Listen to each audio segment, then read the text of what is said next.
60-40. And go. And go. You know what? This might surprise you. The piss out of me. This might surprise you. Yeah. I'm losing faith in Obama. Yep. A lot of people. And you know, I was rah-rah Obama. Yep. Even though I'm not rah-rah system. I hate the system in general. No, but I was like a little excited about this Obama guy. And the last week or so, he's losing me. Between the mom jeans and the 60-40. Yeah. And his approval rating, by the way, down to 44%. That came out yesterday. And he was what? In the 60s? A mere couple months ago? He was in the Messiah range during the election. Yep. And now, some people are starting to go like, does this guy know what the fuck he's doing? We're heading toward a 60-40 split with the government, meaning we pay 60. Yep. We pay 60. We pay 60. I was getting a little nervous when it was 40. I started getting nervous when it went 50-50. Dude, it's crazy. You can't take... You can't. Sure can. That's insane. They sure can. It's absolutely insane. With his wonderful ideas on healthcare, which, by the way, I don't even think it's written. He doesn't really have an idea as to what the whole bill is about. Yeah. Even he was questioned and said, well, I have to look and see. I'm not sure of the entire thing. Oh, really? Well, but one thing he is sure is snatching the money from people that have worked for it and that they deem rich. Again, if you make over $250,000 a year in this country, you are considered rich. Perhaps in Arkansas, some other states, you're rich. I wouldn't doubt that, but you can't hold the same standards for somebody that lives in Arkansas as you can for someone that lives in Los Angeles or New York City. $250,000 is two people working their asses off to pay for an apartment, food, parking, just things like that, transportation. That is not rich. But to the people, they will bear the brunt. Do the people understand that listen to us in the smaller places that it's not a boo-hoo thing, but $250,000 in New York City is certainly not rich. You're living. It's all relative. It's barely living well, to be honest with you. It's all relative. And there isn't a relative taxation. There isn't a relative. They just look at people all over the country and say, here's the level where you are considered wealthy, no matter where you live or anything like that. And some people have no defense because, like Opie just said, you get the boo-hoo from everybody else, which, obviously if you're making $30,000 a year and struggling like a motherfucker, you're going to look and go, I wish I was making $250. If I was, I'd gladly pay. No, you wouldn't, first of all. No, you fucking wouldn't. And when it goes up to the point where the government will be taking more money home than you do, you'd have a problem with that. And but I have a giant problem with that and paying for this health care bill that he's trying to concoct, which is pure socialism. So, does Ron listen to the program? Yeah, I said I don't mind paying more, but I just said in the last week or two, I'm even losing faith in Obama. Yeah. A 60-40 split with the government where we pay 60 and the government gets 40 is completely insane. Yeah, it's completely insane. It makes no sense. And is this for New Yorkers, the 60-40 split? Oh no, this is nationwide. This will be if Obama's version of a health care program is put in place, the brunt of the payment is going to be on the backs of the rich. Again, by the way, remember when he was saying, well, the taxes, he goes, the people that are hard-pressed, we have to help bring them up.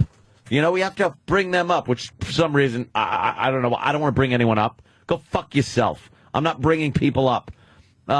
So now... Would you like to bring a few people up? Hey, I bring people up that I want to bring up. No, it's, you mentioned that. I mean, from my personal experience, I come from a large family. And I got a bunch of people that aren't doing too well.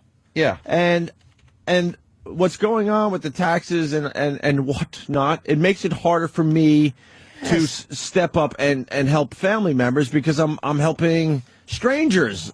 I'm helping strangers. You're helping strangers. You're right. Like I said it a long time ago. All right, if you're going to force us to, hand over 60% yeah. of our earnings, then allow me to choose family members I want to help. Let me start there at least. Yeah, start there, or even people working. Like, put it this way. I've had a lot of work done on my house over the past year. Now you can say, "Oh, booty hooty hoo!" Look at that. No, you know what? I'm not looking for sympathy. Yeah. The point I want to put across is I've employed a lot of fucking people, carpenters, electricians, plumbers, a lot of people, woodworkers, have been employed. Masons. There isn't one fucking occupation during this shit fucking economy that has not been employed, but personally by me, over my house. And I am looking now and going, you know something? I have to slow the fuck down. I got to slow the fuck down because I don't know what this cocksucker is going to fucking start taking out of my check. That's sort of that's how I'm feeling too. So now all of a sudden you start looking around and go, I'm not gonna buy this. I'm not gonna spend this. I'm not gonna hire this person. That is a fact. It isn't so much buying thing. Like people think, oh, what, Anthony? You're not gonna be able to go out and buy a car or buy this or buy that. I'm not gonna be employing people. People that came to my house and I paid them to do work will not be getting paid. That's fucking the economy. And the reason is I got to hold back now because I don't know how much I'm going to have to pay for some cocksucker's health care. Sorry, it ain't guaranteed. When it comes to a 60-40 split with the government where you're paying the 60, you got to start looking at the government. You got to start looking at the system and going, it's broke. Yeah. It's broke when you're demanding 60% a 60-40 split with your It's tax and spend Democrats. I'm sorry. I sound like a fucking broken record. I sound like a cliche. You're right, though. But it's so true. We've never had a deficit this big. The Democrats used to jump on any Republican president the second the deficit got high. And I don't hear one person talking about the deficit higher than it's ever been. And ticking away. Tick-tock. And it's these fucked programs. And then this idiot appoints a fucking big fat surgeon general. He's trying to appoint this big fat surgeon general. You can't. What kind of example is that? Why? Because she's a big fat black woman. Perhaps I don't know. Big fat out of shape woman. Out of shape fucking surgeon general who is supposed to be, kind of the czar of health. and people are going, dude, she's fucking considered obese. Hey, do what I say, not what I. Do what I say, not what I do. Right. Yeah, still a little early. We're eat still what I say, up, not what I eat. Don't eat what I eat. It's fucking end. And Von Wolfgang, you could stick it up your fucking mother's asshole. Wow, great. This rough. Is what they start with first thing in the morning. That's a little rough. No N-words employed at Aunt's house, and you know something? You're full of shit. I don't use the N-word while I'm speaking about this subject, my friend. I use it when I'm talking about fucking criminals bashing people's heads in. That's when I'll use it. But not in public. Perish that fucking thought. I use it for people that deserve being called shitheads, assholes, savages, fuck-offs. And then that word might get thrown in if deserved. But I've had people work at my... Danny's been at my house and watched people fucking working at my house of various ethnic backgrounds. When his eyes are open. And sexual preferences. Exactly. Wow, he's dreamy. Are you in a bad mood today? No, I'm in a good fucking mood. I bask in being pissed. Obama's losing me too, man. This I gotta be honest with you. I would really love to call in. Hey, give the number. Call. It's give right the on number. Your bad data. Von Wolfgang, give the fucking number. I want to hear your point. Bashing Obama. What? I don't have a right to bash? Go fuck yourself. He's taxing the shit out of the people that are employing people. So they cannot employ people anymore. Yay! So how does that work? I'm reading your shit. Type it in. How the fuck does that work? Him penalizing the people that are employing people. Ugh. Had it. Yeah, he's like Robin Hood, all right. Let me say hi to Frank in Jersey. Frank. Hey, he's got me sick to my stomach. It's not like Obama's going to go away in 4 years and we're going to get this money back. Once it's gone, it's gone. So this is what these people that elected him, that were cheering, crying when he's elected, don't understand. Yeah, exactly. Once he screws it up, it's done. It's not like no matter Democrat, Republican, once they come in the office, it's not like they said, let's give this money back to these people. So it's done. Yeah, then it's just done. The tax goes up, it stays there, and you're penalized for achieving the American dream in this country now. But all you those people protesting were hillbillies who were just racist against Obama. Right, that's what they said. You know, when people were protesting tax increases, they were just redneck assholes that were racist. That the only reason they were protesting is because they were racist. And no, they're displeased with what's going on with this fucking guy. Jesus Christ. Just tax the shit out of everybody and think that's going to help. You know what it's going to do? It's going to make everyone pull the fuck back. Me, my spending, I'm cutting it back. What am I going to do? What am I going to do now? Hire more people to work at my house? No, I'm not fucking hiring. I got to sit back now and see how much I'm going to have to pay for some fucking other guy that I don't know who the fuck they are for this socialized health care. And one thing I'd like to say, do you think Ted fucking Kennedy would still be alive if he was under some socialized health care like Canada? Right. Do you think that motherfucker would still be alive? Bullshit! Wait, you don't think he just went to a regular one and had to wait? Please. And had to wait 6 months for surgery like they do in Canada under the socialized Obama health care program? Blow me. That motherfucker would have pudding coming out his ears in a fucking casket. He'd be dead! And ask Wolfgang or whatever his name is, if he wants somebody to come to his town and put all the money into a pot and everybody make the same amount of money. If they take his salary and give it and divide it up with everybody that works at the food town and Walmart and everybody makes the same amount of money. That's what the Obama nation wants. Ted Kennedy would be dead from a brain tumor if he had to adhere to any type of socialized medicine, some type of tax the rich so they could pay for the poor, the government, which is already now in the automotive industry, the banking business. Yeah, they're spreading themselves thin. Now they want to run health care, which is great because the government's been so good at running everything. Whenever it's a government agency, never too many people for one job, never a bunch of red tape, never delays, never over cost. So them running the country's healthcare system is just going to be a treat. I'm not saying the one we have in place now is great. It sucks a dick. The insurance companies need to be spanked because they're just robbing people blind with the cost of premiums for healthcare. I understand that. But that doesn't mean the government, again, has to step in and snatch everything up and fucking run the show. Enough already. Enough fucking taking my goddamn money away. And rich doesn't mean you're rich forever. You know, you make a lot of money. It's really nice. You know what kind of but at rich you some are. point, yeah, exactly. Exactly.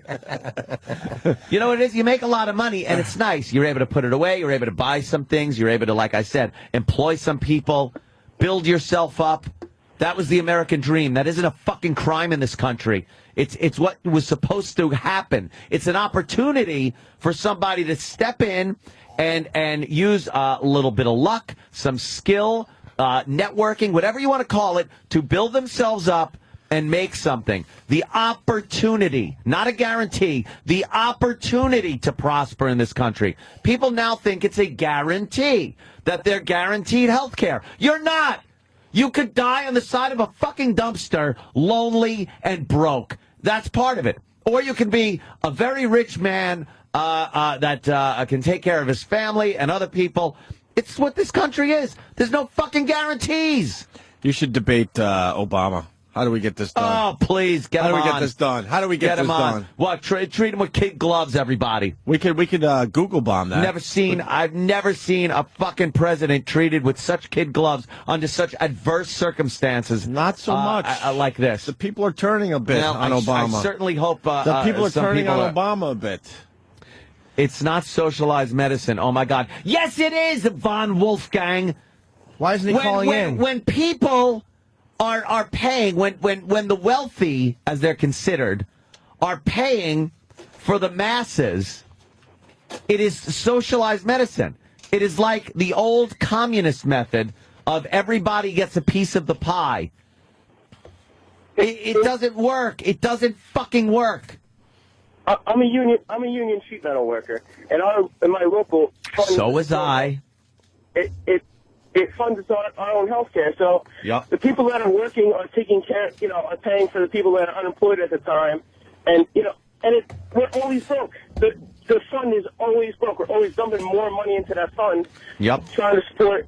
I mean, obviously union, and that's what it's all about. But it's always broke because we're always trying to take care. Everybody's paying for the retirees' health benefits, and one retiree. Well, retirees you should pay for, dude, because they carried the load for a long time. It's different. Retirees are different, man. Retirees are different. Yeah, it's a different story. They should, but one retiree gets cancer, and he has $400,000 in medical bills.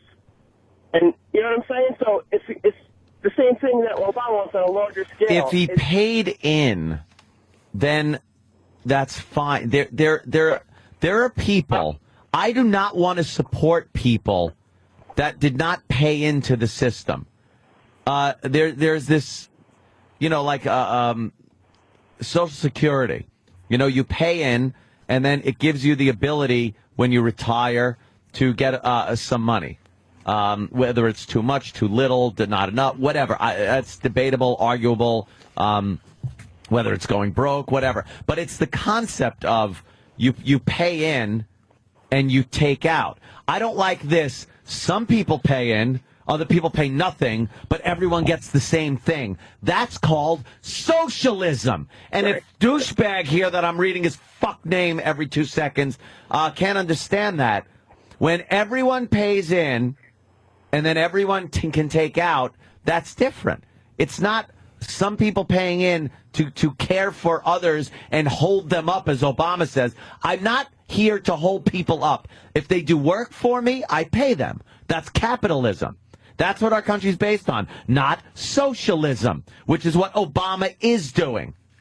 He is trying to put across socialist programs by taking care of people based on taxing the living fuck out of people that are the only people in this country with the ability to employ other people. So now, like I said, I pull back. I don't employ people. Now, what happens to them? They're not making money. Unemployment goes up. Boy, that worked well. And we're just getting tax and spend like every Democrat has a fucking stamp tax and spend on his forehead. Listen, Mike in Jersey, my wife and I earned $268,000 last year and struggle every month to pay our mortgage, car payments, college costs, and our luxury, quote, vacation this year is a trip to the Jersey Shore. Yeah. It's not rich. This is another booty hooty hoo thing? Yeah. When people go, oh, poor Anthony, oh, booty hooty hoo. I'm not getting a new car anytime soon. I used to support General Motors every 2 or 3 years based on my lease or a purchase or something like that. I would then go in and get a new vehicle. You know why? I'm doing well. Feeling good. All right. I can afford this. And it's not just me. People don't understand. This shit doesn't get pulled out of thin fucking air. I don't hand the money over to God and get a fucking vehicle. It's supporting an industry, which now I can't support because I'm being taxed up my fucking asshole. So I got to hold everything back. Here's the audio that really got you going this morning. Obama on the Today Show. Again, the office is saying that we're going to have higher costs with those bills and a greater deficit. People look at that, Mr. President, people who are paying already high costs for medical care, and they think it's a joke. Well, wait. They're paying a lot of money, and they see Congress coming up with legislation that would cost them even more. Well, no, but I think it's important to not confuse two issues, and that's out-of-pocket costs for individuals versus the long-term unsustainable costs of health care under Medicare and Medicaid and other government programs. Here's what's going on. We have a problem of healthcare inflation generally being out of control. And that's true in the private sector and that's true in the public sector. And so what we've got to do is we've got to bend the cost curve over the long term. That's not unreasonable. That wasn't the clip. That's not unreasonable. No, we got a couple more clips here. Yeah. Not all of them have been adopted by Congress yet. But again, not to beat a dead horse here, but again, the Congressional Budget Office is looking at those bills that are out there and saying they do not contain cost. Any one of those bills, would you sign them based on what you see? Right now, they're not where they need to be. But I promise you, I just met with the Congressional Budget Office today, so I know exactly what they're saying. And what they're saying is that the cost savings that are in those bills right now, some of them may actually work, but they're not enough to offset the additional costs of bringing in 46 million new people to provide. So they won't work, in terms of reform. What they won't do is offset the fact that if you are adding additional people to the system, that's going to cost more. Yeah. At least she's asking them real questions. She's asking them questions. Mm-hmm. And then finally, it's costing One more. of the ways to pay for the health care bill is something called a surtax on some of the richest Americans, people who make more than $280,000 a year. I've never heard whether you support that or don't support that. Would you support a surtax? Right now, the House has put forward a surtax. The Senate Finance Committee is looking at some other options. What I've said is, and I have stuck to this claim, I don't want to see additional tax burdens on people making $250,000 a year or less. But, and by the way, despite all the hue and cry out there about how, Obama's becoming like a tax and spend Democrat, this is what you hear from. That's not what you were saying. That's what I just said. And of course, he's going to say no. What is he going to say? Yep, that's what I am. Tax and spend Democrat. You got it. Like a tax and spend Democrat, this is what you hear from the Republicans. The only tax change I've made in the 6 months since I've been here is to cut people's taxes. But would you support a surtax? Shut that off. Shut the fuck up. You're lying. You cut taxes on people that don't work. Holy shit. Yeah. Oh, what I've done is cut tax. It's a game of percentages. He can say he cut the taxes on like 90% of the population. Meanwhile, the 10% is the one that's supporting the country. That's where the tax burden is. And 40% of those people never paid taxes before because they fall in a bracket where they don't have to pay taxes. And he gave them a rebate check. So that's his idea of cutting taxes, is taxing the fuck out of the people that are producing and giving it to people that don't pay taxes anyway. Thank you. Good job. Thank you. Like a tax and spend Democrat, this is what you hear from the Republicans. The only tax change I've made in the 6 months since I've been here is to cut people's taxes. But would you support a surtax on those people making more than $280,000 a year to help pay for this health care reform? I think that ultimately what we're going to have is a package which will probably include some additional revenue from well-to-do people. Well-to-do. Well-to-do, he calls them. Well-to-do people. Well-to-do. What an old lady he sounds like. Let me also add another thing. He is a square. He's a nerd. To people that love thinking that I fucking like cigars with $100 bills and shit like that. I am in a fucking career that can end at any moment. This radio business is fucking shit.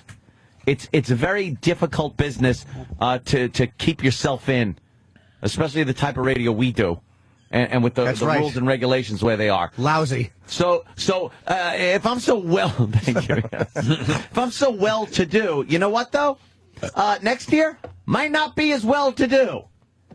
I like being able to have my money and know what I can do with it, how much I can spend, being responsible with the income I've made from the fruits of my labor. Instead of having to worry that I'm going to hand out my money to people that I don't know what the fuck they're doing, all right? Some I do understand. They're falling on hard times, whatever the fuck. Not my responsibility. Not my fucking problem. You know my taxes? You know what I want my taxes to go to? Nice, smooth Northern State Parkway. I love that Northern State Parkway is so fucking smooth when I drive on it. It's like velvet. That's what I want to fucking pay my taxes for. Most of the roads suck in this country. Oh, they can't even do that right. Beautiful. Maybe the one road you drive on. Most of these roads blow. Do you like that he didn't say lights. tax? He didn't say the word tax. He said the word additional revenue for well-to-do people. Dude, it's another. He's fucking. Read between the lines. Why would this open, honest, transparent presidency? Why would he use a phrase like that when the question was presented to him in "Will there be a tax?" And then he fucking puts it. He says it like that. He words it in political speech that is supposed to throw you off and think, well, obviously he doesn't mean a tax. It's additional revenue for the well-to-do. Well-to-do. Let's finish up the clip here. Probably include some additional revenue from well-to-do people, including me and you, who can afford to pay a little bit more so that working families, people who are going to their job every single day, can have a little more security on their health. So that means yes, Mr. President? It means that is one option among many, but what levels that's going to be at, where it's pegged at, all those details are still the main option, though, obviously. And that's already leaked out what it's going to be. And so just don't be honest. She goes, does that mean yes? Well, I want to keep my Come on approval already. rating above 40. Anyone that thinks that he's not a really good politician, though, they all answer questions the same way. Stop. She asked a pretty direct question. Yep. And he wouldn't just say yes. Under certain circumstances, I would support that. Nope. Not the word yes did not come out of his mouth. No. And can I read some instant feedback? Please. Next year, tell Crybaby Millionaire to save some money then. Save some money. That's what I want to do. And that's what I'm doing. And that's why I'm not employing as many people.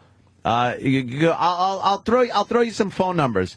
Get that guy's info. I'll throw you some phone numbers for carpenters and masons and plumbers and that. And you could call them up and tell them that the Crybaby Millionaire isn't going to be hiring them. And maybe you could throw them a few bucks, you motherfucker. Anthony, tax those producing. What do you produce? That's Nate in Florida. I produce jobs for people, idiot. You fucking moron. I produce jobs. I've kept people working for the past year and a half. I've kept people fucking working. What a dumb what a country of fucking dummies. You're fucking all stupid!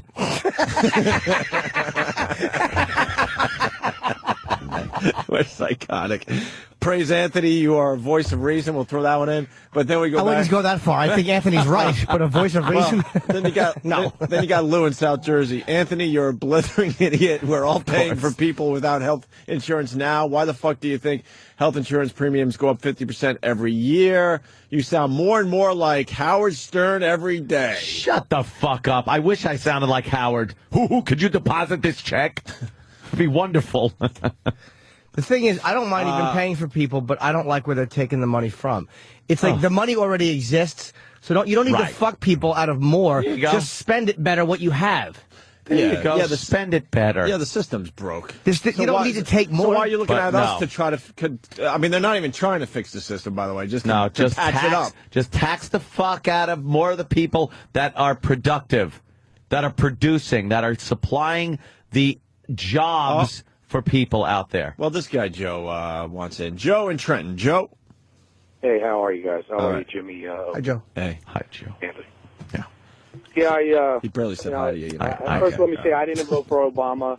I don't like his points of view. I think he's a rookie, a senator who has absolutely no place in the White House. He's like Anthony said, he's a smooth talker and he's full of shit. Let's be honest. Language.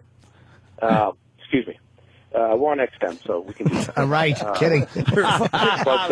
Excuse me, Jimmy. I love being able to do it. Yeah. Let me say, forget about all the tags you're putting on people, socialists, and using all the political cliches and so forth. Well, he's doing it, so whatever. Okay. You are to a certain extent. Okay, I'll Although whatever. I agree with you, it is the land of opportunity. It certainly is. I mean, I've worked my ass off for 20 years as a utility worker. I don't have that much to show for it, but let's forget about the tags. It's a humanistic point of view. Yeah. I mean, if you're going to point the finger, let's point the finger at excessive government.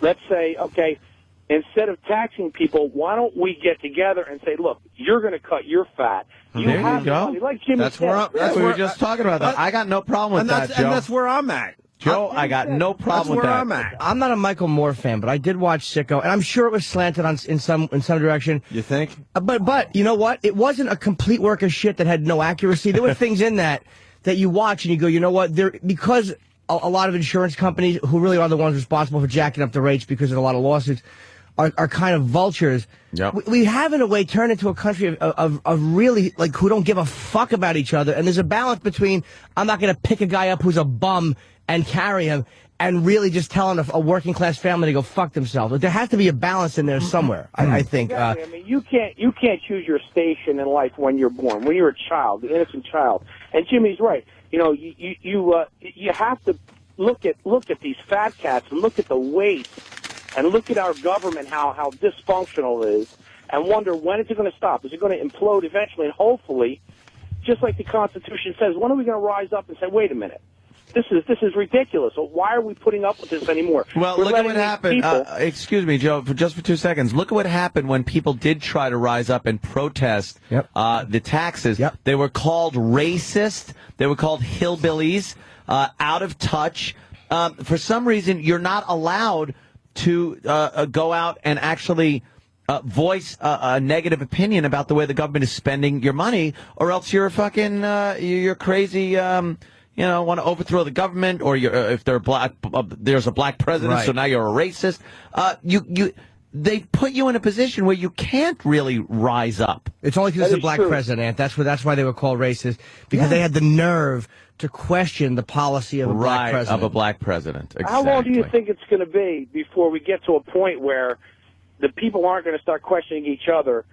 Do you think we're going to get to a point? I'm really interested in what Anthony has said about this. Do you think we're going to get to a point where people are actually going to rise up, where there's going to be an implosion, where government is just going to fail to the point where people say, you know what, I'm tired of eating dirt, I'm tired of not having health care, and I know the money's there. If you watch TV, I see these senators and everyone wearing $1,000 suits. Wait a minute. Giving themselves raises during during an economic friggin' earthquake, and they give themselves raises. They're taking, it's like, they're going to try to get this bill in before their summer vacation. These motherfuckers take a summer vacation.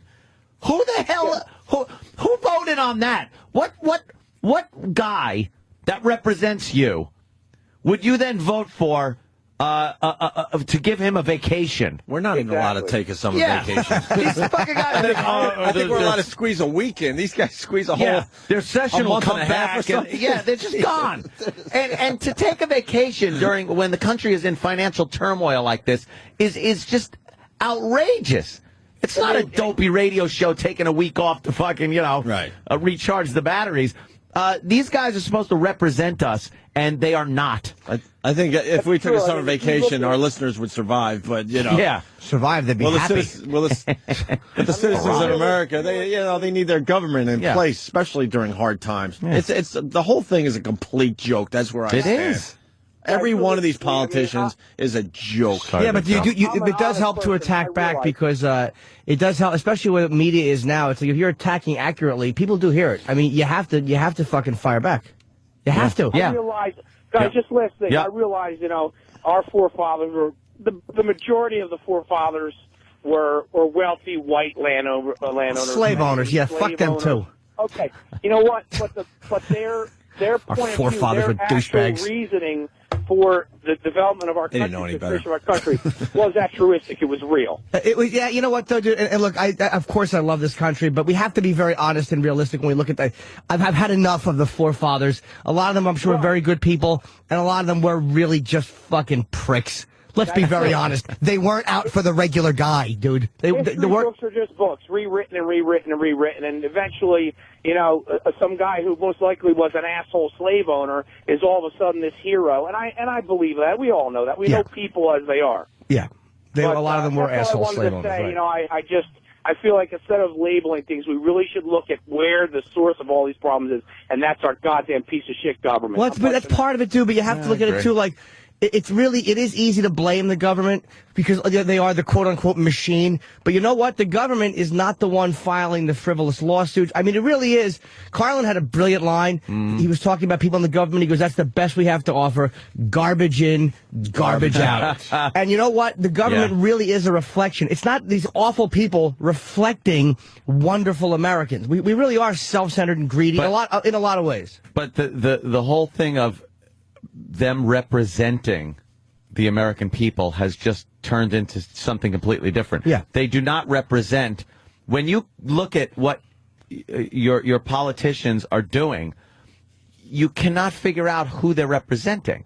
It's not the masses. Like, who votes for those things? You look at a bill and go, that isn't representing me. That isn't representing another guy that's working for a living, middle class, lower class. It's representing that motherfucker that's writing the bill and getting him reelected or getting him more money or getting him favors from another place. That has to stop. But one thing is, how do you, as a politician, how do you do it right? Because, like, look at the radio show. They're pretty much majority of them listen to your fans. Like you say, they're all Democrats or all Republicans. Half of them hate every bit we do. Oh, exactly. Half of them love it. It's almost like, how do you represent people when everybody is so completely, even people on your side are so completely fucking different? Well, that's just it. I guess you're probably trying to represent the majority of your constituency, but from what I see, they're not even representing that. Like, you read some things that get passed and you go, no one would vote for that. No one's going to vote for more money for my representative. No one's going to fucking say, I agree with that. We got Patrice on the line. Patrice O'Neal, everyone. What's up, Patrice? Hi, Patrice. Hey, good morning. My co-star in the new upcoming film. Hi, Patrice. Well, I'm keeping that on the L there, buddy. You never know.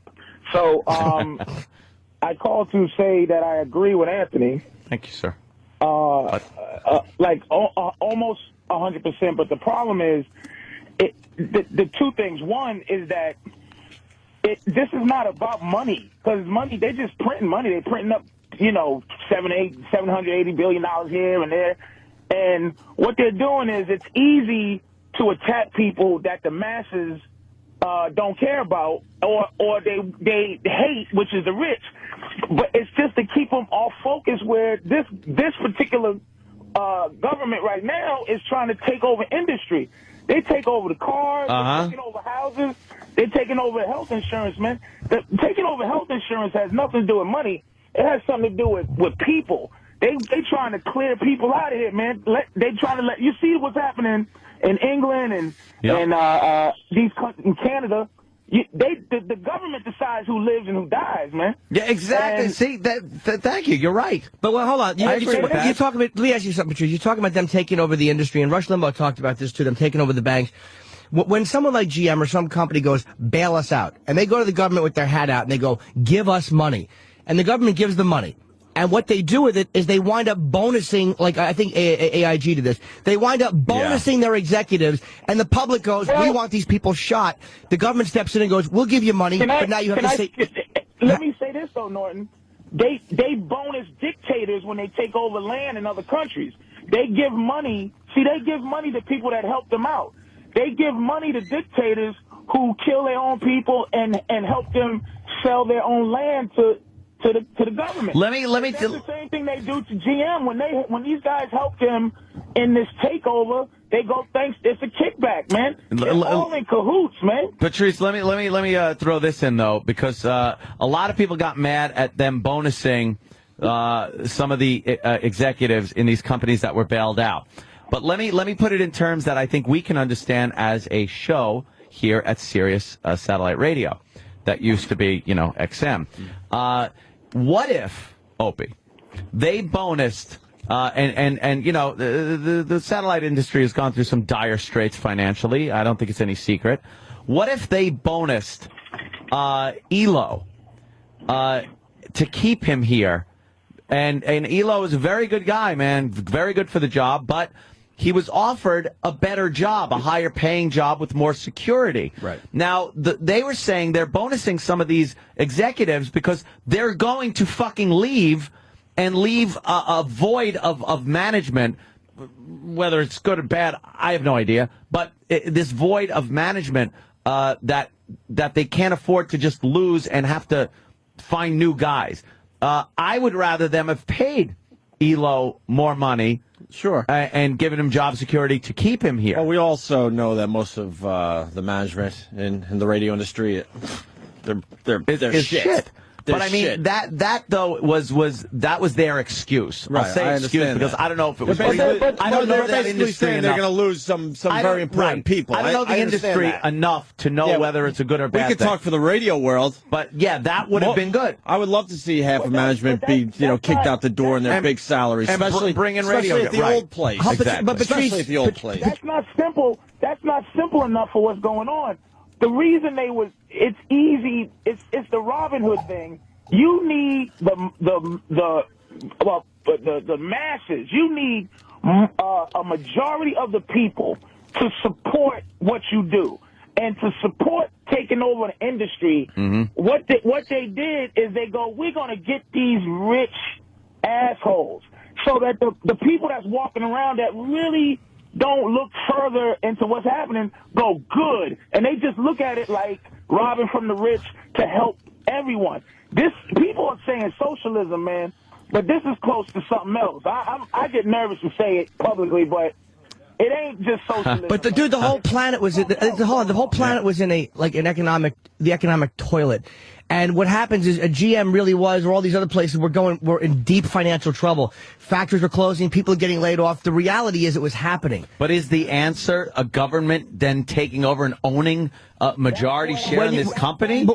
What's the option, though? The option is you let them fold, and then another industry comes from that vacuum. Then people can't complain. Okay, fair enough. But then people who are auto workers who can't complain that all of a sudden 50,000 of them are out of work and have nothing. Well, then let them talk to their union delegate and say, why am I out of a fucking job now? Well, because you demanded fucking $90 an hour to stand and work a fucking spot welding machine. It's all horseshit, though. If they said to you, this is, 80%, I'm just making up a number, but how many people do you think would think the economy was better if someone told them it was?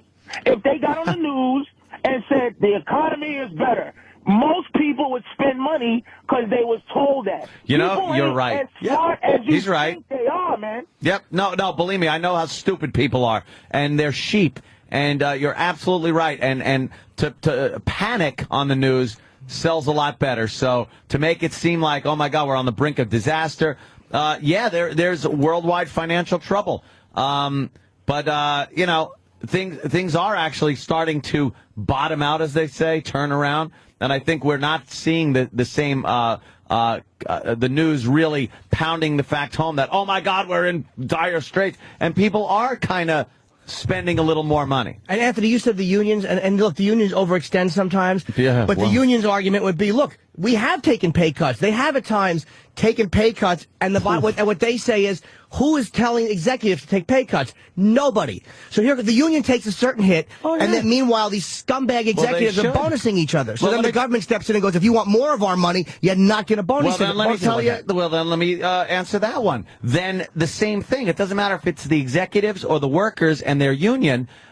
Too much money goes out. The government doesn't step in, and the company fucking folds. And then another company comes out of it that goes, all right, we can do this cheaper and better and here, so let's fucking do it this way. Mm-hmm. And perhaps they should be given tax breaks. But instead, you're right. Taking over industries one by one. Yeah, but instead of letting the company fold and then letting the private sector business step in and fill that void with another company employing people starting from scratch, the government steps in and owns the company. Well, that's insanity. The government didn't do it by force.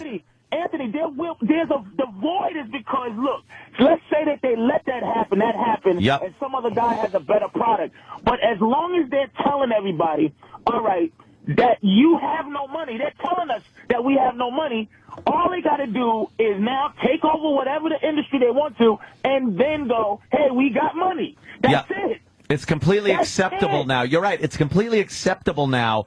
The government has made it where people don't get surprised that they now are owning private fucking companies. But the government's not running. Companies. The government's not running in and taking over these things. People are going to them begging for money. But it's they're like giving it to them. Companies have begged for government bailout money for years. Look at Chrysler. Years ago, when Iacocca was in charge, he went to the government. The government gave him money. He paid the government back with interest. It was a loan. This government is coming in and actually taking part ownership in the company. Didn't they give money to, like, I think it was AIG? Yeah. They gave money to AIG. And what AIG did was the amount of money that those motherfuckers and I mean, I understand keeping a guy like Elo. No, you're right. But it was disgusting. And the people were like, what are you doing? Yeah, so then the government's like, okay, well, if you want more money, this is how it has to be, because you cannot be trusted to behave honorably. There's a balance here. The government is not... I don't want them running everything. You're giving them a lot more credit as being just we were put in this position where we had to do this. It's a very calculated move based on opportunity. There was an opportunity that they saw and went like, wow, we can start scooping up these companies. And the government running a publicly traded company is crazy. The plan for all of this is sticking it to people with money. Like, that's the front. Right. That's we're going to get you, rich people. Right, and everyone can get behind that. Can go, yay! Right. But now, when you get this public health care, look, our health care system is an unfair system, too. But what it does is it allows you to live if you have the ability to live. A government-controlled health care system they equate whether you're worth keeping alive. If there's some Indian kid that's born with another kid attached at the asshole, they don't fly to fucking, Romania to get him cut in half. They always wind up coming to the United States. Heart problems, they come to the United States. A child has a brain tumor, they come to the United States. You know why? We have very good health care here if you can afford it. And there are varying levels of health care, and you are guaranteed the right to health care in an emergency room. In those circumstances, if you go in, it's not going to be, man. It's not going to be free. Absolutely, dude. You might, but I mean, I used to think, hey, my mind moved to a different point of view, man, and it's not because I give a shit about rich people's pockets. It's the government controlling everything bugs me. This is not. Yep. They're printing fake money. Money means nothing. You think 5% of somebody's shitty $300,000 helps? Fuck no. It's just taking over, man. Anyway, thanks. Yeah. Right on, Patrice. Hey, thanks for calling, man. Great phone call. It's, Patrice O'Neal, everyone. Yeah, but it's also, it's like this, we have this thing to look at the government like it's this brilliant calculating organism, and at times, maybe it's sneaky and shitty, but the bottom line is certain members of society have been proven that left to their own devices, they behave like absolute scumbags, and they don't honor what they said they were going to honor, and they become pieces of shit. And it's like, people who have no health care, I don't want to see people who are broke left out in the cold with nothing. I'm not a socialist, but I also don't want to see, especially when I see all this money being wasted in the war, or I see all this money being wasted. Exactly, yeah. So the system has to be fixed. I don't want to see some fucking one taking their kid to the emergency room, or someone just going for regular checkups that can't get it because they have no money. Well, then go for the fucking hard fix and fix the actual problem instead of the easy fix, which is pit everybody against this evil well-to-do and tax the fuck out of them again. And Patrice is saying, the government printing up money, they're doing that. So could I ask them, could you just print up the share that I'm supposed to give in and just print that shit throw up it in the pot. so I don't have to fucking give it in? And somebody, I'm reading down here in the feedback, basic health care is a basic human right. And I was saying that if you can afford it, it's not a right of this country. There's no right to health care.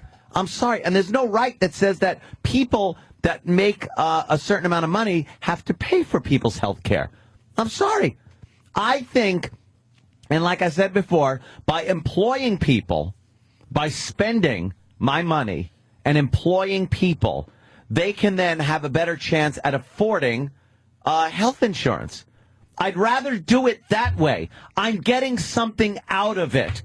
I'm getting a worker that is coming to my house, performing a service. I then pay him money. He can then use that money to support his family, to pay his health care, and do other things. And then other people that can pay for employees do the same, and you get enough of that going on. It's called capitalism. And that's a very good point you're making, because I think a lot of people are focused on the fact that you're doing a boo-hoo today. Of course. Poor me, Not Anthony Cumia. But not the fucking that case. is a very, very important point right there. I've reached a point in my life where I employ people.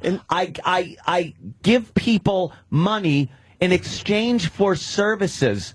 I don't give people money for fucking charity, although I do at times, of my choosing and what I deem worthy of my charity. Let me read a couple instant feedbacks. I make $90,000 a year driving a truck. I pay $35,000 in taxes. This is something that is lost in this whole discussion, by the way. It's not just over $250,000 being raped by the government. See, in his world, he makes 90. He's paying 35. Right. That's killing him. That's a huge percentage. That's huge killing him. That's over 40% of his money. Huge percentage. And now we're up to a point where if you're making over $250,000, you're now giving a 60-40 split with the government. You're going to where you pay the 60. Yeah.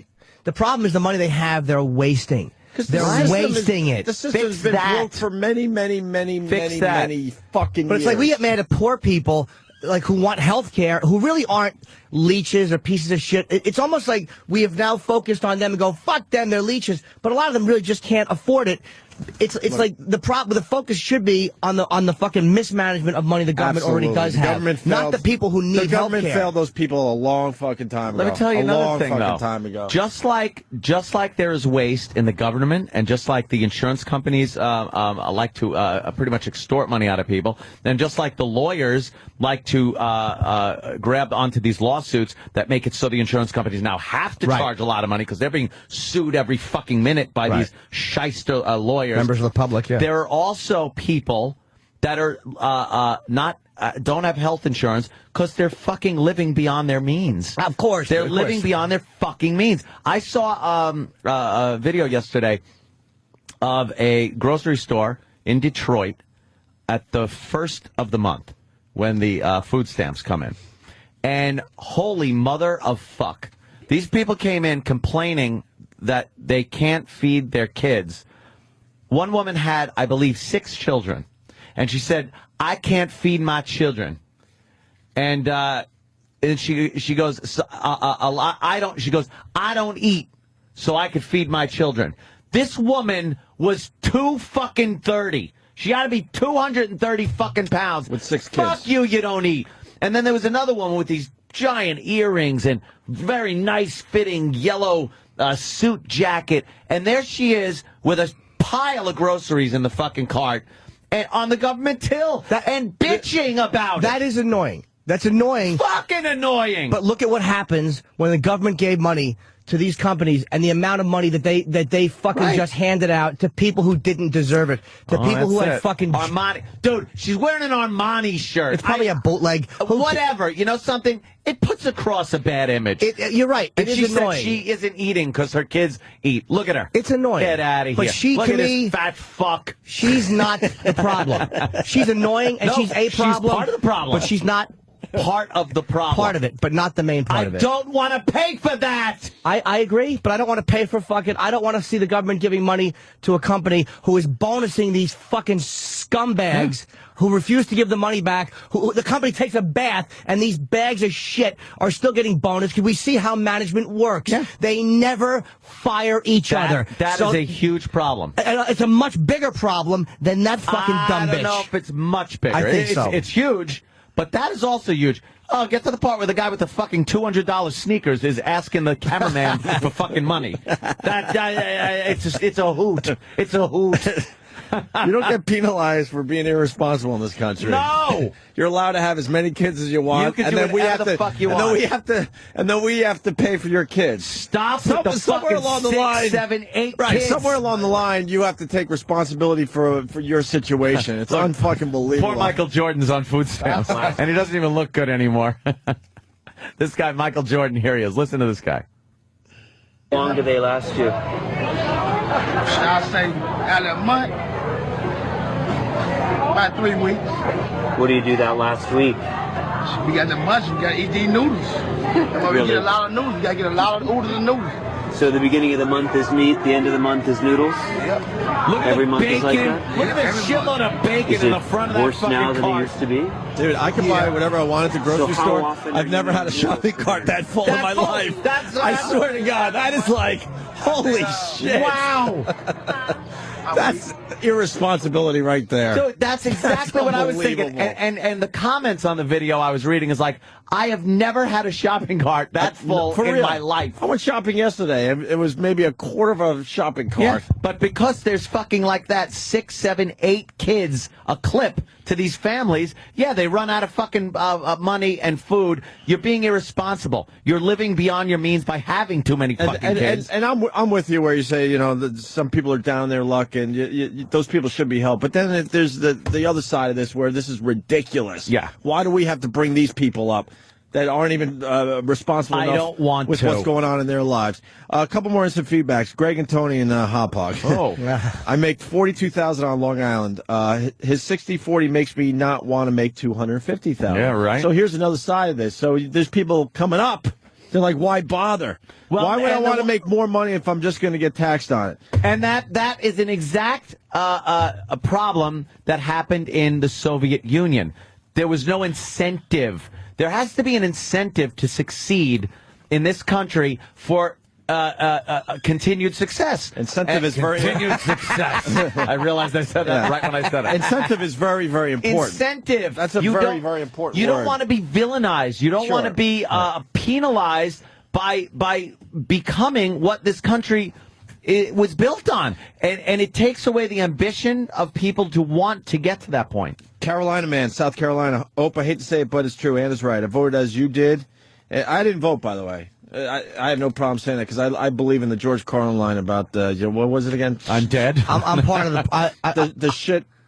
He's saying I don't vote. He goes, because you didn't vote, you have no right to. He goes, I do have the right to complain because I'm not part of the problem. I didn't contribute to it. Yeah, there you go. Although I love Carlin, but I didn't vote because I'm lazy. That's why I didn't vote. Is that the reason you? Of course it is. We have a civic responsibility to vote. I firmly believe that, and I'm I lazy. just think it's the same shit every 4 years, to be honest with you. It is. We should vote independent.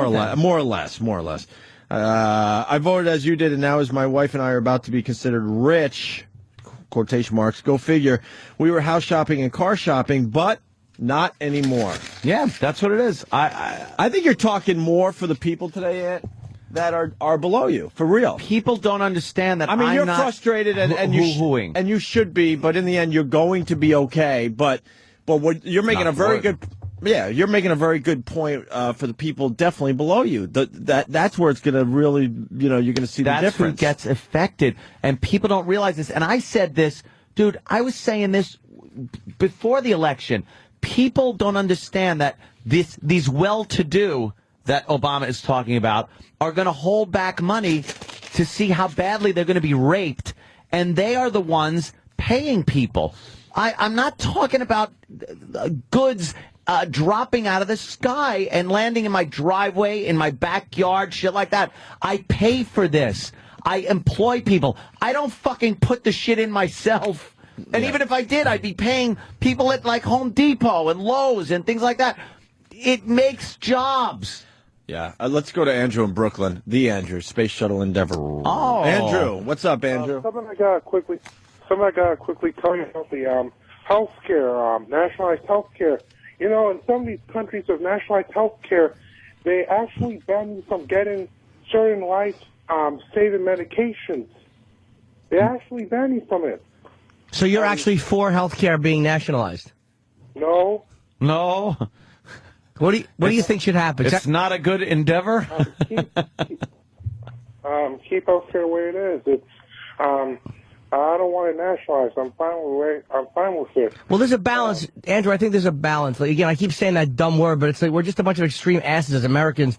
It's like I don't want a nationalized system where I have to go to the government to get my fucking tonsils looked at. But I don't like the fact that all the money we waste for giving foreign debt and handing it over to fucking people who vote the way we think they should vote in other countries. That's where they should be focused That's where the on. money should come from. That's so obvious to a lot of people, but for some reason they just look the other way as far as all that stuff goes. They try to take it from people, right? Hey, they could find money if they really wanted to. Andrew? Are you kidding me? Andrew? Can I ask you something? Because I know healthcare works fine. Right. Yeah. Andrew, can I ask you something? It's a little off topic, but I just need to know real quick. I don't know which even shuttle is up. What shuttle is up at the station right now? Endeavor, basically. That's it. Which one? Which one? Endeavor, that's it. I didn't hear you. Which? Okay, later.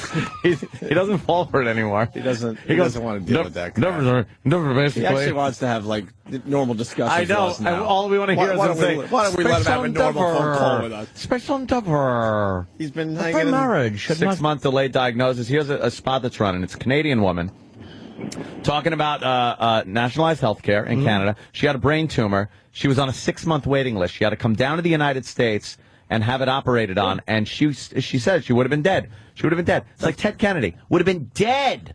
A lot of these people have to wait. But, Anthony, that's just one isolated case. Well, of course it is. All right. Yeah. The thing is, we got a guy coming in, actually, that's going to debate Anthony on... And Mr. Canada is just shaking his head. We got a guy that's coming in that's going to debate Anthony on health care. Well, What's his name, Dr. Carroll? Just play the tape from this morning, and I'll just go home, and he could debate the tape. But wait, something like that, like people having to wait for health care. Yep. If you're paying into it and you have your own health care, why would everybody be forced to do that? Like, I don't mind that if that's the option for somebody who has no health care at all. I'm for that. I don't want the entire system changed, but people who can't afford it, that's the problem I have. There is something in the bill that does call for the elimination of you being able to actually pay for your own health care.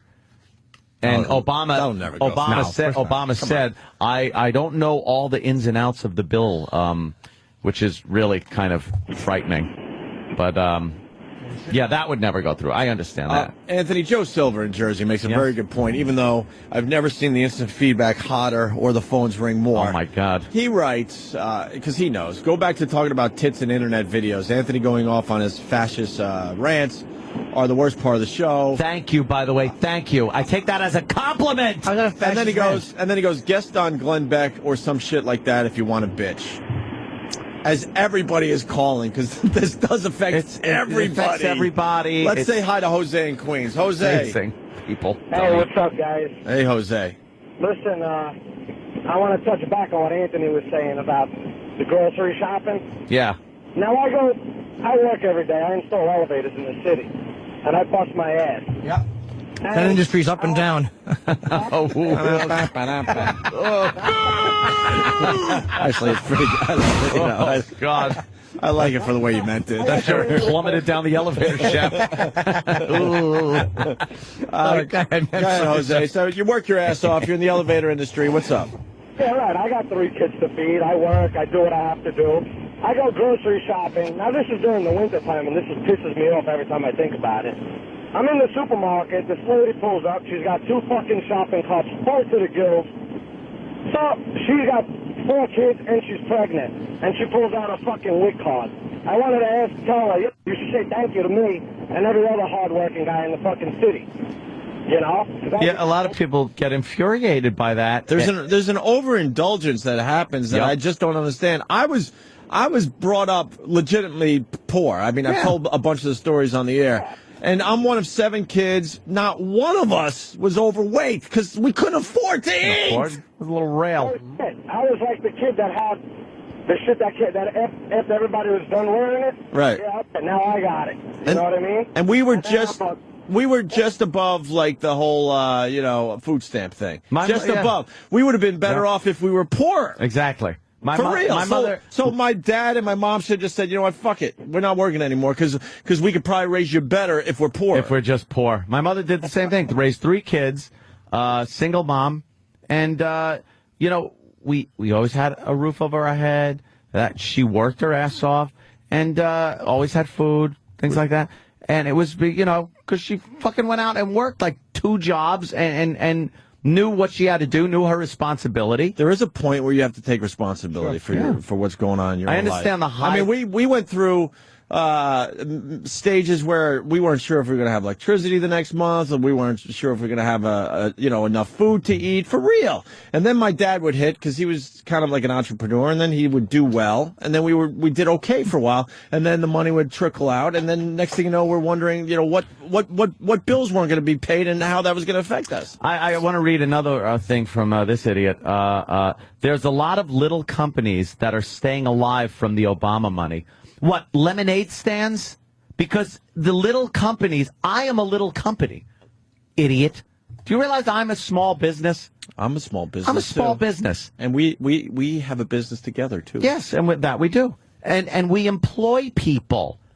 And I just told you something. You say there's a lot of little companies staying alive from the Obama money. Well, let me tell you something.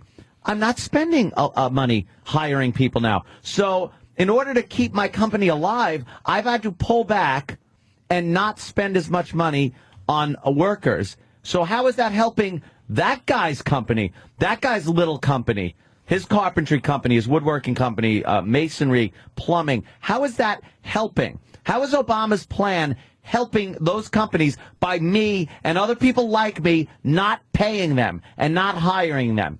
You're talking out your asshole. And Brad in Minneapolis, he writes boring. How about you play some commercials? Attaboy, Brad. Wow. People want to hear commercials? Does this look boring? Do I have to tweet the phones and the stack of instant feedback that I'll never get to? You're going to get one or two people that do I have to tweet this? They're just fucking jerking off all day long like monkeys. Just sitting there jerking off. We'll talk about a tit. Why didn't that guy call in? And by the way, it's a very small... I think he did. I don't know if he... I think he tried. I saw his name up there. They can't get in. I know. I got to keep hanging up on people. Get his number. I've been hanging up on people, and then people take their place immediately. By the way, that's a small percentage of the people. I don't want to misrepresent. Of course. Most people are way in as far as what we're discussing right now. Keith in Jersey, Niagara Falls, excuse me, he writes, "Oh, well, time to walk my dog. This is shit." Let me say hi to Mike in, where are you, Mike? Mike? Mike? Good morning, boys. I'm up in Haverhill, Mass. And you know what fucking drives me insane is the amount of money and the amount of housing we have in Haverhill, Mass. I drive through those places, they're giant. And every one of them has friggin' Escalades and Mercedes and Beamers and 4 fucking kids. And I work my ass making $45,000 a year.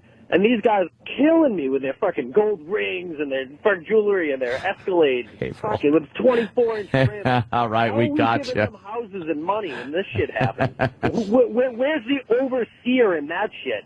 Yeah, well. Oh, fuck. All right, boys, I'm out. That just drives me insane. Good description of Haverhill. All right, well, I mean... The phones are just lit, but I guess we got to take a break. We can continue, obviously. And Doug from Charleston, I just saw that highlighted. It is true. Let me go to it then. Yeah. Go ahead. Hi, Doug. What's up, man? Hey, how's it going? Hi. I saw your... I was saying the reason why there is a summer break is because senators and the House people were supposed to have fucking jobs. That's how the country was founded. Oh, you know something? Yeah. Wait, what happened? That is true. They were supposed to, take care of their farms and crops, right? Their crops and shit like that. Wouldn't it be pretty much when you're bringing in the crops? Yeah. So they take their break. So when the world developed or the country developed, they ignored the fact they don't need to take that time off anymore. Exactly. Brilliant. Exactly. Who wouldn't do that though? And originally the Senate was supposed to be appointed by the state, so that way you would have a direct state representation. Yeah, you just now don't. Basically, we have 2 houses. It's all crap. Yeah, you're right. So. But I like your point though. Where in the Constitution does it say we need to take care of? Yeah, it doesn't say it anywhere. I mean, this whole feel-good attitude that Jimmy got. I mean, that's okay. Dude, it's not. Hold on, it's not a fucking feel-good attitude that Jimmy got. It's not about that. It's about. I don't like to see the fucking the money just wasted. And I'm not. Believe me, I'm not a particularly liberal guy, but I don't like seeing money wasted. Feel-good attitude, though, I just don't like seeing people who can't afford to fucking get taken care of. And meanwhile, I see our government forgiving foreign debt and giving money to other countries because they make a decision to do something that we ask them to do foreign policy. You know what I mean? That sickens me. Jimmy's right. People that need help, make it in this country. I grew up in a podunk place in West Virginia. I joined the Navy, put myself through college, and now I'm doing well. There you go. Good. Dude, fair enough. Them cry to me. They can kiss my ass and just starve to death. But there's a balance between, okay, well then, so you joined a fucking organization where you're probably going to have to go, you could possibly have to go and fight to the death for people, and then you go, fuck them. I mean, it doesn't make sense, that attitude, dude. It doesn't make sense. Hey, look, I'm not saying it's the easy road, but I'm saying it's a road people can take. I'm not saying... Right. I mean, and we're already helping bring people up. Now it's getting to the point where, once again, there's a possibility that there's going to be a 60-40 split with the government, and we pay the 60. To bring people up again. We're already bringing people up. I know, that was the whole selling point So then you have to go to where Jimmy's at and where I'm at, and you got to start looking where all this fucking money's going and how to bring some of that money back and use it for something else. Where's the next time? Where's the next time they're going to dig into our pocket too? Think about it. They should have never got the next time. But how about the Navy guy? How about people coming back from Desert Storm, soldiers who weren't getting proper medical care? That's bullshit. I mean, but well, as far as the VA goes, I'm all on board. Right. I'm completely on board to taking care of them. But they put in. No. You're not. What I'm saying is, dude. What I'm saying is, even they weren't taken care of. Oh, I know. It's gotten so despicable in this country.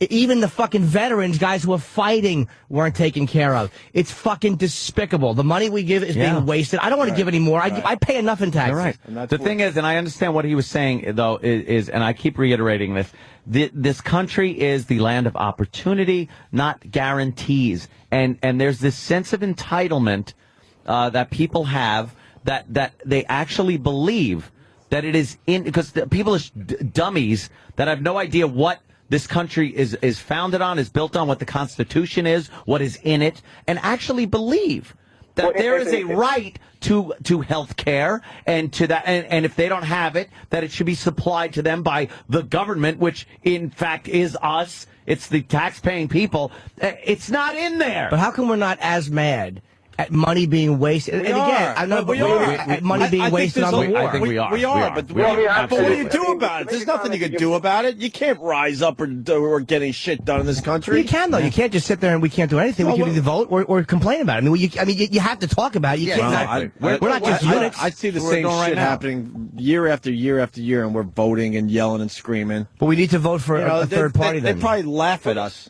when we try to rise up. They laugh at us. At you. I'll go, oh, that's cute. What, sir?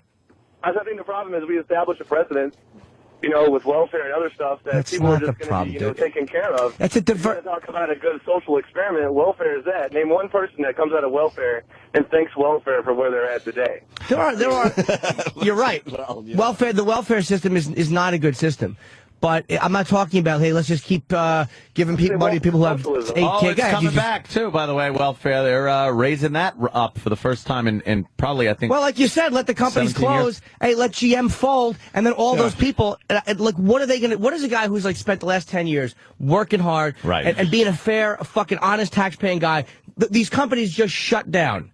A company like GM that employs that many people, where are all? There are very little jobs. So I guess all of those people are supposed to sit around and go, well, we have to wait till something else crops up. Here's going to crop up. More Japanese companies who are doing the labor for shit are just going to have the fun. It's like, what do you do? How about you get General Motors, who, by the way, a lot of these companies during the war were able to turn around in no time and retool their plants to make fucking tanks, which is amazing to me. Sure. They're making cars. All of a sudden, they're making tanks. That was the go-get-'em spirit. Right. How about you turn around and you turn your company into a wind turbine fucking manufacturing plant? Things like that. Something that actually has a need, fills that void that was left when the company folded.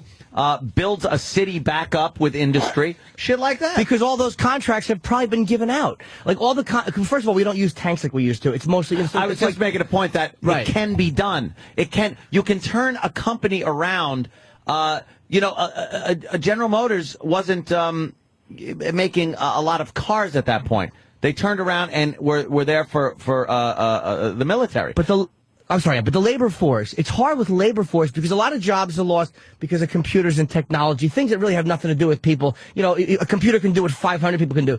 It's like, what do you do for the labor force that's just lost? It's like, it's easy to go, well, fuck them, they have to find something else, but it does hurt the economy, and it does hurt us as a country with guys who work for 10 years on an auto line who are great at that. It's like, what do they do if the company just fucking falls apart? But the government isn't fostering these new industries and new companies to come up and give them the tax breaks so they can build these plants and retool these plants of outdated products. And then you got a city like Detroit that is just fucked now. Yeah. The auto industry has been the backbone of Detroit for, as long as anyone could remember. Sure. That's over. That's over. So now figure out what else to do. Don't just sit there and put your hand out. And I'm not talking about the people. I'm talking about the companies. Don't just sit there and put your fucking hand out. Think. Have an executive that comes up with a fucking idea that goes, we need to now do this. You make enough money. It's a drastic change. Let's do this. Then we can hire people, bring back a city with a brand new industry. But the executives were there, and they didn't do that. Exactly, you're right. The executives paid each other big bonuses and watched people losing their jobs. And some of those people you see on food stamps are fucking leeches. And other ones, you know what, are probably ex-auto workers or people who did work. Right. Oh, yeah, well, that's what, what Anthony was making that generalizing point. Everybody. You know what I'm saying? It's like, that's what's frustrating. It's like, and I'm not saying, man, the rich people are terrible, but it's like, after watching what's happened in the last year, but the headline it does disgust me. The headline is enough is enough. I mean, you understand you got to help some people if you're in a position where you're making a lot of money and doing very well. I understand that. Get the fuck out of my pocket. It's like enough. We're to the point today. Enough is enough. That's it. I feel that way. A 60-40 split is so ridiculous. You're right, but I feel that way about the bonuses that were paid out. So ridiculous. All this money was given to these companies, and these scumbags just gave it to each other. They're no different than radio executives or anything else. You're right. We gave them fucking millions of dollars of our money. Well, the money we look at, we can play, oh, look at that bitch, she's got too much bling on. But the bottom line is, that fucking bitch isn't taking $75 million in bonuses in a company that went into the toilet and begged for government money. But there's 75 million of her. It's the same person, though. But that, to me, she's fucking person. They're annoying. Really it's the same person. It's people that take advantage. Take advantage of the situation. Taking advantage is one thing. She was taking advantage. That was ridiculous. But she's not a fucking predator like these fucking guys who know the way the system works and are milking the system on purpose for millions of dollars. Some people know how the system works, and they're taking advantage of what's being handed to them as well. Yeah, but I don't look at somebody on welfare the same way as I do somebody that fucking got paid $40 million extra in a company that is begging the government for more. It makes me fucking sick. Let's go to Mike. Mike, multifaceted problem, Jimmy. Yeah. How you doing, guys? Hi, Mike. The show. Listen, I'm an intern at a hospital in the South Bronx, one of the poorest congressional districts in the country. And Jimmy, I'm a big fan of yours, pal. You're definitely on target with some things, but Anthony's 100% right. Okay. You have to go into these poorer, so-called poorer neighborhoods. I mean, people are wearing Rolex watches, driving Escalades. You're not. No, hold it. I'm not disagreeing with that. I don't think. I'm not some flaming liberal who thinks poor people are just victims. I'm not talking about disgusting abuses of the system like that. I'm not talking about that. But the abuses of the system more outweigh the likelihood of people getting appropriate benefits. I have 14-year-old kids that are pregnant. I have a woman that's actually on her 12th child, and she's in her late 30s. That's terrible. It's disgusting. Of course it's disgusting. How am I wrong about anything? I'm not saying that that's right. That's sickening. But Jimmy, just let me also explain that this welfare and wealth care, I'm writing prescriptions for Tylenol because people don't want to pay $3.95 for a bottle of fucking Tylenol. Hanger tax. That's what I'll pay. A hanger tax. So, all right. So, what's the answer then? Anthony, I'm with you, but Vinny, dude, slow down.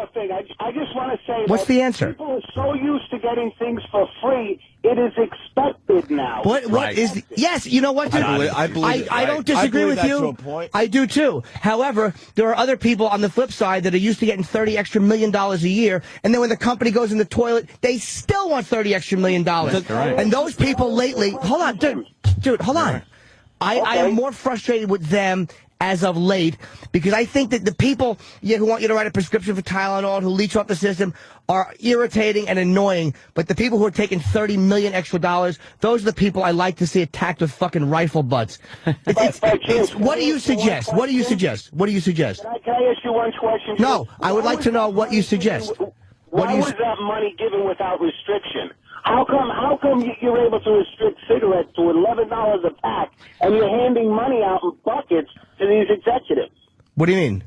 The government, why was it given out like that? Billions of dollars given Exactly. to the auto industry without restriction as far as they were able to give a $30 million bonus to one individual. And I want to ask you one other thing. Hold on, can I answer one at a time? Because you're on a roll. One at a time. I think the reason that was done is because there's a flaw in the system. And I think what happens is if the government steps in and says, we're going to give you money, and this is how you use it, then the government is accused of overly interfering. So what happens is they give the money, the company gives bonuses which outrage everybody, and then we find out they gave out more, and then they come back and ask for more money. And then the government says, we'll give you more money, but we have to dictate how you spend it. So it's like, what's the proper way to do that? Let me ask you one other question. Why just answer that one? I'm sorry to keep interrupting. What about tort reform? How about if a doctor I agree. performs an illegal operation, is charged criminally instead of civil penalty being awarded? I agree with both. I think that tort reform is absolutely needed. I think people have to have the right to sue, but I think tort reform is certainly needed. You're not going to get me siding with a bunch of lawyers who are just kicking sand in each other's face. And I think tort reform is absolutely needed, but that's not the entire problem. But James, just let us remember the first George Bush wanted to put a cap on lawsuits, medical malpractice lawsuits, about 15, 20 years ago. Yep. Sure. So this has been a problem since then.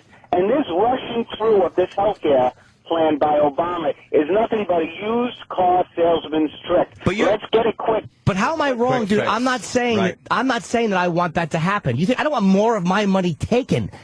I don't want more of my money taken. Dude, we're not on opposite ends of the spectrum here. We're talking about the same thing. Jimmy's talking about one problem. We're talking about another, but it's all part of the same giant fucking sucking vacuum of money problem that we have in this country. If they take 40% of my money, whatever they take, 30%, 60. I would rather, I don't think I pay 60, but whatever they take, if I could choose, I would rather see, if they're going to take it, I would rather see people at least be able to go to the doctor than have it fucking go into a government that is giving it to a company that's just going to vote executives or just going to forgive foreign debt. Let me tell you something. Jimmy, just let me tell you something. People can go to a doctor now. Yep. The emergency room will not turn you away. Now, let me just also emphasize that ambulances, they're called buses in the business, are used as taxi services. No shit.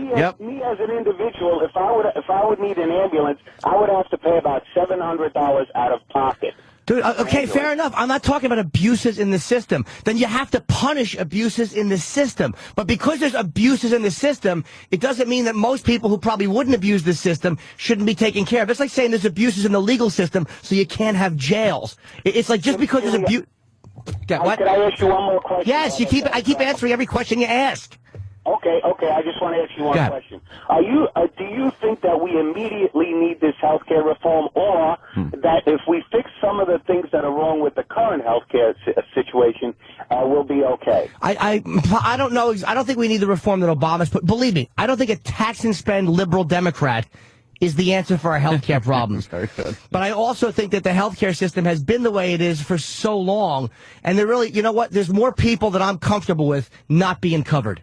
I'm sorry. It annoys me when I see so much money wasted. Dude, you can't ask me a question and then keep jumping in.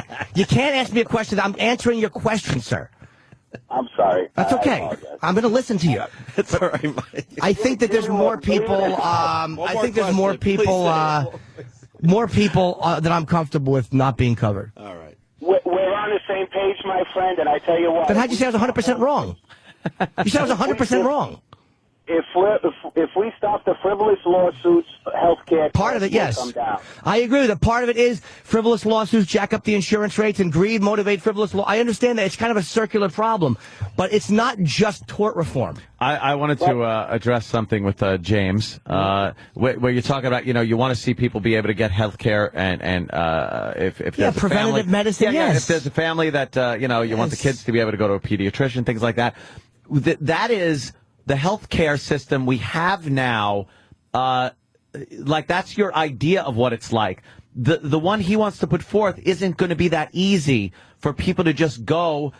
There's going to be an overwhelming amount of people. The waiting list is going to be ridiculous. It's not going to be like it is now, where, all right, we pay this money, but at least little Johnny's going to go in the waiting room, and the doctor's it's going to be like a little fucking Norman Rockwell picture. It's going to be this fucking a whole different animal. The way medicine works, the way people are taken care of, it's gonna be completely different. So it's not that easy of a fix of just, let's reform a few things and everyone will have the health care that you are afforded and I am and a lot of other people in this country for a grave fucking price.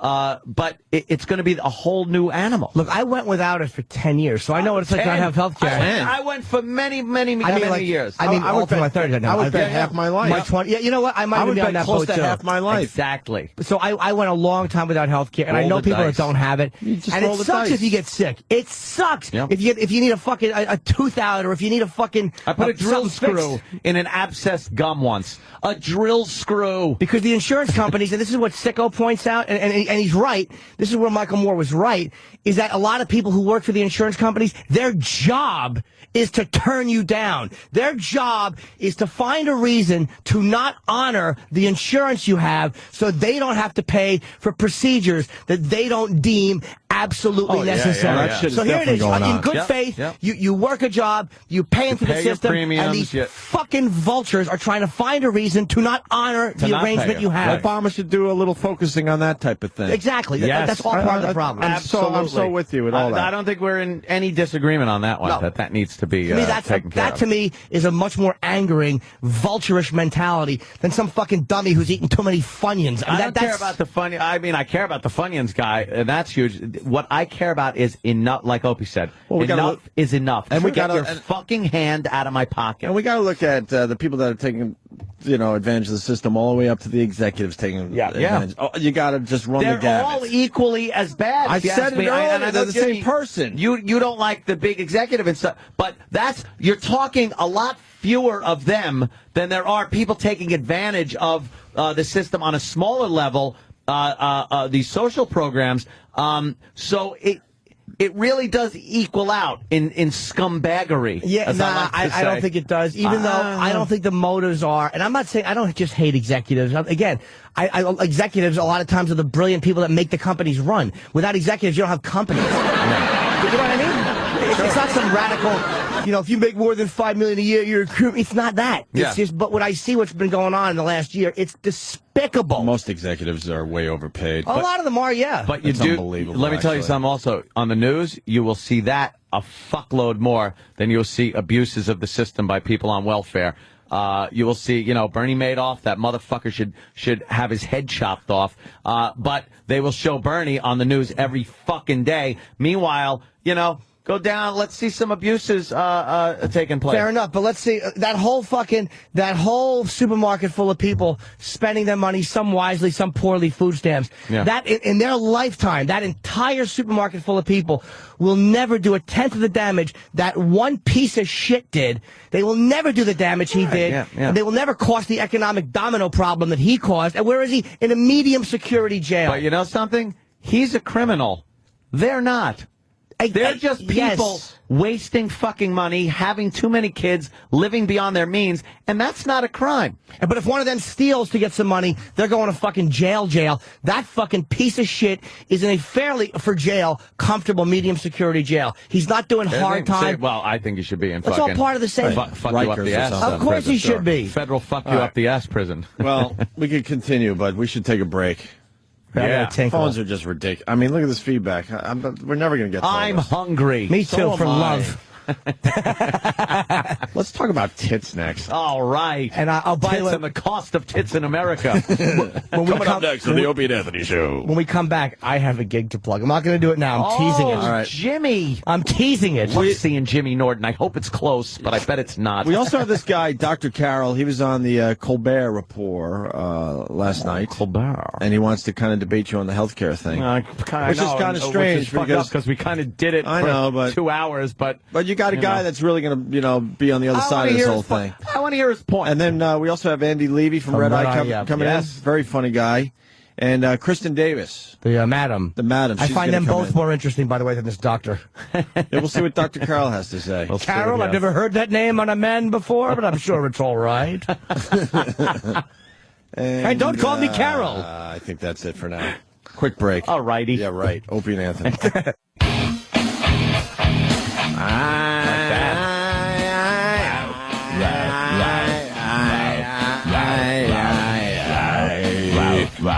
I was hanging with Jerry Cantrell and Sean Kinney yesterday, Anthony.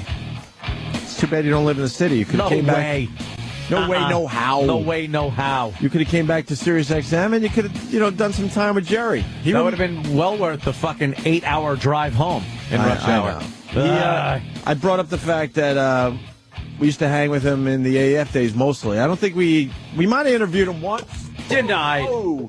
We might have interviewed him once when we were at NEW. I'm not really sure about that, to be quite honest. But AF days, we hung with him a few times. And he remembered us, for real. Yeah. Because he know who he brought up?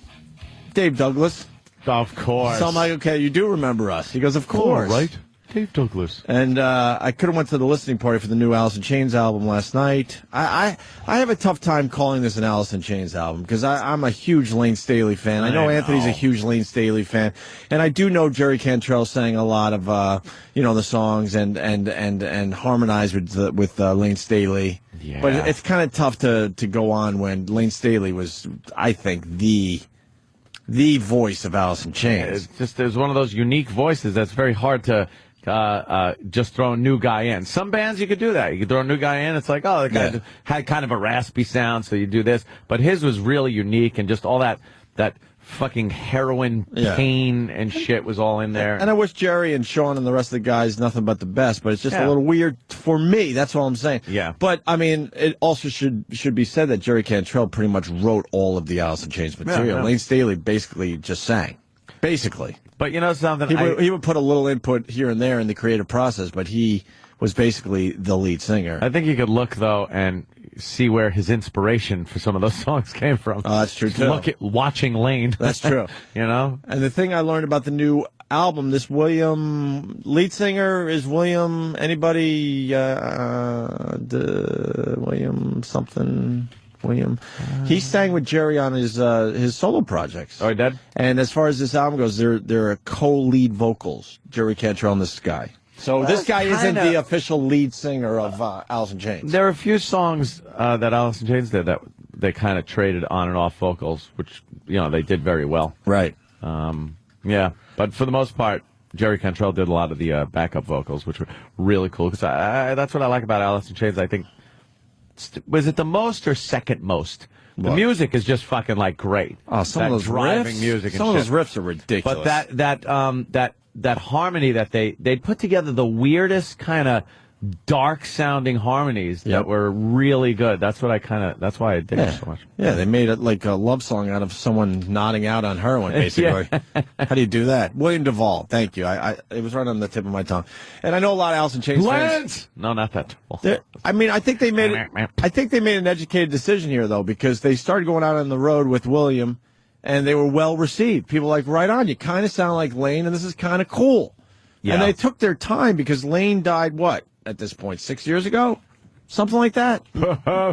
Actually, probably more. Probably 7 years ago. So every time you think it's 6, it's probably 10. And they probably, not probably, I think this is the first Alice in Chains album in 14 years. So they really did take their time, and they have decided let's give this a shot. Mm-hmm. So I wish them nothing but the best. It's still a little weird for me. 7 years. But the stuff I've heard from Alice in Chains is not the new Alice in Chains album. Not bad. Yeah. Not bad. But the point is, did some time with Jerry and Sean, and they're going to be coming in studio, and they said they would play. We'll see. We'll see. That would be cool. I think they might have been, being nice at that point. But I said, look, you have nothing to lose. You come in and play some songs, man. We got a huge audience. Rock. And I go, me and Ann are huge fans. I represent you. I go, Ann is also a huge fan of the band. And, so shooting. That's all right. It's like a retard looking at a pinwheel when they put guns on the screen to me. I know, you just went, guns. And yesterday, Jim Brewer did an interview, and I taped it, and I threw it up on my YouTube channel if you want to take a peek. It's hard to hear Jerry because he's very soft-spoken, talking about Lane Staley, so people are bitching that he can barely hear him. Turn up your fucking... Listen. When I uploaded the video last night, I heard him just fine. I might have had to crank up my audio a little louder than usual, but you could hear it. Turn up the volume. Right. It's Opie Radio on YouTube or Opie Radio on Twitter. But one of the really funny things I saw on Twitter yesterday, the highlight of my Twitter day, because you have your Twitter highlights. Absolutely. There you go. All right, this is what I really dug about. Hold on, because I know we're going to move on. Ralph is saying that Lane wrote a lot of their songs. Is that true? I don't know. I just like them. I don't care. I heard it was mostly Jerry Cantrell. From all the drug references, I would assume Lane wrote them, but, you could have had Jerry Cantrell watching Lane and just going, Jesus Christ, there's an inspiring guy to write a song about. If you could research that a little bit, because I want to stand by the fact that I think Jerry wrote just, most of the stuff, certainly. But go ahead. Yes, an inspiring Twitter of the day. The funny Twitter of the day was had to be given to James Norton. James P? James P. Norton. Yeah? Taking the picture of Club Soda Kenny rubbing his cock on the mic stand. It's the comments were the funniest thing because no one really commented on the fact that he was dicking the mic stand. They only made fun of his suit, his ill-fitting suit. One guy said his suit looks like he got it from the set of Barney Miller. Did he get it from a coffin? It was just this horrible suit. Kenny's suits have dirt on the back of them. Ill-fitting suit. The comments were really fucking funny, man. I'm a huge fan of the comments of all the pictures I post and videos I post. There's some funny fuckers that listen to the show. They're brutal. It's just... Actually, when I post a picture, I get very excited about what they're going to say. Yeah. As long as they, you get one or two. At this point, I don't have time for haters. I just don't. If you're throwing someone on the bus and you mean well, I don't care. There's a very obvious difference. But, I just don't have time for the haters anymore. You're always going to get I understand. one or two. I understand, but... I'm psyched that most of the people that follow my shit are just they're keeping it cool. So I just want to say I appreciate that. Speaking of Jimmy, remember his fishing rant? No, I don't. I sure remember. I think Coke Logic should be animating the fuck out of that one too. Oh, Lane co-wrote lyrics, only credited on 3 songs from music. All right, that's where I was at. I assumed only Lane credit for 3 songs. Oh, okay. For music. I assumed Lane wrote the lyrics, but co-wrote lyrics. That's a little Jerry fishy. Cantrell kind of wrote the music. I bet you Jerry wrote most of the songs and kind of Yeah. Come on. Oh, there's so many great Lane drug songs. Could you study a little further, Danny? If you wind up dying of an OD like that, and you listen to Alice in Chains songs, you're like, I should figure that out. So Jerry wrote just about all the music. Jerry, yeah, and probably right. Some of the other guys helped out with that, and then Lane co-wrote the lyrics, which means Jerry was writing the lyrics. Well, they would sit there and just kind of hash out a few things. Okay, one comes up with the chorus, one comes up with the verse, things like that. Now someone's writing Snore. Oh well. Oh yeah. Oh, well. How can they... Sorry, how can people be asleep? I never understood. How can they be asleep and actually snore and type it in? Right. I don't understand that. Some people just put Z's. They go, Z. Right. Like they're sleeping. Sorry, I wanted to... Sawwood. Sorry, I wanted to share my afternoon with you. I apologize. Our Lady Peace was here, too, yesterday. I remember them from the AAF days. Do you remember when they played in a closet for us, for real? Yes, I remember that one. Do you remember for real? A closet. Think. We never got respect in this business. I dream. We're running out of time, but I'm thinking we are, though. We've been at this a long time, and my dream is that someday we get real respect in this business. I'm still holding out. Smart. I'm still holding out for that. But it was at AF. We were doing afternoons. We had to go to the venue for a Van Halen show. We were interviewing Van Halen the second time, not the one at the Worcester Centrum. Right. Where Eddie walked by and we saw him for the first time. We kind of freaked out. We were starstruck. Let's be honest. Yes. Van Halen. This was with Sammy Hagar and all. And Our Lady Peace warmed up and they wanted to play for us.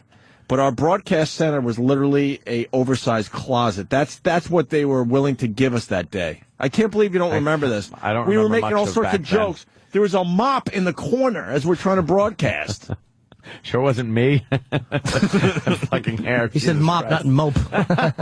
No, I'm the mope, remember?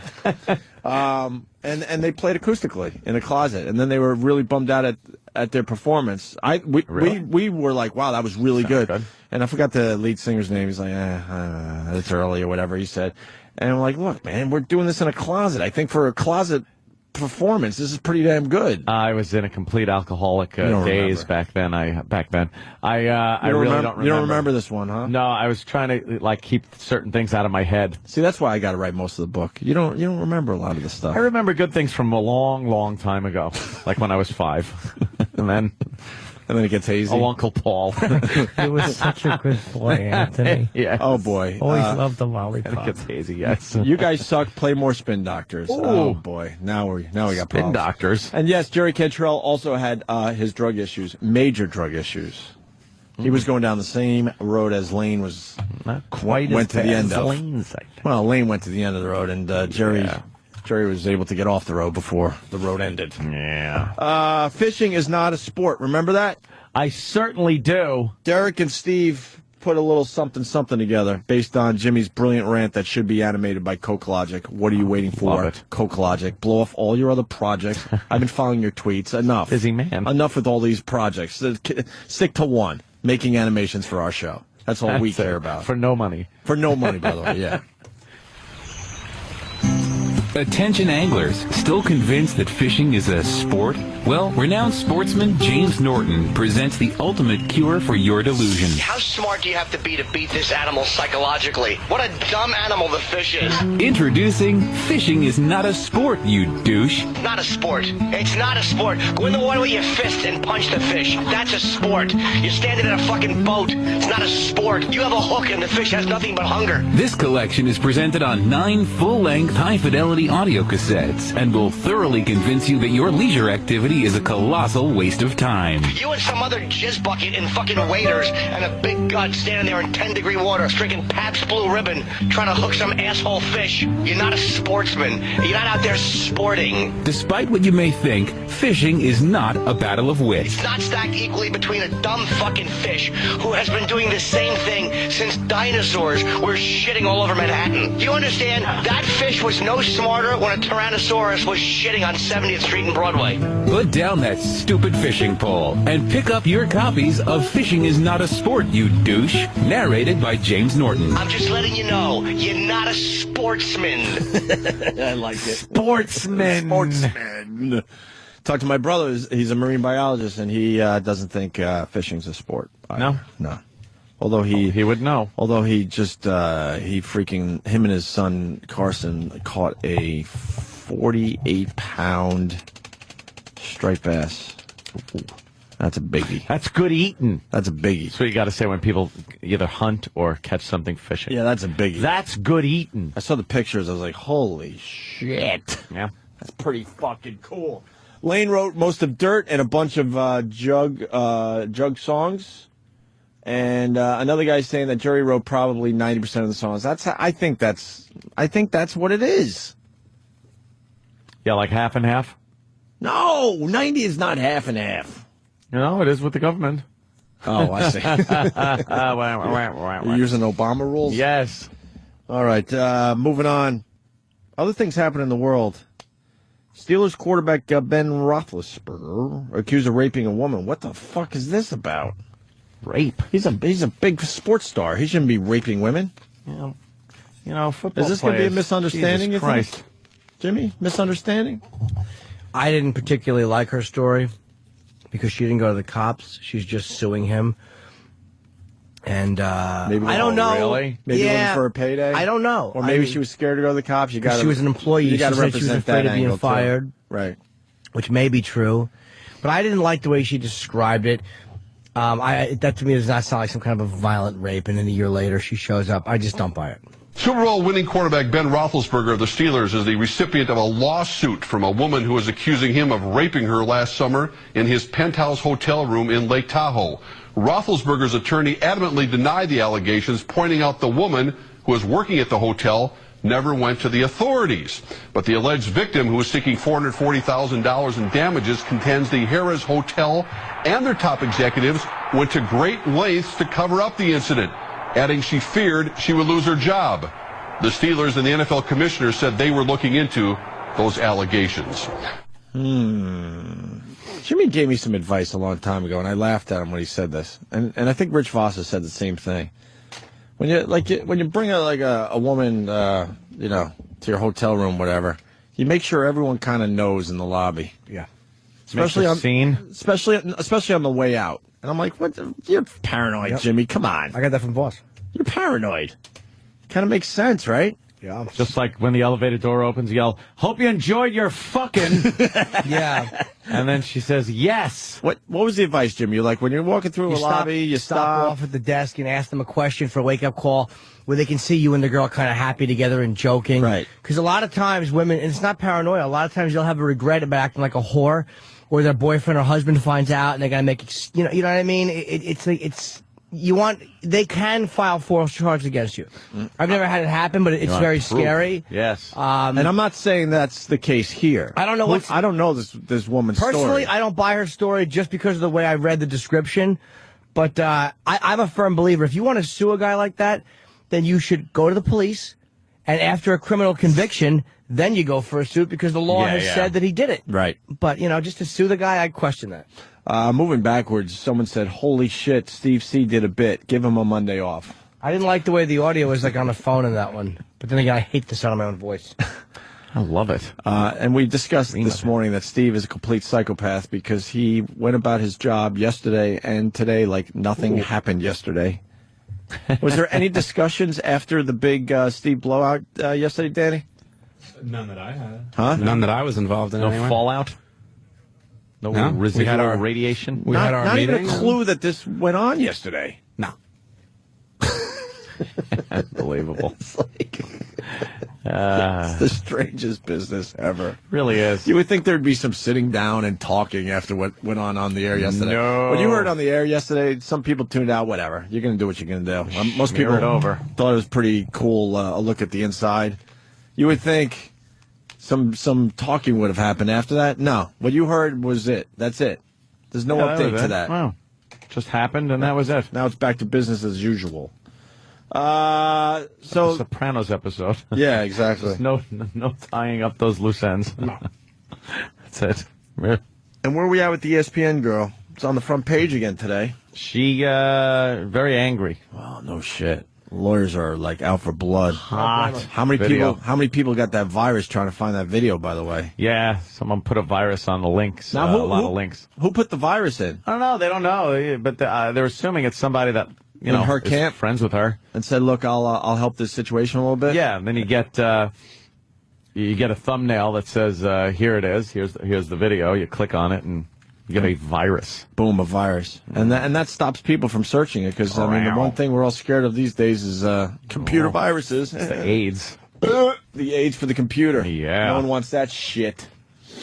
Let me say hi to Brian in Massachusetts. Brian.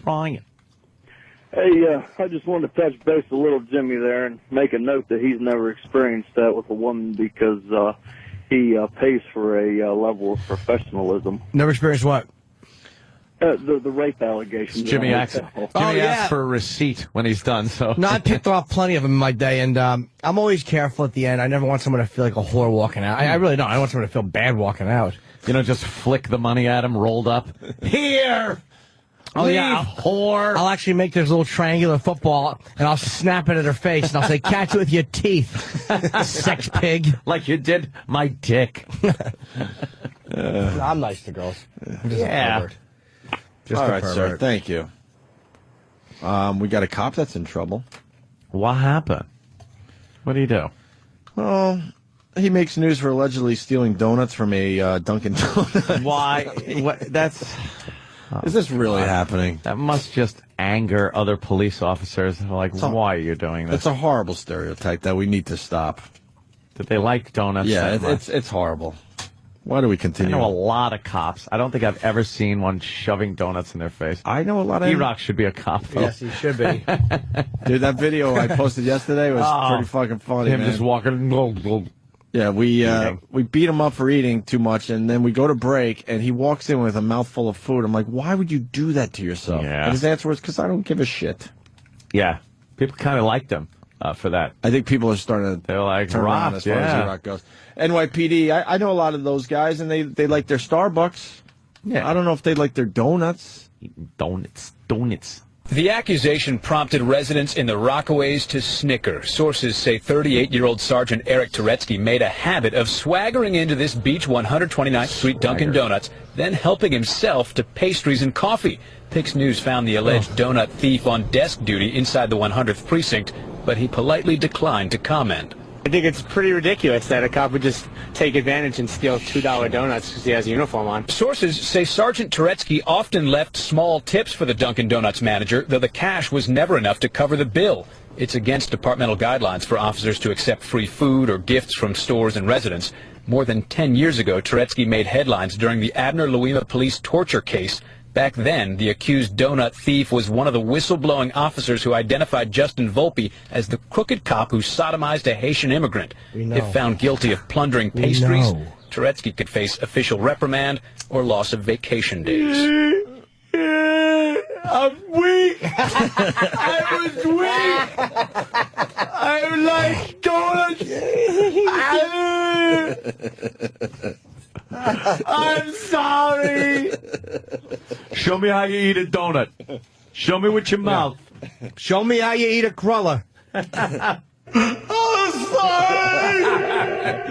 I did so many bad things. I tried to do the right thing, but I'm weak. I'm so fucking weak. Listen how much he loves the donuts. Where do you put the donuts? Come on. Show me with your mouth. See? Where were you tonight? The Kit Kat Club? Kit Kat Club? That is so fucking sick. He's just jacking off next to the door. Yeah. Show me your mouth. Let the fucking cop have a few donuts. Doing it. In my neighborhood, I see it works both ways. I see cops, they're on line behind me or in front of me, whatever, and it's a dumb little store. It's either a little ice cream or a little donut, a little cup of coffee, one of those situations, right? And you see some of the stores doing the right thing and going, hey, that's on us. And then letting the cop have his free cup of coffee. Yeah. And then I see other scumbag owners in my neighborhood. They're charging the cop $2 for a lousy little something. As this guy is in his neighborhood, protecting his store. Got to give it to him on the arm. You have to. They don't make enough. Yeah. I mean, if it's an over-the-top steak dinner, then I can understand that it might be hurting business. But yeah, I don't think you're supposed to. I think it's one of those things they're not supposed to really accept. Well, that's why we're not, Yeah. I'm not naming names or anything, but the store owner should do the right thing and let them have it. Yeah. They're not asking for it, but you should just go, yeah, that's on us. Thank you. Have a nice day. Watching the girl on the fucking Bad Lieutenant show with her mouth how she sucks a cock. While he jerks off on her fucking driver's door. And the other sister is there in the passenger seat showing her ass. She has her pants pulled down, showing her ass. Goes, show me your ass. And then he's just jacking off at the window, saying, you like that cock in your mouth. He was a bad lieutenant. He was a great lieutenant. Hey, I'll tell you, what do you think? Comes on the side of the car. Fucking rain will take it right off. Dude, why did he put it in her mouth? That's what I would have done. I don't know. That would have been a little too much. So many bad things. Yeah, he's trying to keep control. Right. He looks very unpleasant and angry. Oh, he was so angry. He's just like grunting at her, and then he just comes, and then he just gets in his car and drives away. All like embarrassed with himself, I think. He gave her a fucking, he gave her a break. It's kind of hot. That is a pretty hot scene. It's phenomenal. She's kind of doing the fake blowjob in midair kind of a thing. And then there he's doing his cum shot. The worst scene is when he's totally naked with his arms out, just going, doing that crying thing he does the whole movie. I got to see this movie again. It's been a while. Oh, it's fantastic. I saw it last night. You know what I love about scenes like this is the girl doing the blowjob thing with her mouth, right? She has a family, and she goes, I finally made it in Hollywood. Yeah, I'm in a big movie. Harvey Keitel, by the way. I got a scene with Harvey Keitel. And then the family has to, tell their friends, our daughter is in this movie. Could you please not see it? She gives an air blowjob to the guy, and he comes on her door. And Daddy's sitting there going, well, God, is she really a good actress, or what? Or is this from experience? Yeah. I haven't seen this in so long. Yeah. Let's say hi to Curtis. Curtis, you're on the Opie and Anthony show on this fine Whip 'em Out Wednesday. Good morning, gentlemen. Hello, Curtis. Hey, I didn't know if you knew about this, but I just picked up a 40th anniversary special edition of Penthouse, and in their sort of look back section under the film, TV, and radio section. There's a picture of you guys and a quote from you, Opie, from 2001. Wow. What's the quote? Look at us. Do we look rich? We still go out and drink beer with our listeners. I take the subway every day. I want to lead as normal a life as possible. I don't want to end up in a gated community somewhere. Opie, January 2001. Boy. Well, who were those guys? Yeah, times have changed. I don't ride no fucking subway anymore. It's very dangerous out there. I never did. Now I got Kenny picking me up every morning. I never rode the subway, and I hate people. But I will drink with anyone. Awkward. Kenny cleans out my smoothie fucking cup every morning. Awkward. Oh my God. I used to commute on a subway, and now I get picked up every morning. Look at us. And it's not a gated community, but it's a well-secured building. By the way, it may be interesting to note that in this section, you are the only radio personalities in there. Oh, nice. You know what, though? I was drinking with listeners this past Saturday at F.H. Riley, so that continues to this day. Well, thank you. Self-interest there. Oh. Well, that was the only reason. You know, I gotta make sure these fuckers keep coming when I'm not there. I drink with the listeners when they come to my house unannounced. Right. See? We're still the same guys. Yeah, exactly. Thank you, Curtis. I'm going to have to pick that up. I did not know that. Oh, by the way, to kind of sort of burst your bubble on the whole deal, later on in the magazine, there was a big-ass article featuring all the Penthouse pets that were been on Howard's show. Sorry. Yeah, I figured as much. Well, enough with the kissing of Howard's ass, really. There's other fucking radio guys doing very well and doing some fine stuff out there. Jesus, enough already. It's fucking annoying. Who? Let's go to Adam in Connecticut. That's a yellow fucking flag. Hey, buddy. That's no red flag right there. I said who? Oh. I'm saying there's plenty of other radio shows like, okay, Jesus Christ, name one. That was everyone sucks ass. I was talking about us. Oh, okay. I didn't want to. Well, that's good. Blatantly obvious. Yeah. I thought you meant what was his name? Todd and fucking. No. So is it Todd? No, the guys that got fired for the wetback statement. No, no, you know what? Us doing a good show. Yes. Let's make our short list. Ron and Fez doing a very good show. Yes. Brother Weeze always doing a very good show when he stays away from politics. More and more liberal every day, that Brother Weeze. Oh, Love my him, though. God. Love him. Yes. This is it? Oh, is that it? What the fuck? Where's this picture from? Oh, my God. Holy shit. I'm trying to think of... Dude, what's wrong with you? Definitely look like... show who is it? Wow. I'm trying to think of an actor. The guy from you look like that guy from fucking Hill Street Blues. the crazy cop. What was his name? Bruce something? What the fuck, Ant? Yeah. I mean, I look like shit too, but why There's something your going on eyes there. are like... They're half shut. I was probably drunk. You're like, it looks like you're on heroin. You have hair like old Bruce Springsteen. Yeah. What a creep. Oh, my God. I got to tweet this shit. Well, What a you're doing weird- your fucking kissing Garami mouth picture. I do it in every picture. I don't know why. You're right. Dude, I'm It's like a fish they just brought into the boat. all right. I'm saying that I look bad too. Wow. Yeah. No. I remember these days. Wow. This was bad. I was absolutely hammered there. I could tell just by looking at me. How are you hammered? Because it was afternoon drive, so we probably took it like during the show at some point. I don't even remember. I honestly I don't remember taking this picture ever. Okay, yeah, I look like a drunk Eric Bogosian. Oof. I want to lead as normal life as possible. Oops. All right. Oopsie. That's a good one. Nah, I still do my best. Whatever. All right. Moving Fans on. have stopped us from being able to do that. No, teasing, of course. And then what's the other section? Why is this? Whatever. How come he said we're the only radio guys in there, and Rush Limbaugh's right next to us, Bill O'Reilly's over us? Fucking. Yeah, I don't know. And why are we in black and white and everyone else is in color, by the way? They probably looked at the color picture and went, wow, we're going to put these guys in black and white. Jesus Christ. Yeah, you know what? Look awful enough. Black and white pictures are way better. Should have done a sepia tone.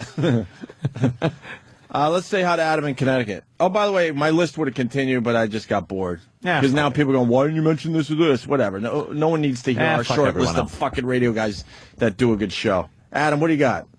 Yeah, when you're talking about what the girl, how the girl's parents felt when they went to the movie and saw her. Yeah. It'd be like the same thing in Lethal Weapon when Danny Glover told everybody to watch his daughter in a commercial, and she did a commercial for condoms. All right, yeah, there you go. Yeah, that's it. You got to think that is really happening in real life. The condom commercial. And you're putting your parents in an awkward position. Like, God damn, I thought you were going to be like a Meryl Streep.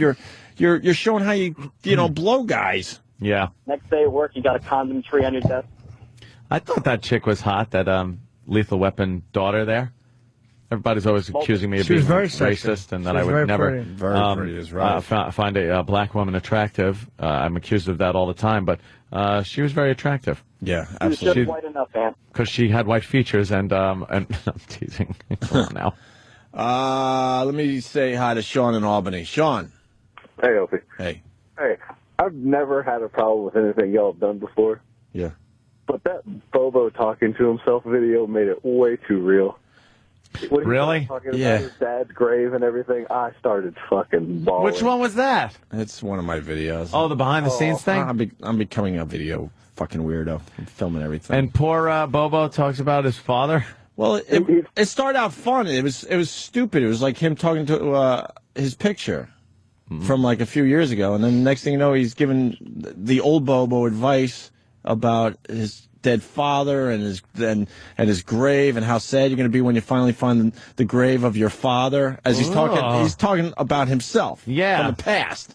And you're going to be really sad because, it's overgrown and it's dirty. And I'm like, can I hear this? For real? Yeah. All right. We got it up here, right? The studio here. Well, it's a long video, though. This is a picture of Bobo. All right, thanks, Sean. Get a little bit of it. Camera. It's on my This YouTube is channel. Bobo staring at a picture of Bobo. I have to stare at this picture until I see Christina's face. Who told you to do that? Troy told me to. Troy told you have to stare at a picture of you. It's like abuse. Until you see your new girlfriend Christina's face. Otherwise, I'll never see her face again, so I have to sit in front of a picture of myself. I think this picture was taken in May. I know it was right before the animation festival. You just found out that your mom got you tickets to the animation festival, and you're going to see Opie and Anthony on stage for the first time ever. And she said it's going to make up for you not having tickets to the Virus show in 2007. And you're going to be sitting in the second row. He's talking to his picture, I think maybe Opie and Anthony might end up seeing you on stage. No. I know you made E-Rock puke with a picture of a tumor that was removed from a dog that your mother used to take care of. And it made E-Rock puke. I remember it's going to creep out Stalker Patty, which I know you're going to really enjoy when that creeps out Patty. And Big A was cheering when he saw this. He's going to be cheering. You're also going to run into some people from Philadelphia, but don't worry about those Philly fans. They have respect for you, even though you're a Met fan, but just remember, during the game, there are enemies during the game. Remember that. And you might also want to know that your father is buried in, I think it's Woodlawn Cemetery, not far from Republic Airport. That I know for sure. And please, when you see your father's grave, make an effort to clean it up, because no one ever maintained it all these years. My uncle forgot the directions of where he was buried, and that kind of upsetted you all these years. And you're going to be very upset when you see how it hasn't been maintained, his grave. As a matter of fact, the first time you see his grave, if I could tell you my past self, bring a hedge trimmer to that grave site. His grave sports almanac. Some OxyClean. OxyClean. And while you're at it, a little bit of a heads up. Might want to arrange for an encounter with Tippy Tom if you want to meet Tippy Tom himself. Because he's going to pass away. You're going to find out he died. He's talking to his past self. Tippy Tom. Tippy Tom. Which would have been freaking hilarious. And, while you're at it, a heads up. You're gonna have to show off your junk the second time you go into the Opie and Anthony show. You're gonna have to show. Just a heads up. But don't worry, it'll be worth it because you'll get virus tickets. And that's a picture of yourself. I guess I could say, look, I'm 2008 Bobo. I have no idea the Mets are gonna collapse 2 years in a row. I have no idea that I'm actually gonna get to go on the Opie and Anthony show. I didn't even know that I could go to that they had bleachers in 57th Street yet. I don't even have an XM yet at this time. I'm listening to K-Rock. My alarm clock goes off on my stereo, and I hear every single morning it goes off. And even on the weekends, I got a program to do that for my iPod. Now, as a matter of fact, in 2009, I still Holy shit! Isn't that a great The pullback is fantastic. Thank you, sir. Oh, thank you. Yeah, he's 2 feet away from it. I pulled back, and you now see the whole room, and there's literally 12 people watching just him watching talk to himself. And he might as well be alone there. He's just concentrating on the picture of himself from the past, talking to it.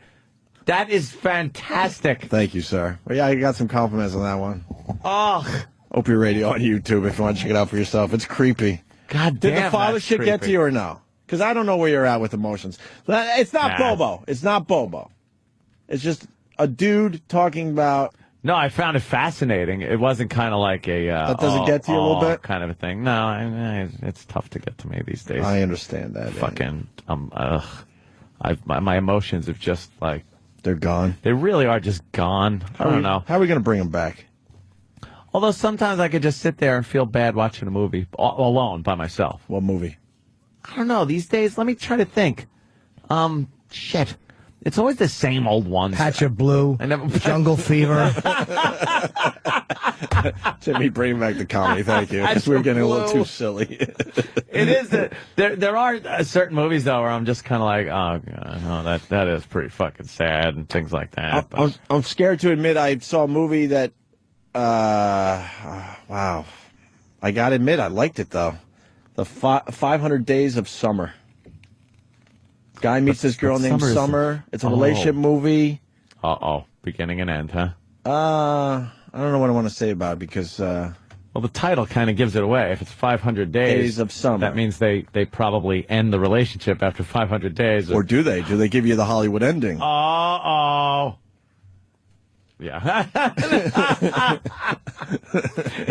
right. We're giving each I other... won't see it. No, you probably wouldn't. I'm surprised I liked it. You know, it wasn't the same old Hollywood shit. It was kind of formula indie film. Yeah. A formula indie film, but... There's a movie out. Oh, let's see. Look at the cover, though. Again, the guy and the girl. Anytime there's the guy and the girl on the cover... I understand touching that. like that. That's why I'm like... Full shot cover. I get like, ugh. That's why I was like, oh, man. And you know what? My girl was cool because she goes, I want to see this movie. And I looked. I'm like, look, come on. And she goes, I think you're going to like it, though. So I read up on it. I'm like, all right. You know what I mean? Yeah. Because, I mean, my girl's cool enough where I don't get dragged to movies like I probably did in the past because I didn't speak up. And it's the kid from Third Rock from the Sun. The little kid. That was him? Now grown up, yeah.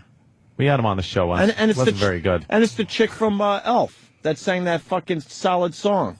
The Will Ferrell movie. Yeah, I only saw that once. Where she belted out that tune.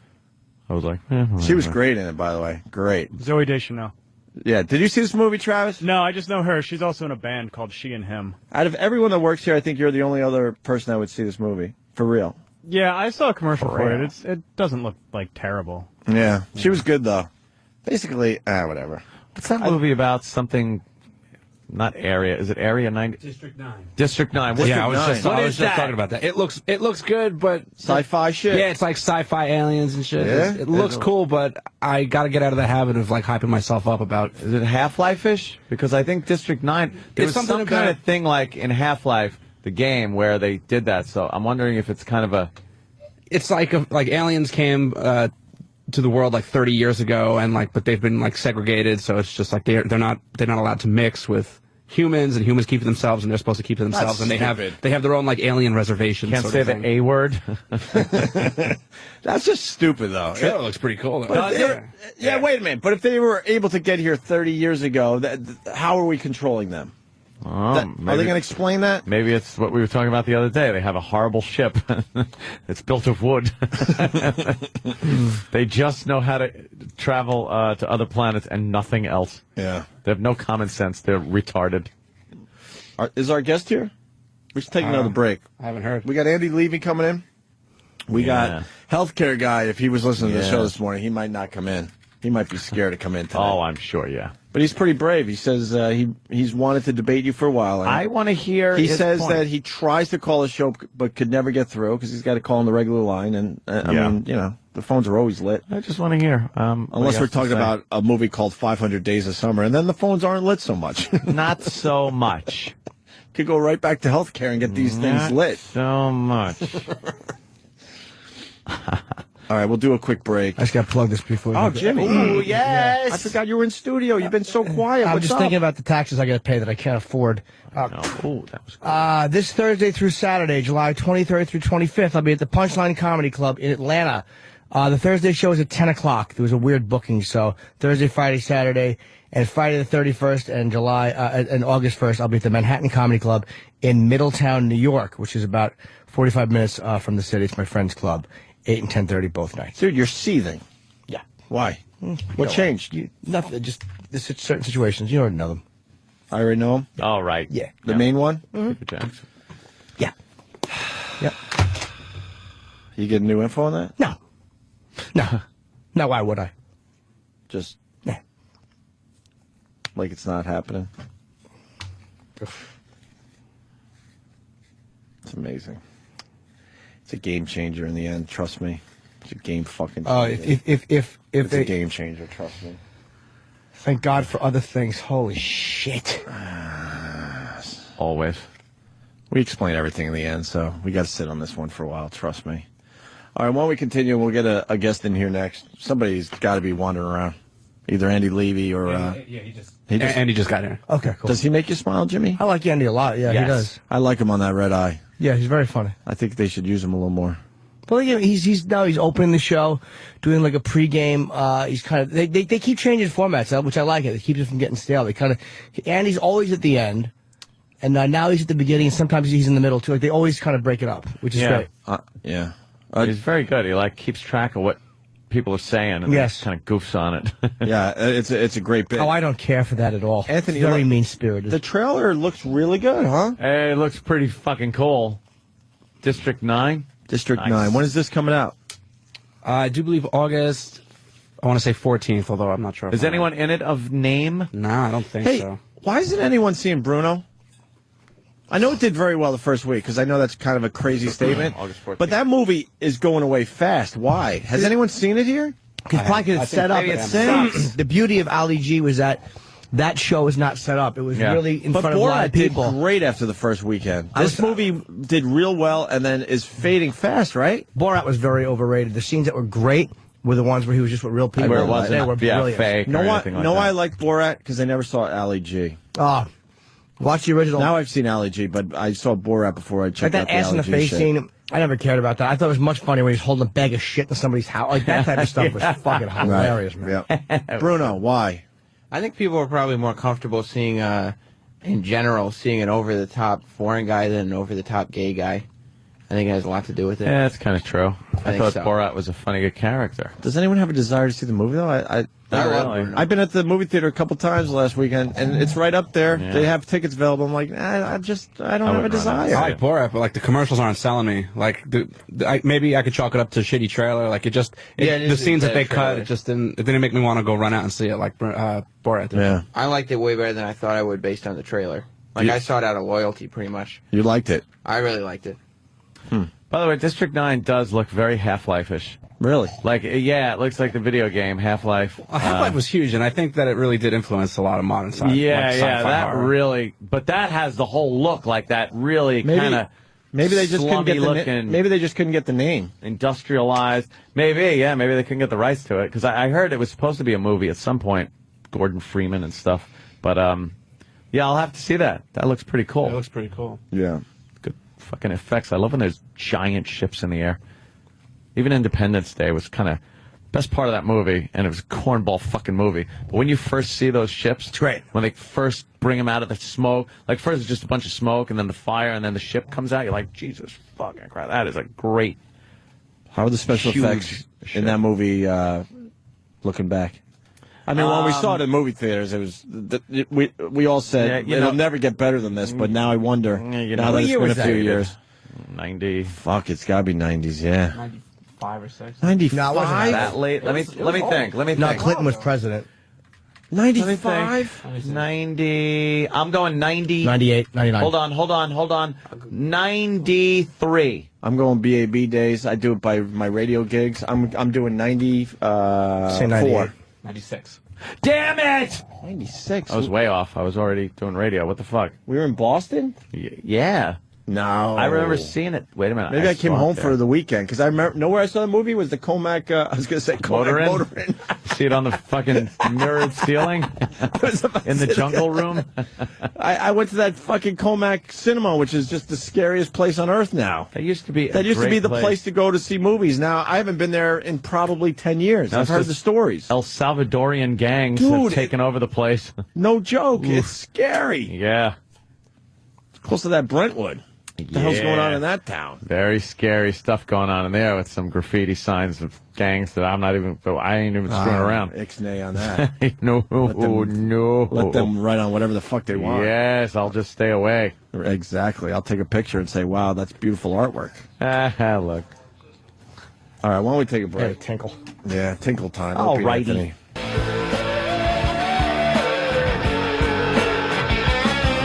Oh, see, I like this song.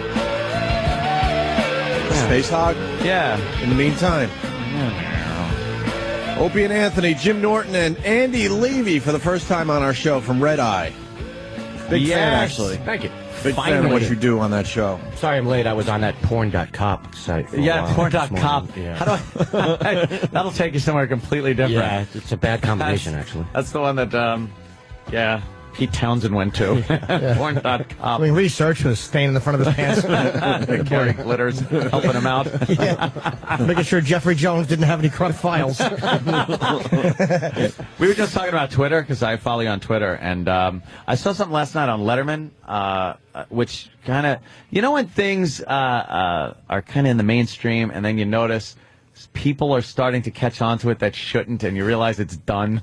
I'm kind of feeling like that about Twitter. Because, Letterman started about Twitter? Well, it wasn't Letterman so much as his guest, who, goddamn, I was hoping it would just pop into my head before it really had to pop out of my mouth. Yeah. But it's, what's his name? Yeah, he was in that. Frank Gorshin? Yes. It's always Frank Kevin Spacey. Kevin Spacey. Kevin Spacey is sitting there talking about tweeting and twittering, and it just seemed like, oh, this isn't good. Because David Letterman's like, what are you talking about, this twittering? And then he goes, I know what that sounds like, after, because he just went on and on about twittering and how he twitters John Stamos and this, that, the other. It was really like this long-winded explanation. And David Letterman goes, I know what that sounds like. And seriously, Kevin Spacey goes, what? He goes, a huge waste of time. And got a giant laugh. Letterman's on Twitter, though. Is he? Yes. You sure it's Letterman? That's probably his people. Yeah, it's probably his people. Most of us don't have 25 million people a night we can chat with. Yeah, really. Exactly. Let us chat to a few people, Dave. Yeah. To make the point. You're a smart guy twittering usually. Me? Yeah, you put up these links and stuff to very, very intelligent, very, you learn something from your tweets. Really? And then sometimes it's just, you're an ass. You'll tell me I'm an ass. Are they thought-provoking? Yes, thought-provoking. Some intelligence behind them. There's some good shit on I like there, to take like a sideways look at the news sometimes. Oh, yes. Little skewed kind of thing there. Yeah. What do you like in the news today? Anything? I saw that, was it Carolyn Maloney's in a little bit of trouble? Representative from upstate. Oh, for dropping the N-bomb in a quote? Yeah. It wasn't even her saying it. I know. Well, she said it, but she was repeating. She was repeating someone else. Yeah. That's the double N word. Yeah. The N once removed, we call it, in the politically correct circles. But I'm pretty sure she should go to jail for it. Yeah, of course. I agree. Of course, we have a black president, for God's sake. Send her away from Guantanamo. Let loose the terrorists and put anyone that uses the N-word there. We're talking about Bruno and why it's not doing... What do you think there's a trailer? Because there was mixed reviews and people it's not getting the same vibe that fucking Borat had. Yeah, I think, I haven't seen it, but I saw, they do those cinema score numbers where people in the theater rate the movies from A to F, and it got a C, and that's incredibly low for any movie. So I gotta think just bad word of mouth is killing it. Especially on the heels of Borat, which, did very well. And then you get a C coming out of there. I don't know. They said, what does he suck in the movie? It was C. Oh, no. He's gay. I love the get it part. Right? And a lot of people are complaining it wasn't gay enough. So I think they didn't gay enough. Yeah. That'll kill you in middle America. They probably overthought him and made it too safe. So the word of mouth's like, don't bother. Probably. He seems to get a lot of press making his movies, more so than after the movie comes out, because there's always, oh boy, look, he's at it again. So those English papers like to follow people around like that. And I don't believe anything on the web that has that .uk. The second I see a story, I'm like, I'll go to Drudge, and I'll be like, holy shit, really? Like, that happened? They found some kind of a piece of a UFO? And I'll click and it's like, oh, .uk, okay. Well, that's like, have you read Pravda? Oh, yeah, that's the Russian, used to be the state newspaper for the Soviet Union, and now it's just this wacky, bizarre website where everything is UFOs and... Oh, my God, they went that way? It's like your old World Weekly News. Yeah, that's exactly what it's like. It's like the Weekly World News. Weekly World News. Unbelievable. There we had the Bat Boy. Come to Russia. Bat Boy, very scary. And it's always like, Professor predicts that U.S. will be giant hole by 2011. You gotta click the link, You're absolutely. Wow, click every time. But there's always it's always a professor saying something. Some professor. Kind of Russian professor. Used to be great back in Soviet Union. Now I pump gasoline, but I know still lot. Moving back to Twitter, Mike writes, that Twitter's time has come to an end when Larry King is twittering. Which he is. Twitter, is he? Yeah, he knows nothing of He promotes technology. his Twitter on his show every night. Does he even know what it is? Reach me on Twitter, yeah. I don't know. Who knows what he knows? I think it's next to my prostate. It hurts. You're not a fan of Larry King, are you? I was, back when the show was hosted by a live person. I thought it was actually not that bad. We actually now watch, because it's so ridiculous. It's one of our favorite bits we're doing lately, is bringing the Larry King audio. And we're just amazed at what he's doing with that dumb show. I don't think anyone from CNN is watching him to know, oh my God, he lost his mind years ago, and we have to remove him from the airwaves. He doesn't know what he's saying half the time. Yeah, he's basically animatronic now, I think. Yeah. I think he's just stuffed with little cogs and rods. Because talking to Joe Jackson, he was talking to him and asking him, how do you feel about your son's death? Well, what's he supposed to say? Even if he didn't care. Well, what he's supposed to say is, I have a new record label coming out. That's what he did. That was remarkable. I thought I was a plug whore. Jesus, I never did it on my son's casket. Probably signed the contract right on the casket. Wow. The best Larry King ever was asking the skateboarder how important the board is when you're skateboarding. He fell down off that's when we went, wait a minute, something's going on with Larry King. He had nothing. And then he tried to, I even saw the promo for Larry King talking to Joe Jackson, and they tried to hip him up by adding in the clip where he goes straighten me out. He's talking to Joe Jackson. I guess Joe said, I'm being straight. I'm being straight with you, or I'm straightening out everybody. And he goes, straighten me out. He's lucky he didn't get a fist to the face. Yeah. That's how Joe Jackson I did Michael. Things out. He straighten you out. Right. Like the Colonel at the end of Boogie Nights. That's how you get straightened out. A big non-white penis right in his Larry King face. Straighten him right out. Stephen S. from Bayshore or Larry King. So, Joe, it's 1 down, 4 to go. Comment? And Stephen also writes, Larry King is lucky his heart is still twittering slightly in his chest. Oh, is that what it is? Yeah, Larry King twittering and stuff. Because then people, it's always the thing that is a fad, I guess, and the technos pick it up at first, and then it just becomes this thing where, grandma's twittering. We have a special thing that just Twitters. I love how old people just need one thing, like that phone with the giant button for help. It's just like, and it's, I think Meredith Baxter Burney does the commercial, and you kind of forget she's an old lady now. And she's talking about, I don't need a phone where I need to call all kinds of people, but if I need help, it's just a giant red button that you push, and I guess a help button. I guess like, Undertaker's on the other end. Like if my ex-TV son's hat falls off again. Oh, God. Yeah.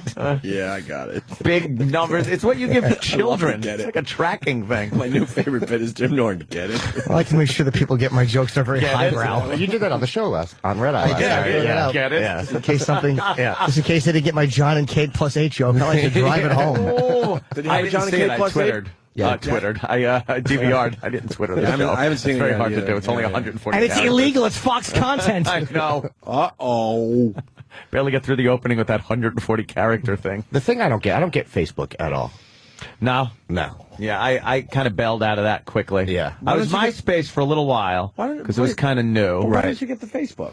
It's just because anytime I go on there, I end up spending 3.5 hours blocking applications because I don't want to have water fights with people I don't know. Yeah, we've discussed I want to poke you. Yeah. I got poked.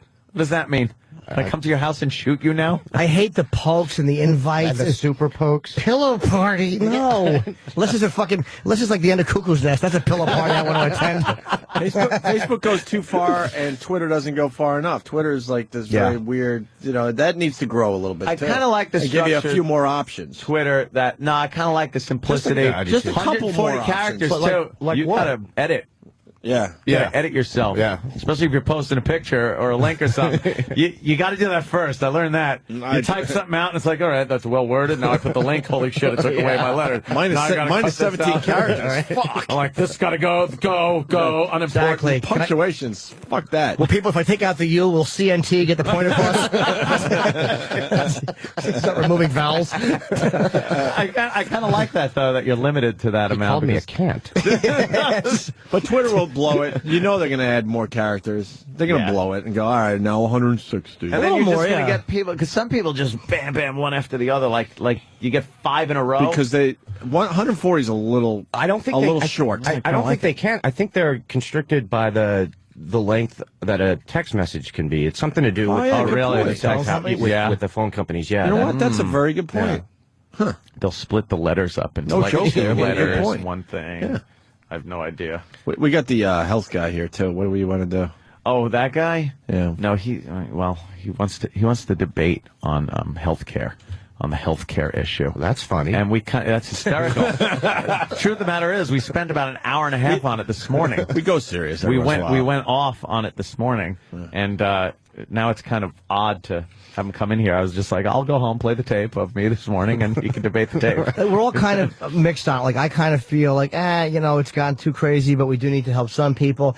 And Anthony feels like anybody who makes under 400,000 should be put down. All right, I don't remember quite putting it that way, but all right. Like a sterile farm animal. They should just be fucking electric bolted in the head. Get it? Did you get it? Because they're not producing anything. I'm just tired of the hand in the pocket and the 60-40 thing, with 60% going to the government and 40% going to us, the elite, rich, bastard. Oh, my God, I can't believe they actually used the country the way it's supposed to be and made something of themselves and attained what this American dream is supposed to be, and you're just punished for it.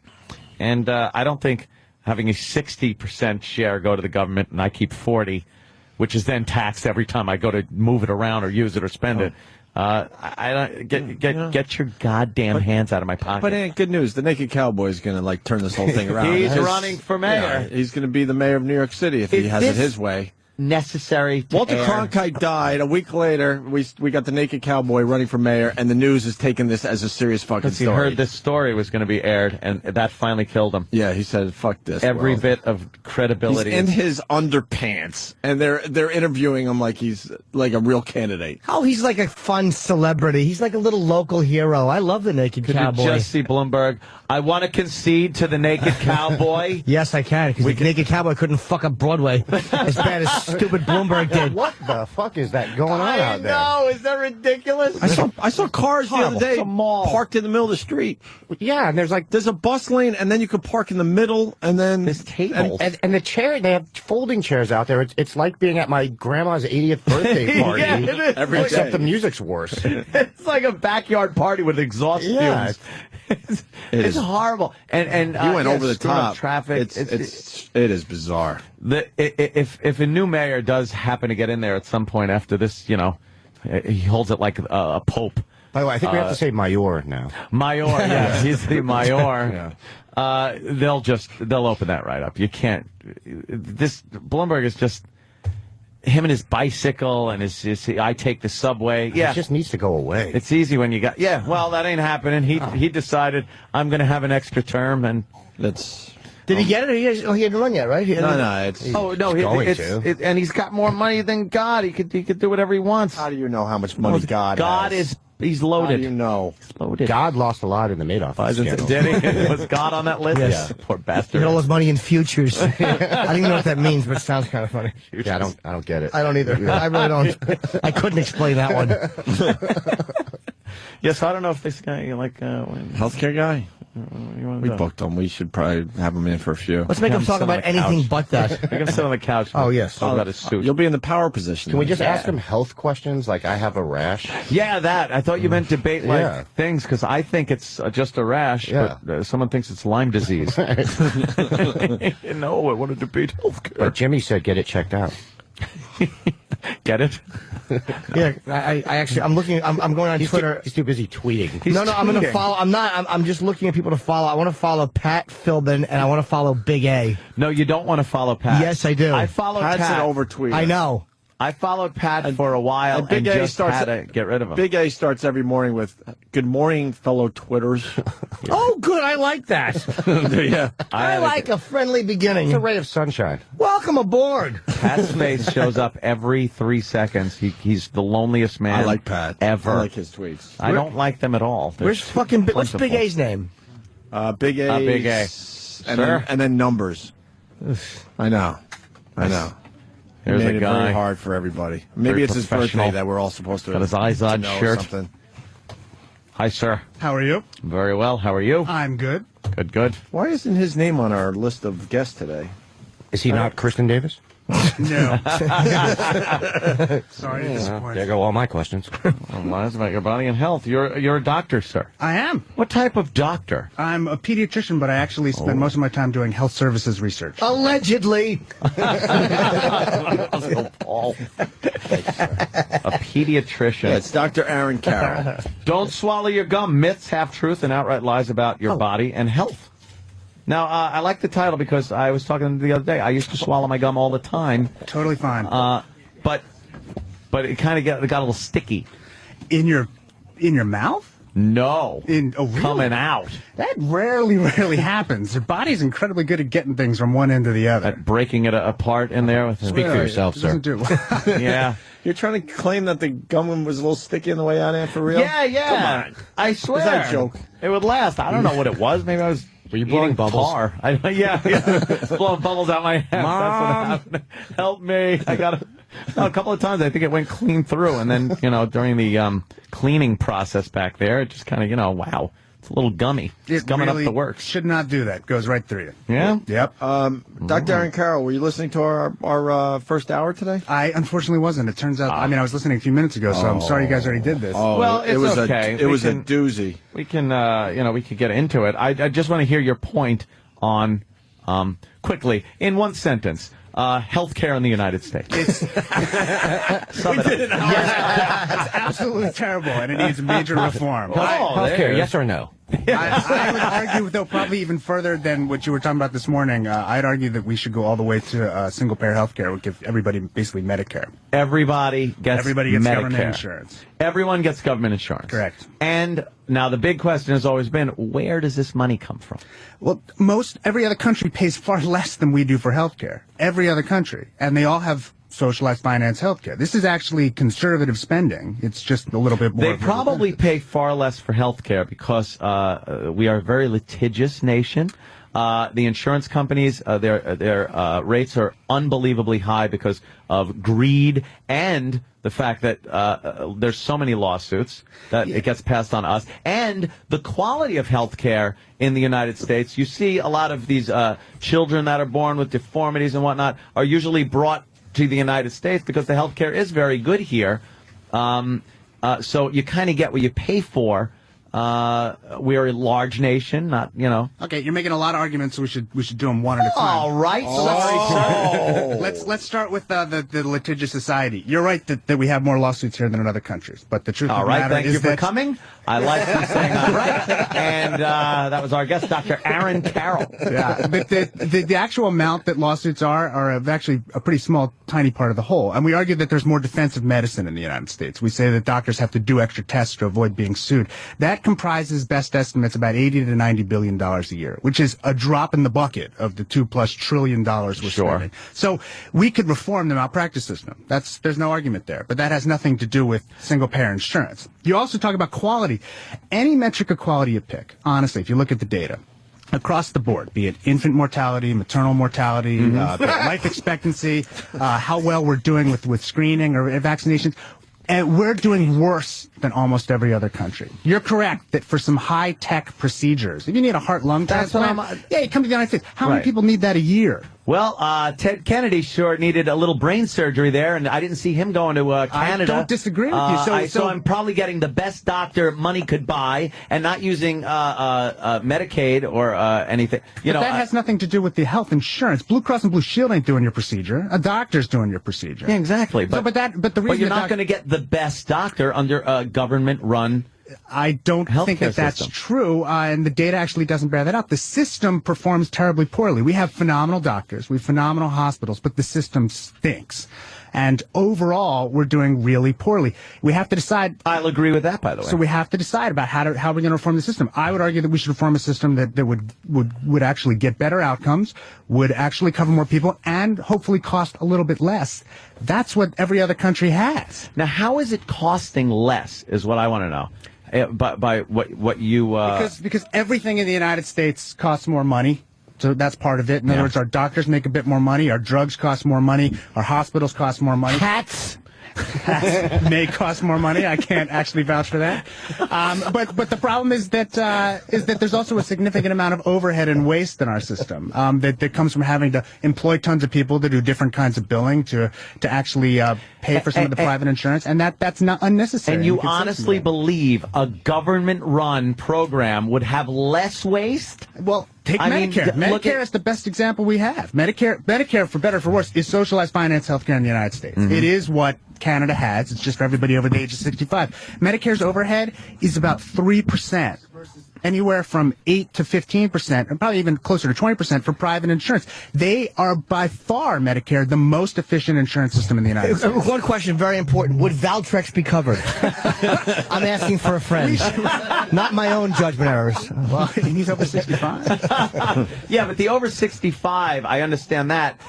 There's a big difference between a government-run agency supplying medical treatment for people over 65 in this country than it is the entire coury. No, it's really not. In fact, the over 65 is a lot harder than for a 25-year-old. Come on. How is that? Because you're talking about a lot of preventative medicine. That's so much easier than the end-of-life care and everything else that we're having to do for everybody. End-of-life care? Yes. I'm not saying. That's something we need to get rid of. That's What happened to your mic? God damn it! Sorry about that. Why don't you just Twitter it? So actually, I mean, there's no reason to think if we can provide it for everyone over the age of 65 that it won't work for a 64-year-old. Why can't we do it? I mean, everybody said these same arguments before they put Medicare in place. Then Medicare got established. There's no one running on a platform of Medicare's got to go. You know, we're all very happy with it. Why can't we have it for everybody? Actually, the Naked Cowboy is running on the platform that Medicare has. That's why he's going to lose. God, is he? He's going to lose? Oh, literal Dr. Aaron. Patrice O'Neal has entered the studio as well. Hey, good morning. What's up, man? What's up, Patrice? We got Dr. Aaron Carroll. Yes. And Andy Levy from Red Eye in studio. Hello, sir. How are you? Yeah. We're talking healthcare, financing, said healthcare for the entire country, so that I guess who are the people that really need this, that aren't getting it? Everybody. Well, the truth of everybody, not everybody. No, really, not everybody. Well, everybody would benefit to some extent because we're now, the I don't feel I benefit.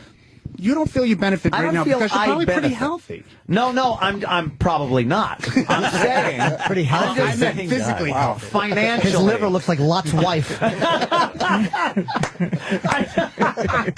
No, I'm saying financially, I don't know if I benefit as much.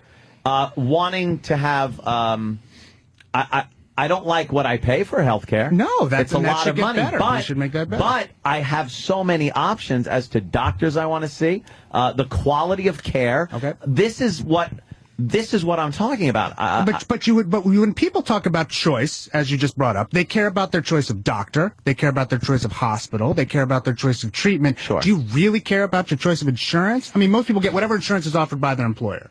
No, I care about insurance paying for what I want as far as care goes. Medicare allows you to see any doctor in the United States for the most part, go to any hospital that you want to. It has phenomenal benefits. Medicare offers almost more choice for what we care about than almost any private. They don't give you the out-of-network crap? They don't give you the out-of-network crap? Out-of-network in Medicare. Okay. Anthony, what's the conversation? The doctor is saying I'm a that radical. homosexuals should be put down, and Anthony's saying they shouldn't be. Oh, my God. I mean, this is very inappropriate. Really? No, it's medical. You don't think faggots have the option of man? No, the doctor's saying that he wants nationalized health care or whatever. Yes. Am I correct in Yes. Anthony's again? Pretty much using the Medicare outline for the entire country, and not just because I'm calling it niche. It is a niche. Over 65, it's the worst. But it's a small percentage of the country. Now, if you spread this out over the entire population of the United States, I feel it's going to cost more. And I think, it will come out of the wealthy's pocket. But it's utopia, though? It's two things that's happening. One is, in that great world, is that really doctors should just fucking help you. Like utopia, right? I understand. But in reality, though, the business sense, healthcare for everybody it's bad business to have healthcare be run nationwide. Because here's what utopia meaning. Medicare, everybody gets cured, everybody gets the chance to get. But when the government runs healthcare, like you see in these other countries that they keep it really quiet, they're deciding motherfuckers who can live and who dies. If you get sick, Anthony, and the government runs the thing, they got to make a decision on whether you're worth keeping alive. That's not how it works. It is how it works. It really isn't. I hate to tell you, it's not how it works because right now, if you have Medicare, they don't make decisions about whether you can live or die. Medicare is not government, though. We're talking this socialist thing. I'm talking about Medicare for everyone. I'm not okay. You're talking about a socialized system. That's really only England. But they're trying to do that here. No. Come on. I'm as far to the left on this issue as you can possibly get. No one's arguing for that. No one's arguing for the VA system for everyone, which is socialized medicine. At most, people are arguing for just the government to pay for care, which is Medicare. That's what Canada has.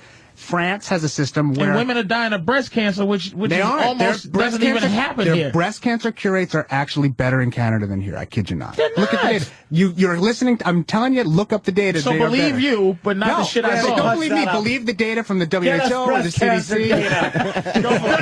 Canadian women are fucking dying from breast cancer. Look at the joint Canadian-U.S. healthcare study that our government and the Canadian government did together and published jointly. And add that lion thing at the end where you said government.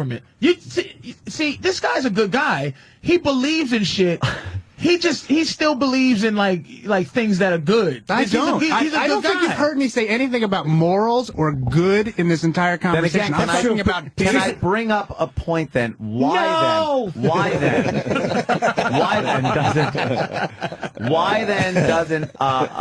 don't American women that are stricken with breast cancer go to Canada to get cured if it's so much better up there?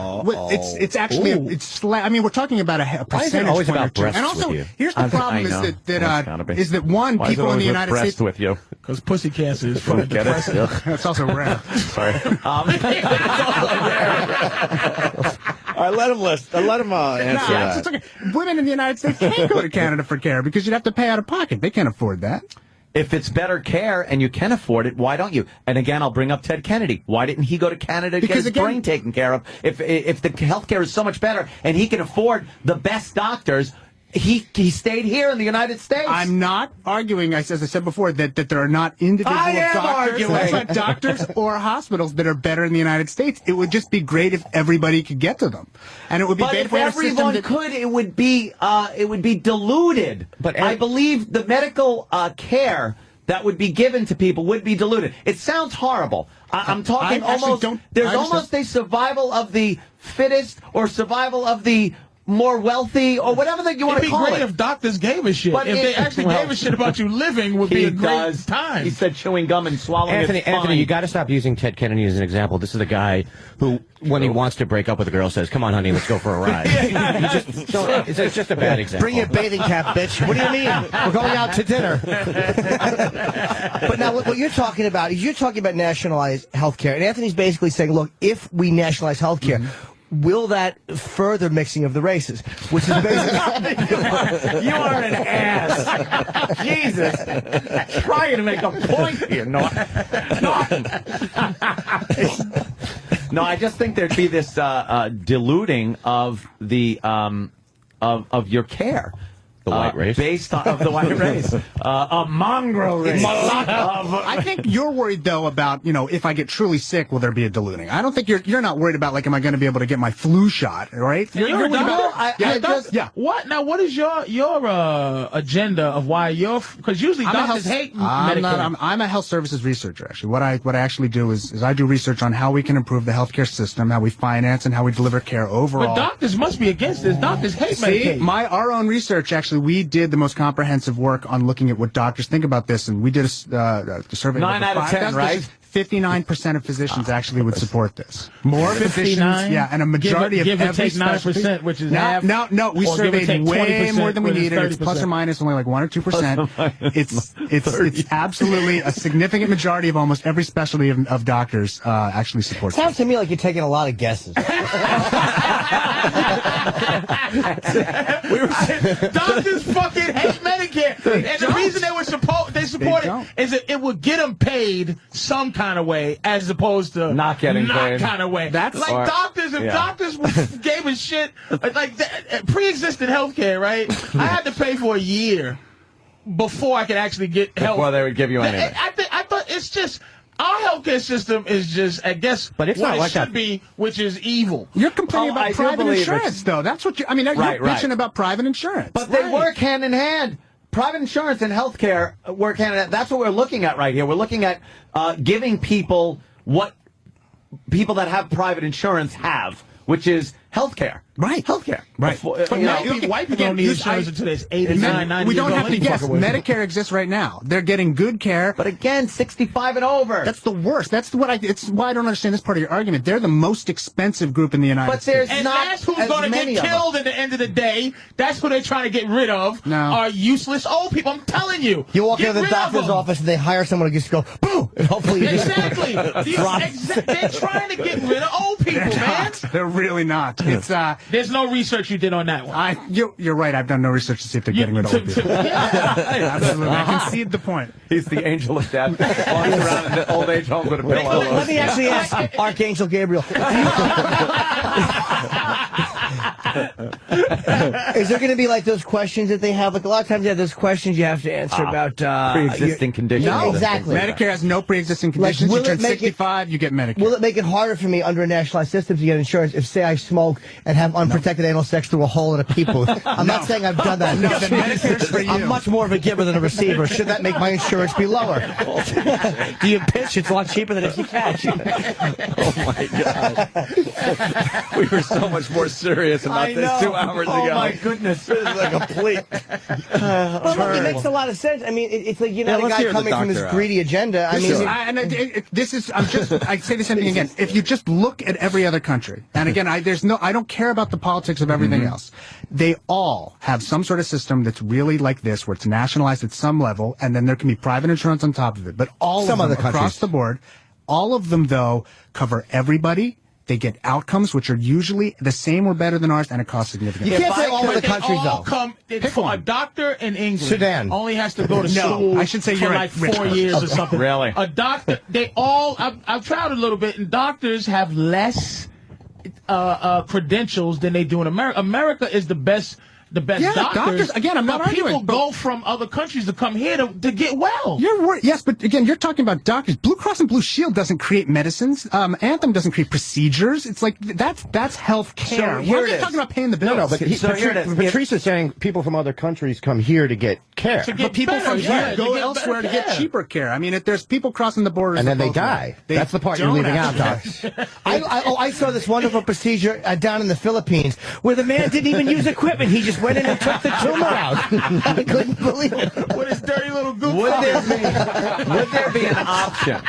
Would there be an option to see a better doctor if you had money?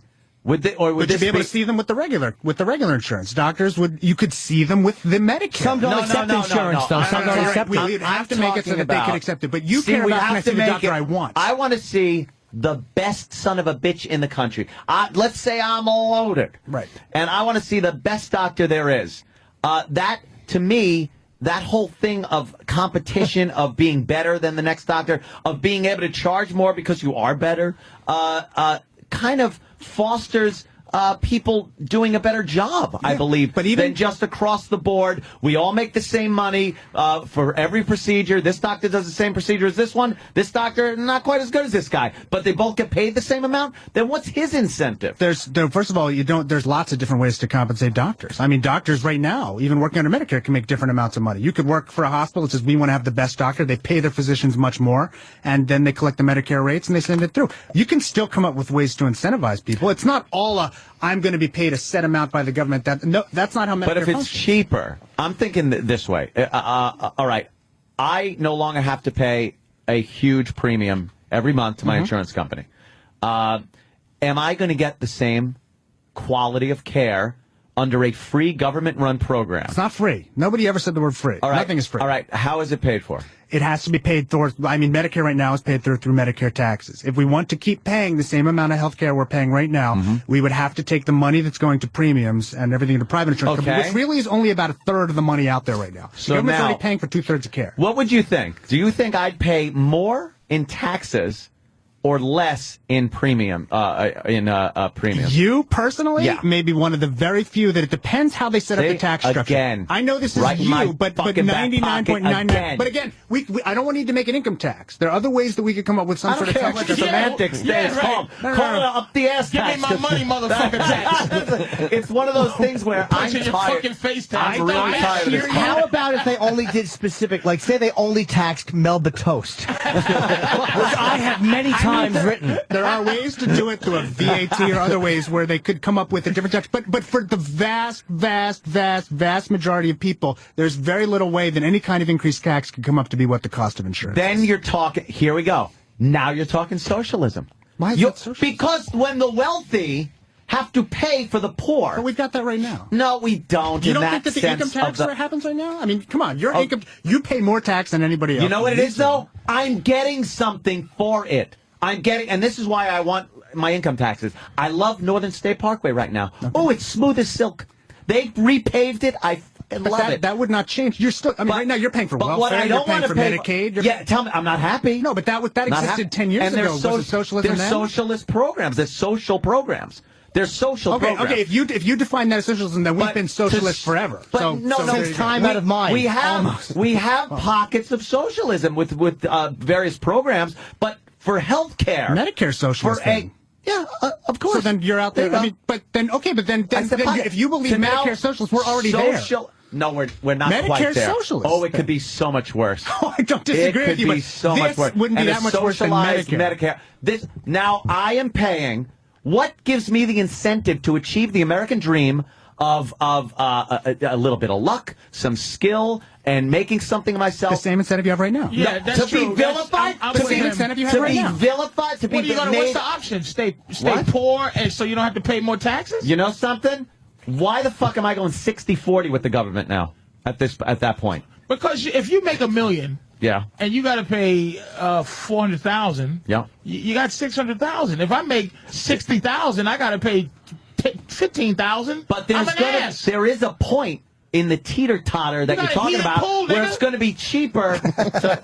You're damn right I do. And I want to keep it. I don't want to have to cool my pool off so somebody can get a tooth pulled. Listen, I want your money. I don't want you to either. I you want won't your have money, to. man. I want your money. But there got to be a way for this country to, one, give people a chance that can't afford decent health care. It's an equality of opportunity. But you can't have the goddamn government. See, it's private industry that ain't shit. They just don't. They care about nothing. Right, but that's nothing. Welcome to America. No. But private insurance can't. I mean, think about it. We talk about innovation. We talk about what's the good thing that insurance does. I mean, really, insurance doesn't create anything. It doesn't actually invent any new procedures. It doesn't make medicines. I'm not talking about demonizing the pharmaceutical industry. It's just pushing money around from here to there. That's it's supposed to be there to pay more than you paid in case of emergency. So just accept right up front, insurance is socialism because it means that everyone puts money in the pot and the people that need it the most. It's not socialism because it's not run by the government and it's strictly voluntary. But it's the opposite of socialism. Okay, voluntary. Take the government out of it. You put money in and whoever needs it pulls it out. Well, then it's almost more communist because it's all like whoever needs it gets it. Too, man.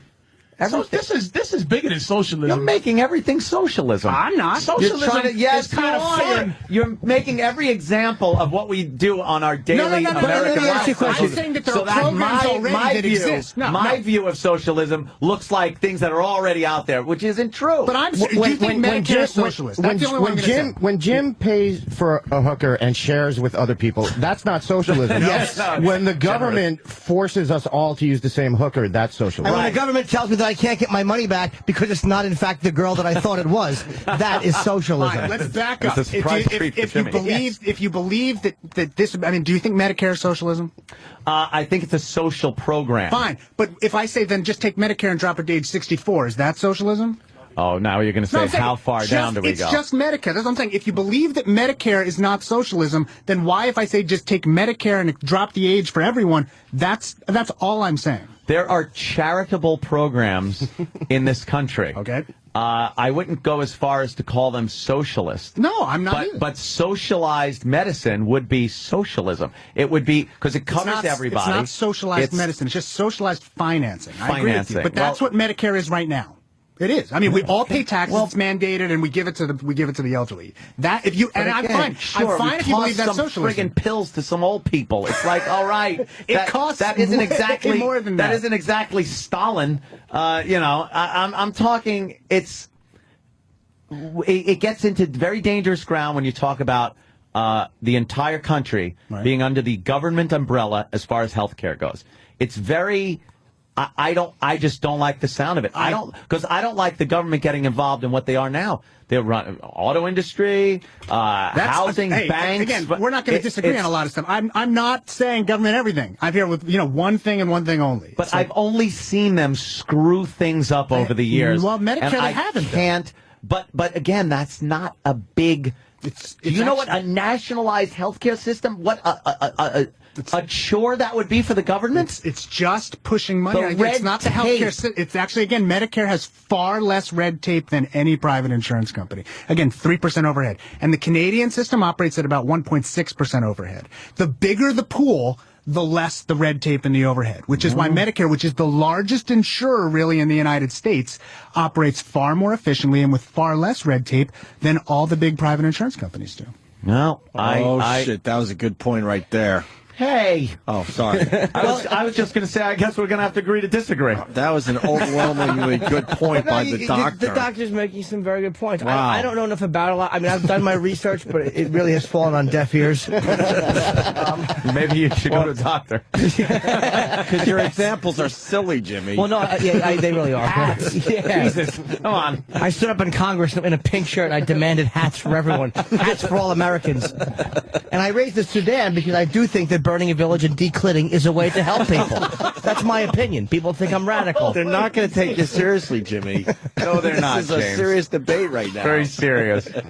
No, I think Patrice is right by saying, He's not even here. What are you talking about? That's why he's pinning it on him. Was Patrice never here? No, what's it's wrong his with you? people that are the problem now that he's gone.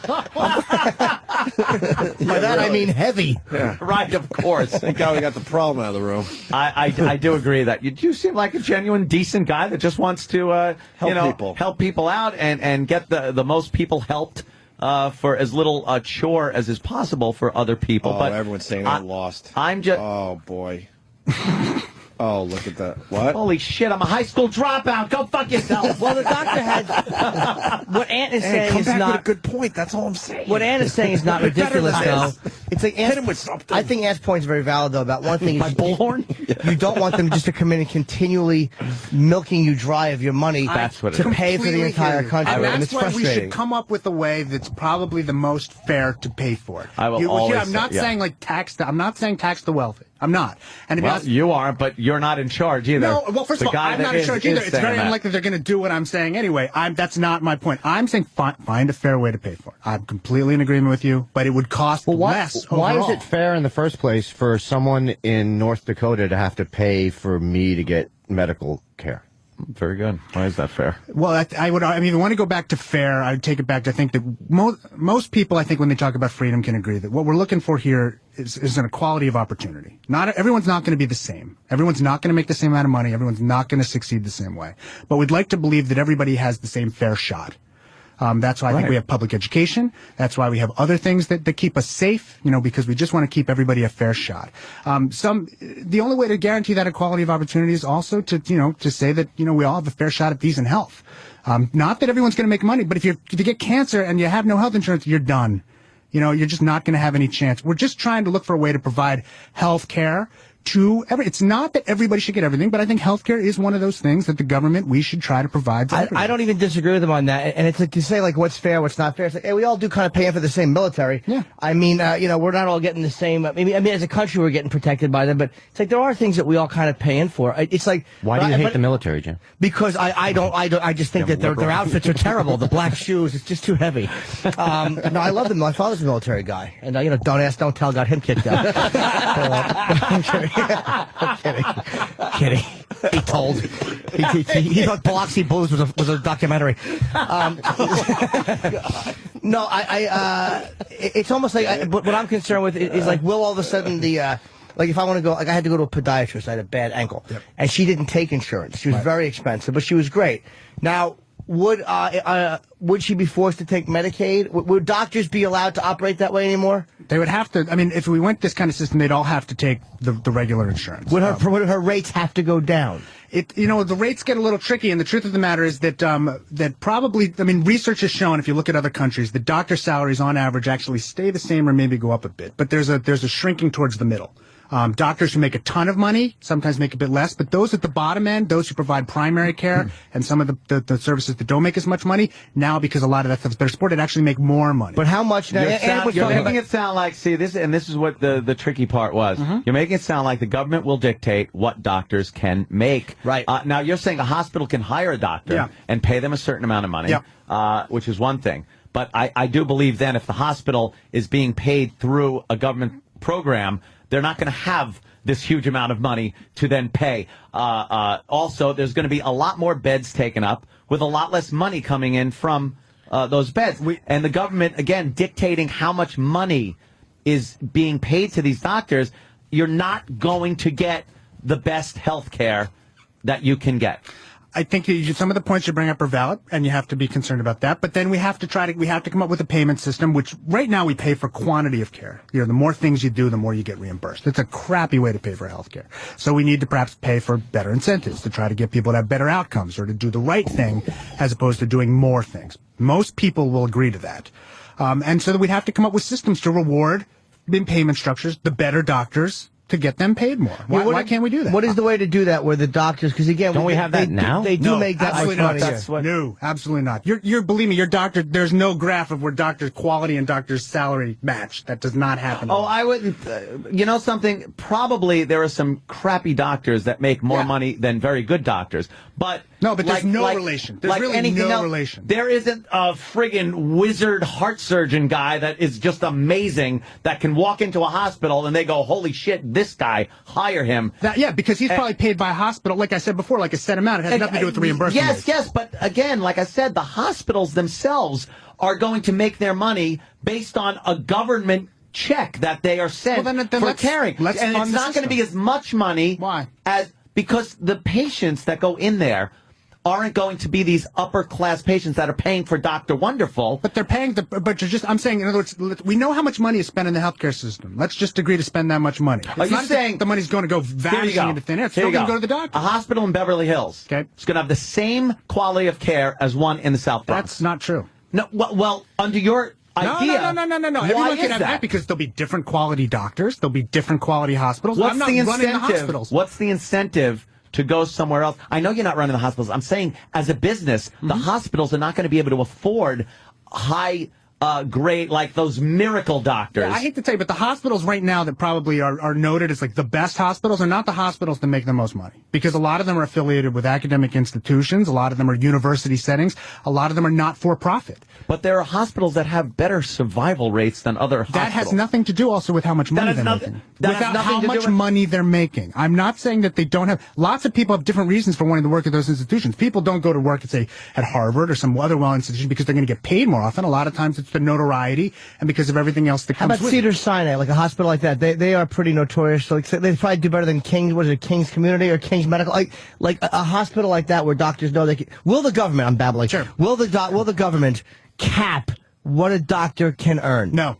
Okay, so they won't say no, that hospital which is being does not happen under Medicare. That will not happen. Okay, so because Anthony was saying that if the hospital's getting Medicaid money or Medicare money, they may not be in a position to pay, say, Surgeon X. That's just it. Because they can't do it. Technically, what you're saying is they're not going to be able to cap it, but the circumstance itself is going to be that the hospital is going to be forced to cap because they're getting... Well, let's be honest, there's a cap now. There's only so much money doctors can make. It's not an unlimited pool. I can't go out and be like, give me $10 million. No one, it just doesn't happen. Of course, there's a cap because you know how much you can get paid by this insurance, you know how much the overhead is. It's a business like anything else. Yeah, exactly, you know how much it is. But it's a business. But I'm saying, so fund it so that the amount of money going into the system is exactly the same as it is now. If the same amount of money is going into the system and the same doctors are practicing, the same money's available for income. But it's getting divvied up. No, it's getting divvied up by the patients, but still going to the same number of doctors splitting up the same amount of money. How much, let me ask you a question, how much would malpractice insurance change if it was being run by the government? Well, malpractice insurance, there's two reasons malpractice insurance would change. First is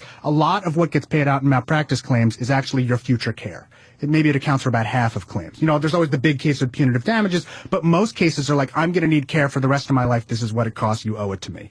If the rest of your care was already covered by Medicare or a government system, that part of the malpractice goes away completely. How much did the doctor, I'm sorry to interrupt you, doctor. How much do doctors pay, roughly, the average doctor for malpractice insurance? It's so variable, but I mean, you know, it depends. If you're an OB-GYN in a bad place, it could be 50, 100. I mean, it's insane. What's a fairly average rate that most healthcare providers would pay? I hesitate to. I say only because I just don't know the number off the top of my head. But it's a lot of money. 30,000. We'll believe you. Yeah. I've tried not to make anything up. Yeah, that sounds. I mean, that could be. Is it over $400 a year? Yes. We're going to start there and work our way up. Yes. But so right away you're going to lose half of the things, and we could then only reason to bring malpractice cases would be for punitive damages. We could set up a new system. The other reason is if we could pass some law. We discussed before defensive medicine. It accounts for $80-90 billion a year. Yeah, if we could drop that down, that would save us some money too. It's not insignificant amount of money. It would actually cover a fair amount of the uninsured, and we could work on that too. But yes, this would absolutely works to bringing malpractice premiums down. I'm just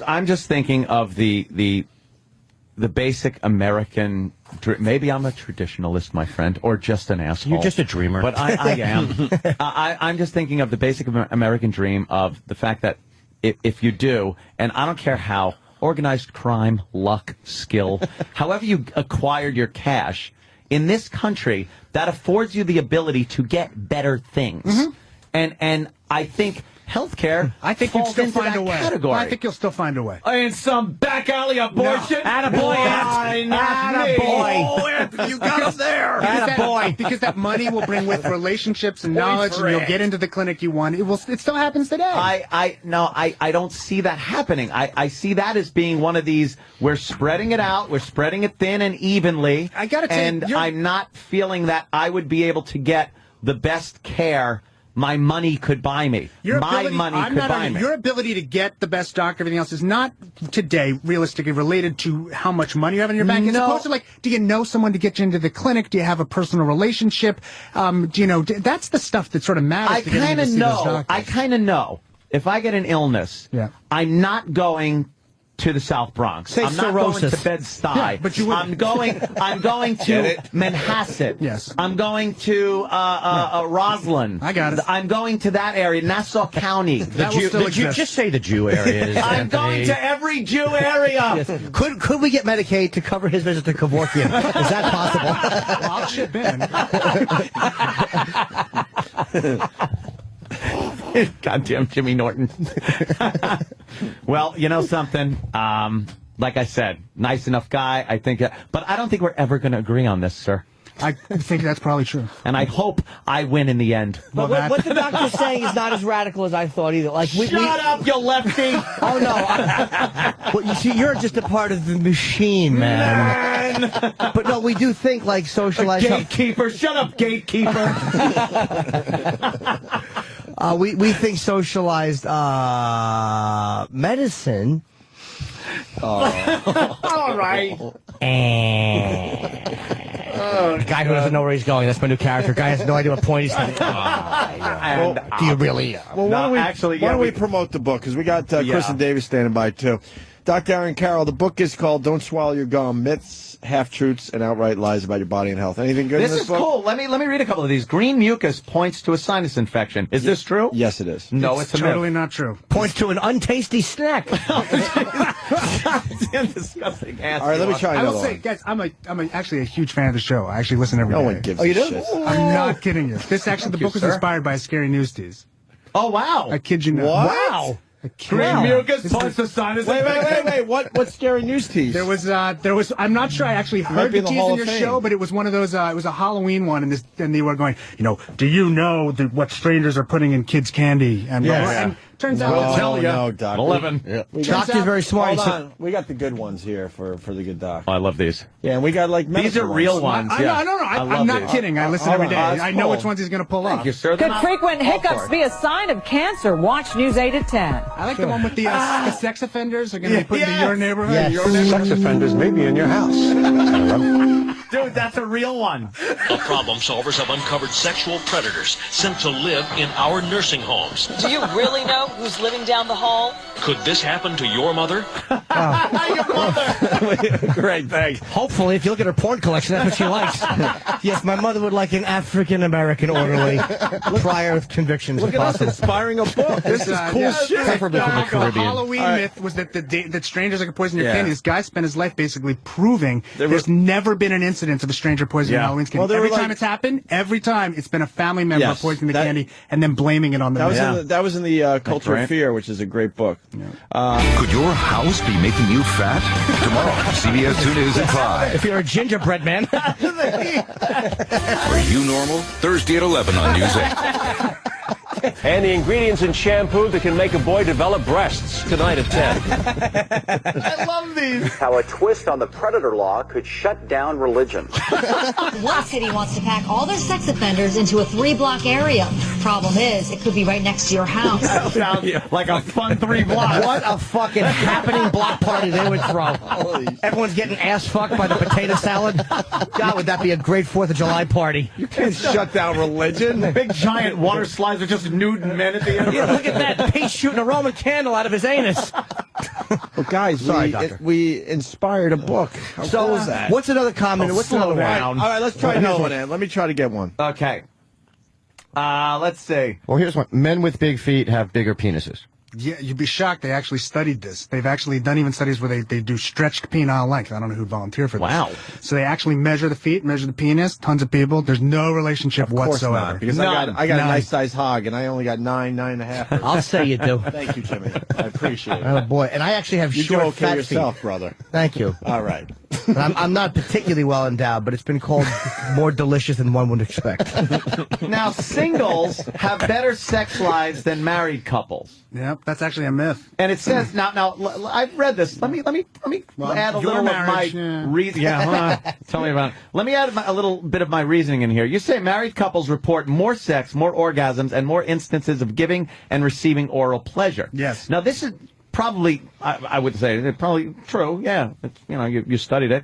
But singles, it says singles have better sex lives than married couples. More does not necessarily mean better. I think this is more sex, orgasms, and oral pleasures with the same rag you've been with for years.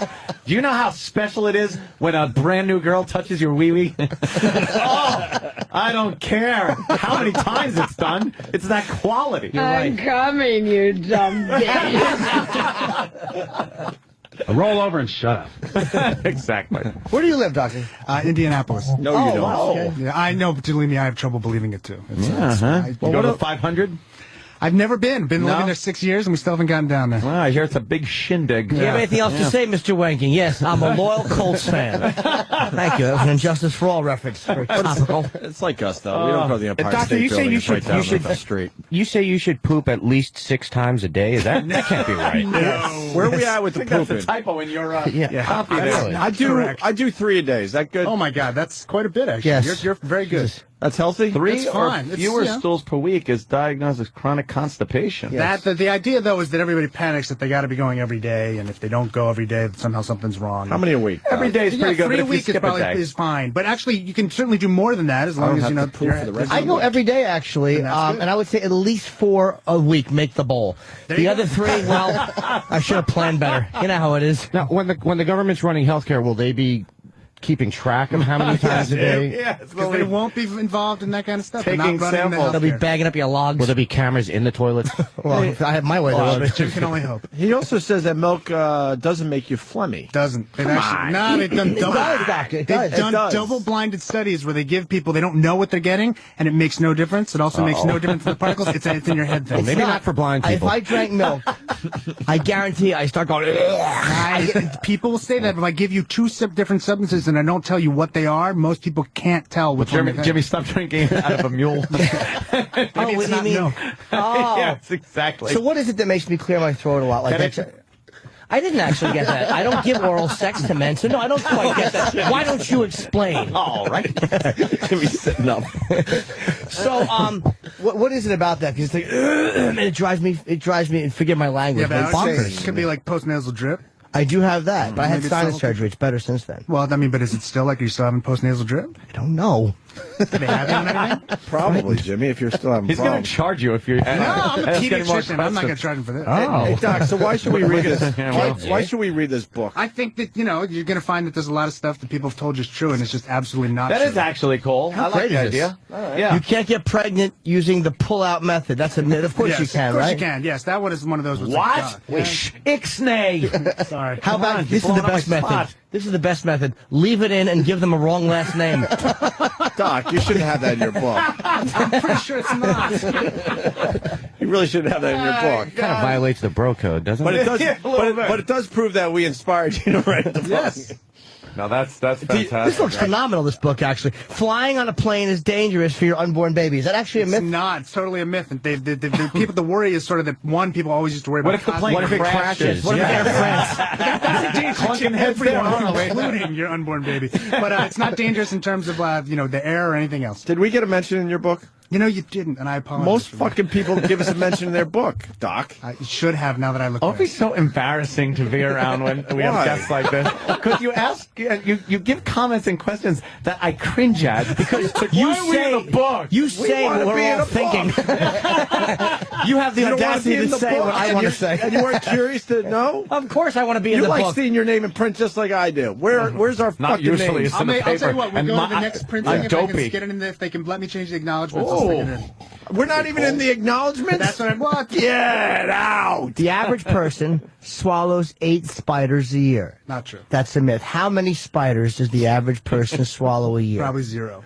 Okay, good. Doc, I've spent millions for no reason buying spider nets for my mouth to protect me. Boo. You kind of hurt all our feelings. We really wanted to be in the book, and we inspired the writing of this book. Could you at least apologize for us not being in the book? I do apologize. All right, thank you. Now, this is very, cold weather. Yes. And getting sick, getting a cold. Totally not true. Now, I understand, because it's a virus, so, But it's amazing, because you'd be surprised what people subject in research. They've actually chilled people or made them wet and then injected live viruses into their nose, and there's no difference in infection rates at all. Now, why, though, does it seem that everyone gets sick in the winter? There's probably 2 reasons. One is that people, if they're cold or wet, will often report symptoms more than otherwise. The second is that when it's cold, we happen to spend sometimes a lot more time indoors and around other people, and we're probably transmitting viruses. Yeah. But one more question. Sure. Can you tell us, Doc, when this old fuck's going to die? There's a man walking down the hall who has what I would call supple bosoms. Is that healthy? Probably not. Should he move to Canada if he has a problem? Are you saw him though, Doc? He laughed. Yeah. He actually laughed. See, he is a fan of the show. So I was just testing him. I miss Little Nicky. I'm very upset. I know, Little Nicky's great. Although he's starting to not look like Little Nicky anymore. He's changed his whole look because of very us. slowly morphing into some other character. Oh, but getting colds. Do you get? I always think you get more colds in the winter because your body is trying to heat you, and the things that would normally fight infection are heating you. That's a myth. No, that's a myth. Part of the reason is that viruses are seasonal, so a lot of the viruses that will cause colds happen to be in higher levels, sometimes in the winter months. That's all it is? Yeah, it has nothing to do with the weather whatsoever. Shit, and is it true that you never get the same strain of cold twice? You would never get the same exact virus twice. Right. Because, you build up an immunity. It's like snowflakes. There are some viruses you can't, you build an immunity, but you don't ever kick. Like, you get chickenpox, that virus is always in your body. Yeah, that's how people get zoster, or stuff like that. Really? Shingles. Shingles. That's what shingles. It's reactivation. That's what Nixon had. I think a Jew gave it to me. Anti-Semite. But you get virus, you get immune to it. So you what kind of doctor are you? Like, what did you? I'm a pediatrician, but again, I I spend most of my time actually doing research. So I'm at what's called a health services research. So now, as a pediatrician, do you have probably a hell of an immune system? Because kids just come in coughing in your face all day. You probably never get sick. You'd think. I seem to get every virus. Oh, do you really? I don't know what that is. Swine flu. It's probably actually. I really don't practice that much. I I don't see patients that often. Our good friend Andy Levy here was very ill, and he believes it was a swine flu. And let me ask you a question: Are they not diagnosing the swine flu as the swine flu to keep stats down? Go, Doc. No, because the truth of that is that the swine people got so freaked out by the swine flu. Influenza every year, just regular old influenza, is far more dangerous than the swine flu. It was killing a lot more people. Way more people, exactly. Way more people infected. Way more people dying. Are you every belittling week. my swine flu? I'm not. I'm just saying the reason I'm tracking it is Are you saying that he was looking for sympathy when he was running around oinking? The doctor told me the doctor told me I had swine flu. I believe you. I didn't just. I don't think you do. I totally believe you. Oh, things get rather heated here in the morning. Yes, they do. It gets kind of crazy. Where's Kristen Davis? I want to get her in and see what she's got on. Get her I'm here. fairly sexually attracted to her. Let's get rid of this board and get Kristen in. I happen to like this doctor very much. I did the Colbert You Report did last good? night. How was that? That was a lot of fun. He's a fun guy. He really is. And, boy, he's really right-wing, though, so you guys must have really had a hard time with each other. He really was yelling at me quite a bit. Yeah, I bet. I'm sure he meant it, too. Yeah. The book is doing called... any more press? What are you doing? I was here doing Dr. Oz for the book right before I came in here. Is that your publicist or your wife? That's my wife. Oh, she's lovely. Hello. You're a doctor as well, too, right? No. No. No. The book is called Don't Swallow Your Gum. It actually looks really good. Here's what I like about it, and I mean this in a good way. It's a small book.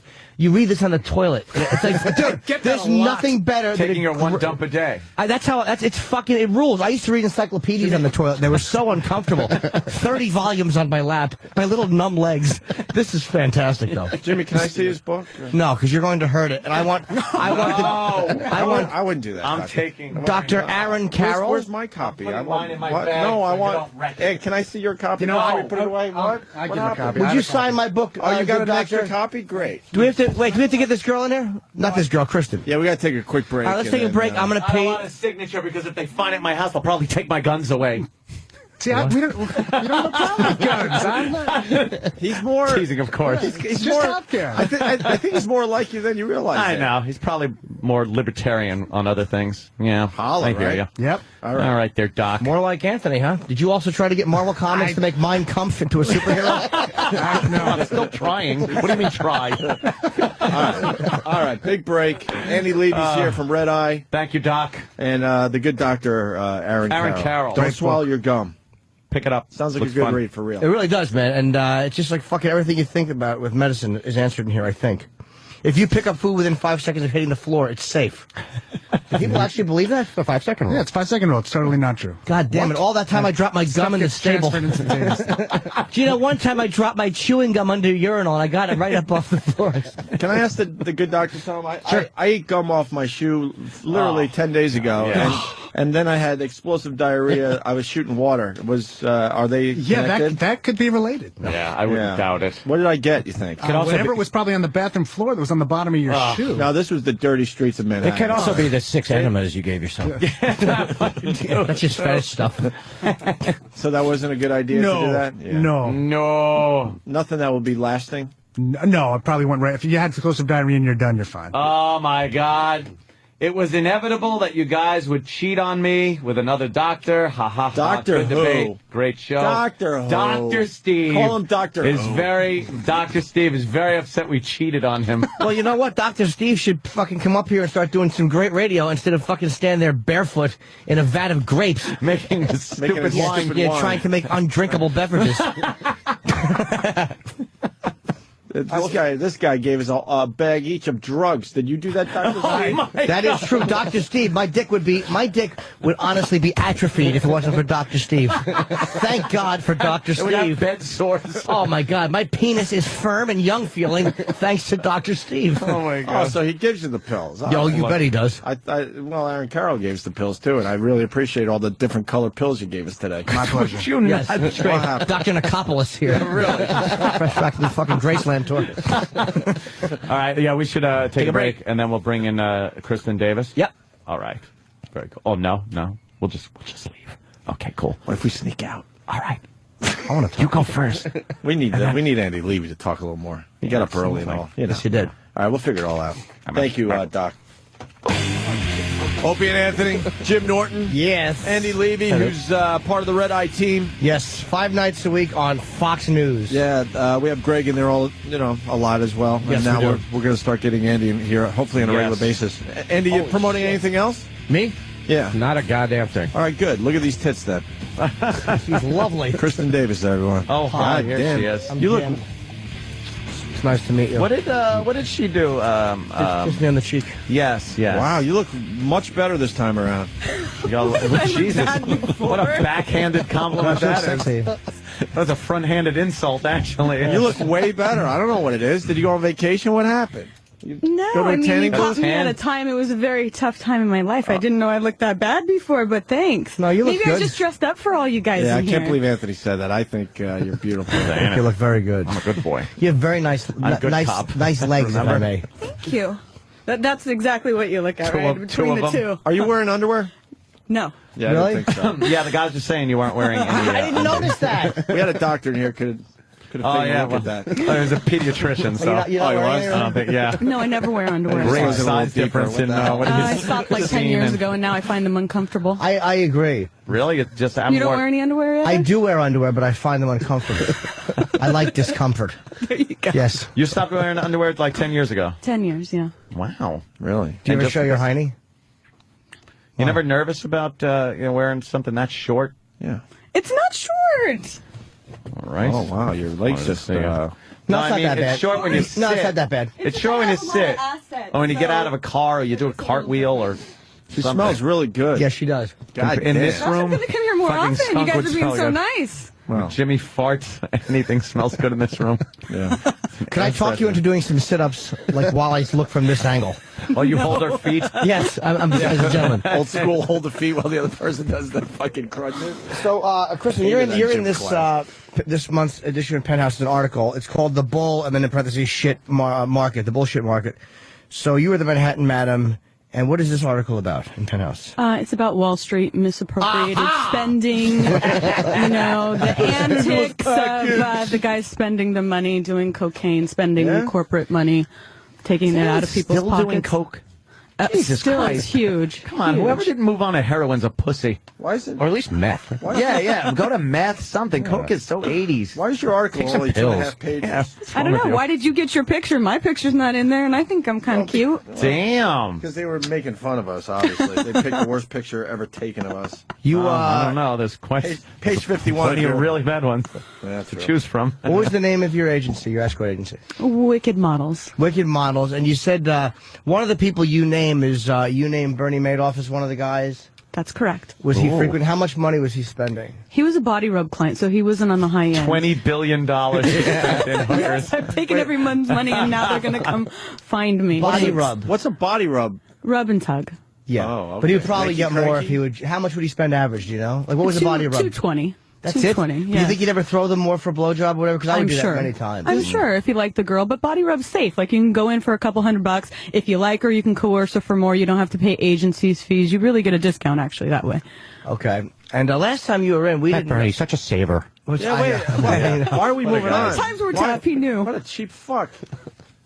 Yeah, for all that money. Yeah, his office was 2 doors down from my location. Did you know him? No, I didn't personally know him. Didn't I? I'm sorry. Go ahead. All the offshore, all the body rub calls were handled offshore. Offshore, which means... I had an offshore call Fire center. Island. Okay. Uruguay, As far as I can go. Staten Island. Yeah, Staten Island. Oh, wait, that's interesting, too. So what? That kept it safe for you? They're calling somewhere else? It was cheaper. I mean, I was paying these girls in New York 10% of the gross of a call, so if it's $1,000, they got $100. Oh, you and your socialized prostitution. Enough already. Get that doctor back in here. Lefty. You can go over to Uruguay, and it's about $350 a month for somebody's salary with a master's degree that speaks perfect English. Oh, okay. So I had 8 people over there. You didn't do any bait and switch, did you? I've had that happen a couple of times. That's all I did was bait and switch. Did you That's really? the art of it. But if you're good at it, you will never know. Well, Why? did you ever get guys who sent... I sent one girl back, but I was Showed nice up with about a it. dick. Well, no, she didn't have one. I was like, what is this? You're missing something. You're incomplete. No, one girl came over, and I wanted this little sexy blonde, and they sent me this kind of a hefty Hawaiian. It was really awful. And but Tony Nakamura? Tony Rakihara? I gave her up. I gave her some money just for massage. I gave her money just for a cab, but then I showed her online, I'm like, this is the girl I called. And then she's like, yeah, they do. That's like, she knew that they kind of tried to fuck me out of it. Yeah. Well, I mean, there's an art to bait and switch. If you're going to bait and switch, she better resemble the Gouging photo. their You know, eyes if out it's a at the brunette door. with long hair and you see panties and heels from the back, you don't know what her face you know looks like. something? Let me tell you something. I've looked at pictures on Craigslist and gone, wow, that's a girl I wouldn't mind having over here. But knowing damn well that girl ain't showing up. Some Asian girl's going to show up, or some Hispanic lady, or a black guy is showing up at the door. It's not going to be. It's not going to be this hot blonde girl. What do you mean it's not going to be the Penthouse model? It's just not going to be. It's never. It never. Look, there. That's who's going to. And she ain't even showing up. A nice little anime girl that might show up. No, she's not showing up. If they're showing her face, chances are she's not showing up. No, huh? Say? Oh, really? But the pictures aren't always, completely misrepresented. Sometimes if you do it right, if you do bait and switch right, I'm going to send you someone I overpromise, underdeliver. Look, Patrick Swayze's brother looked like Patrick Swayze, but you knew it wasn't Patrick Swayze. When Frank Stallone shows up. Yeah, exactly. You know it's not Sly. Now, what about Michelle? She was what was the name of her agency? She was in Fort Lauderdale. She actually gave me one for free one time. Niecy's Girls, I think they were called. Oh yeah. I don't remember. But you know who I'm agency. talking about. She had some pretty high end. Were you kind of on that level with her? Sure. But I think bigger. I had Boston, Philly, D.C., 3 apartments in New York, L.A., Miami as well. And now you said Spitzer was one of your clients? She held all the prostitutes in her pockets like so many nickels and dimes. Yeah, she went to jail for the Spitzer thing. I spent 4 months in Rikers Island. Yeah, we missed the A-Rod story. She was in literally the day before she told the world about A-Rod. I did not, disclaimer, I did not. We're over it, trust me. No, or you that wouldn't was be coming. here. Yeah. But give us some info on A-Rod and the hookers. And you dated him personally? No. You didn't date him? There was a friendship there. I didn't date him. Maybe a crush. Did he? Okay. Did you guys ever go out to eat dinner together? We went out in public together. Yes. Okay, you hung out a little bit. Would he ever give you gifts as a friend? Sure. Would they be cash gifts? Would they be just jewelry? Or she went to the game, saw him at the fence, and got an autograph. That pretty much the sums thing up is, the I found in running an agency, once you say, I don't care who the client is, once you say yes, then they feel uncomfortable calling back and asking for another girl. And then if you say no, they feel rejected. So you have to walk the fine line of just being a big flirt. So if a client calls up and says, hey, I'm interested in, booking a girl. Oh, you sound really cute. Oh, you know what? Yeah, I am. But, you really wouldn't like me. I'm not that much fun. So you just keep saying no without saying no. But you went out with him. Let's be honest. Maybe for me you do. But for a guy who's got a $200 million contract, that's a guy probably who was at least, you must have slept with him. I mean, and which is okay. No, I didn't sleep with him. Come on, you never banged A-Rod? Come on, you can say if you did. How about other things? There was a hesitation. Of course there's hesitation. No, I'm not going to say that he's not a extremely attractive man, but I had a boyfriend at that time, and I'm not a cheater, so I don't care who you are, I wouldn't have done it. Give us some sign language. Her boyfriend, Derek Jeter. Did you ever make out with him? No. You ever touch his hog? No, I never touched his hog. Are you like a Madame Prude? Potbelly pig. It was in the back room. You know what? It was business, so it was not personal. There's a different, there's a madam and then there's a Kristen. So they're two different people. Yes. So why would he go out with a madam who wasn't going to give him any type of sexual activity? I bring girls because she was with me. bringing the girls. I get that part. Okay. Why? Maybe it's a dumb question, but why someone like A-Rod needs hookers when he could bang pretty much any groupie out there? Discretion. They don't get attached. Discretion. You pay him to leave. Yeah, you pay him to leave. It's the truth. It is true. I'm just sick of hearing that. Sorry. It is true. Under variety, I mean, it's easy. It is easy. You don't have to work for it. So at the end of the day, when you're tired and you just want to do what you want to do, you can make a call and it's there in 2 seconds. You don't have to go out. You don't have to, you can be in your pajamas. It's great. Did the girls give you good reviews on A-Rod? Oh boy, what's his problem? What was the negative review that you heard? One pump Two of the girls were from out of the country. He didn't was even great know in who he April, was. but horrible in September. Wait, there was too much going on there. He was great in April, what? But horrible in September. Yeah. And what are you laughing at it? There's so much going on. No, that's what it was. I was just ready to go. The girls that fucked him in October. I know, we all were going for it. Yeah, we bang heads. What were some of the reports you got that were less than stellar? They were not less than stellar. They were just, two of the girls didn't know who he was. They're from out of the country. They didn't recognize him. Oh, screw them. And one of the other girls, her father's actually a coach for a major league team. So she freaked out when she saw him. So she's an escort, and her father is what kind of a coach? Baseball. From Major League Baseball. No, but I mean, pitching coach. Is he a manager or is he He's a pitching coach. Okay. And American or National League? You don't have to get any more specific. Which team was that? I missed it. Yeah, what's it rhyme with, the team? I don't know. They rhyme with pets. I know nothing about sports. I had to think for a second. I know. Got a full hankies. We got to ask her about, I think Joseph Brooks, I think is his name. Oh, yes, Mr. Brooks. Mm-hmm. He's been in the paper. He's the dude that wrote, help me out. You light up my life. Thank you. All right. 91 counts on his indictment, 12 women, guy. 3-year period of assault, rape, all these first-degree felonies. He's a creep. But his bail was less than mine. Mm-hmm. Oh, really? Wow. That's fair, right? 500,000 versus 2 million. You knew him in this world? Sure, about 150 appointments. Really? How much an appointment? 1,500. An appointment for an hour? Mm-hmm. Wow, do I fucking... He's a complete crackhead.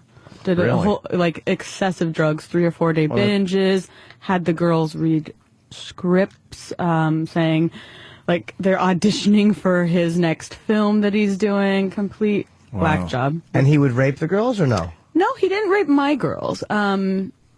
He just tried to have sex. Hard to rape a girl you paid for sex. Well, I'm saying he's charged with rape, right? So I'm saying, was it escort? No, actually, he's charged with rape, but his assistant used to go out on Craigslist and find women that they were for auditioning for parts, and then bring them over to the apartment. And it's pretty silly. Probably read the same script my girls read. Saying, dirty script? Joe, I want to have sex with you without a condom. I'm in love with you, blah, blah, blah, blah, blah.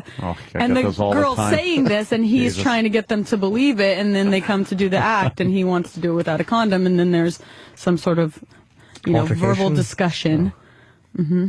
And they usually call me, or, depends on the level of girl that I send him. If it's a really hot girl, he doesn't want her to leave, so he's not going to pull any BS. How did he have so much money? Was it from that one song? You light up my life. One song! Jesus. One song that was played 8 billion times. The song was made into a movie. Debbie Boone? Who was it? Barbara Streisand? Yeah, No? Debbie Boone. Debbie Boone. All right. Boone's daughter. Debbie Boone. I wonder if he got her. And he was just a real creep, obviously.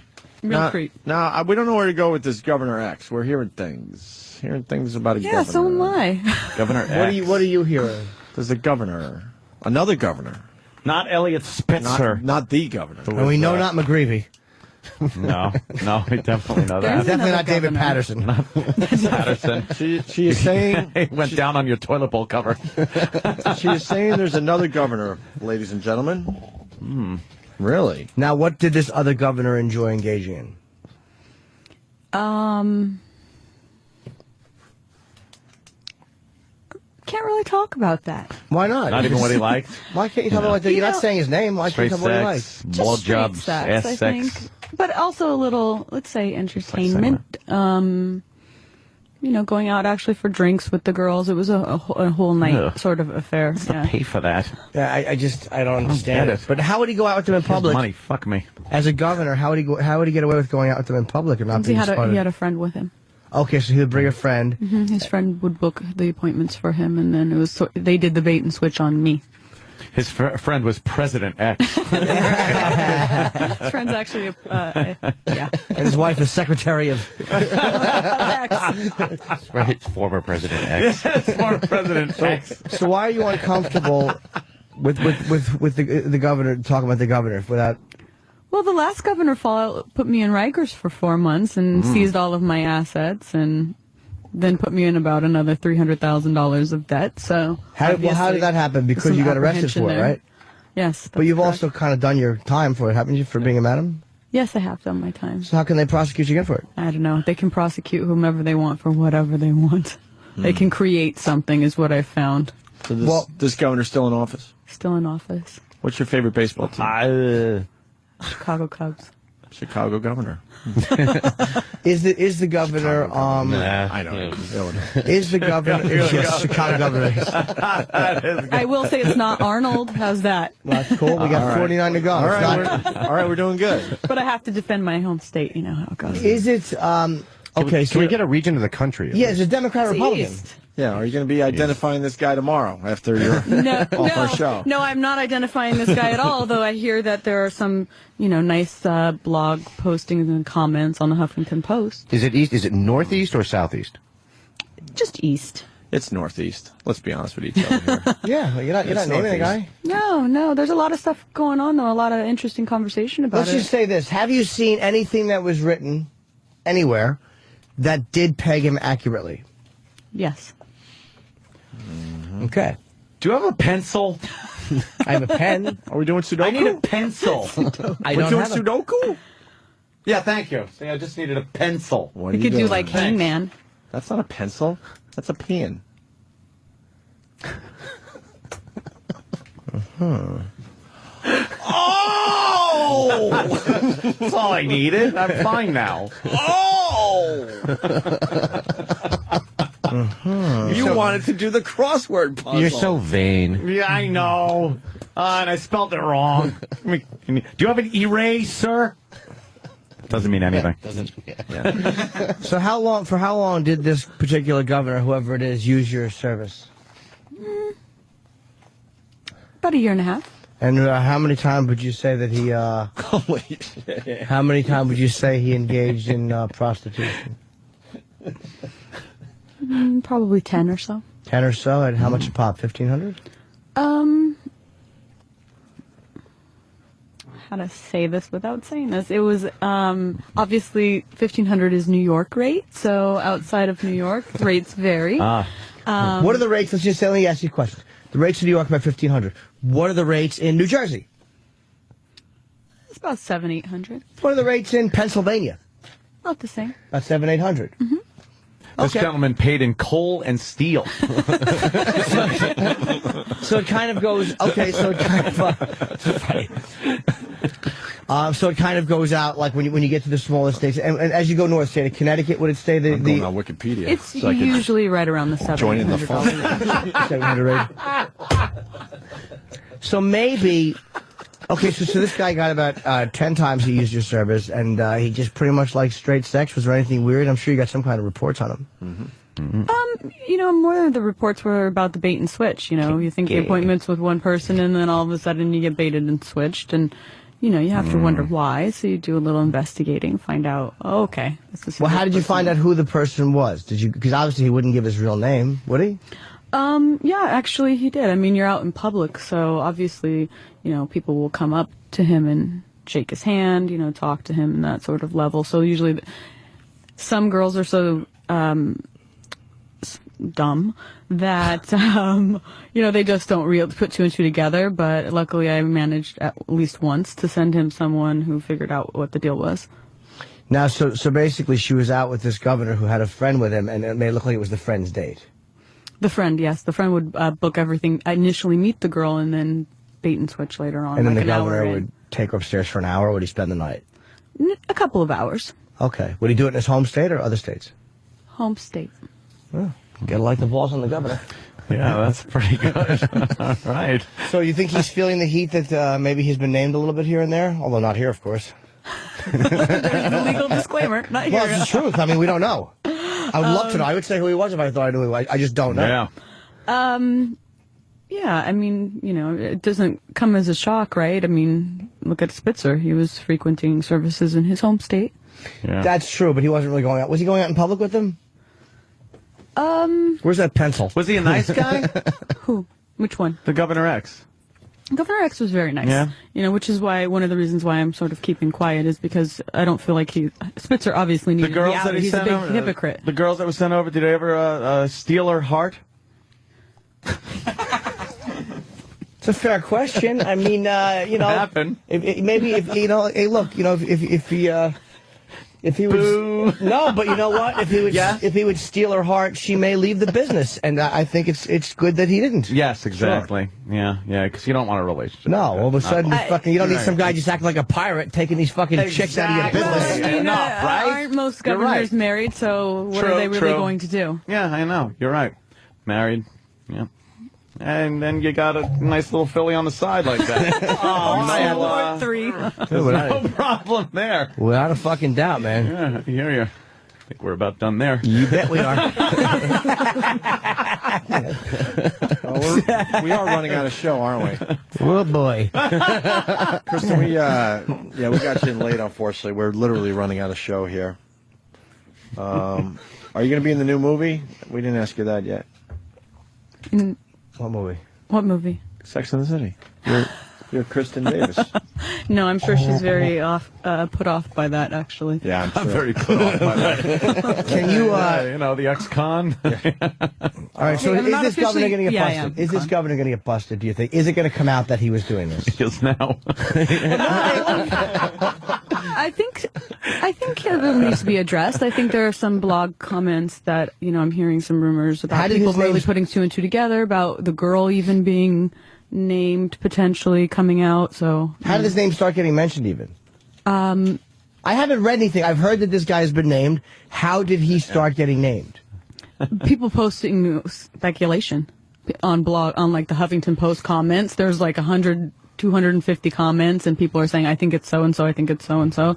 And now news reporters are, picking that up and looking into backgrounds. And I mean, people in your home state know your proclivities. They really know what you're about. They're just waiting for the opportunity for someone else to name you. That way they can jump all over the story without any legal liability.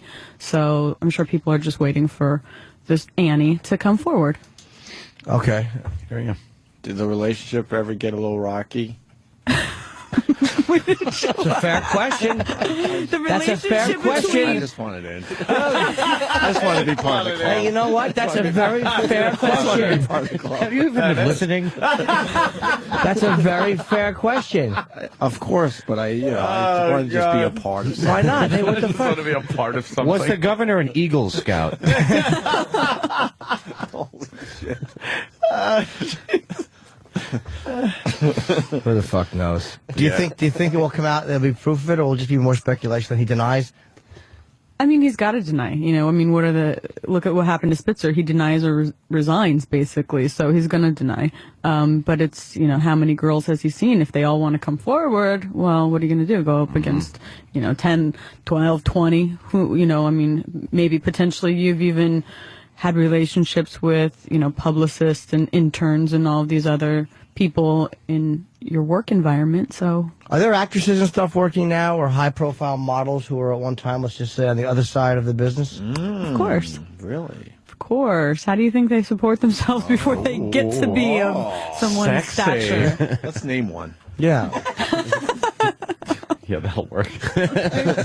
What state is she from? It's gotta. Even, you know what? I even had girls working for me. I won't be specific because I obviously want to protect them, but that were in like soap opera stars, and they still. I don't know if it's their fetish. Classy enough to be soap stars. I mean, but I'm like, wait, you have a reoccurring role on X. What are you doing? Talking to me. X of our X. Some of them, I think they are looking for some. The X and the X. Now, how much would a soap star get? Is she a soap star fucking, or is she before she was a soap star? Both. Okay, so as a soap star, how much is she getting for sex? $76 an hour. I thought it was even more than that. All right, now you slipped one. Like $200 to $2,500 an hour. It depends on if she allows me to send out real photos, if she allows me to say who she is. I can command more money, obviously. Yeah. How about more mainstream actresses? There are a few. What are they getting an hour? About 3. 3,000? But usually you try to, what you do is you say, okay, she has a minimum. So if you want to book her, it's a minimum of 5 hours. So it's a minimum 15,000. Well, how mainstream of an actress are you talking about? 15,000. I had a girl that's in a major motion picture. Very, very pretty. Blonde or brunette? Tax implications. Do you still have contacts with any of these girls? Sure. A handful. I mean, most of them, I think, some of them, my top girls, this is a sign. ratted me out in my secret grand jury indictment. So, not all of them. Flyer joke yet? Yes. We did that one too? Yeah, I think so. Do you introduce friends? No one's made a Pirates of the Caribbean joke yet. Maybe. We'll talk later. No, Kristen, it's always a pleasure. You have. It's weird. You have a lot of info that you just can't blurt out.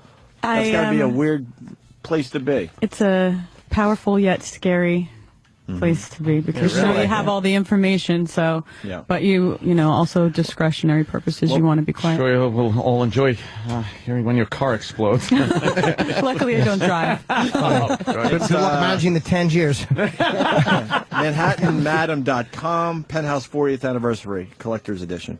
On newsstands now. The girls at Penthouse this month are fucking smoking. God, there's like a whole there's like a whole list of all the Penthouse pets in the year. There's a whole it's really look back. sexy. It's nice. Real nice. Let's get plugs and stuff out of the way. James Norton. Andy Levy first. Red Eye Fox News Channel, 3 a.m. Eastern, Monday through Friday, midnight weekends. Midnight on the West Coast. DVR. It's the easiest way to watch it. Just stay the fuck up and watch it. Jesus, sick of this DVR crap. Pussies. Yeah. And I'll be in... have a drink and stay up. Oh, and twitter.com/Andy Levy. Yes. I'll be in Pennsylvania. I'll be in the Punchline in Atlanta. I'll be in Atlanta. The Punchline Comedy Club. This Thursday, Friday, Saturday, and then the following week I'm all mixed up here. I'll be in Middletown, New York, at my buddy Rich Franchese's club. Yes, the Manhattan Comedy Club. Yeah, it's a great club, and I will be there. Very cool. Very good. Yes, we'll see you What guys a tomorrow. good time. We'll see you tomorrow. Bye, guys. All right, whatever. Wow.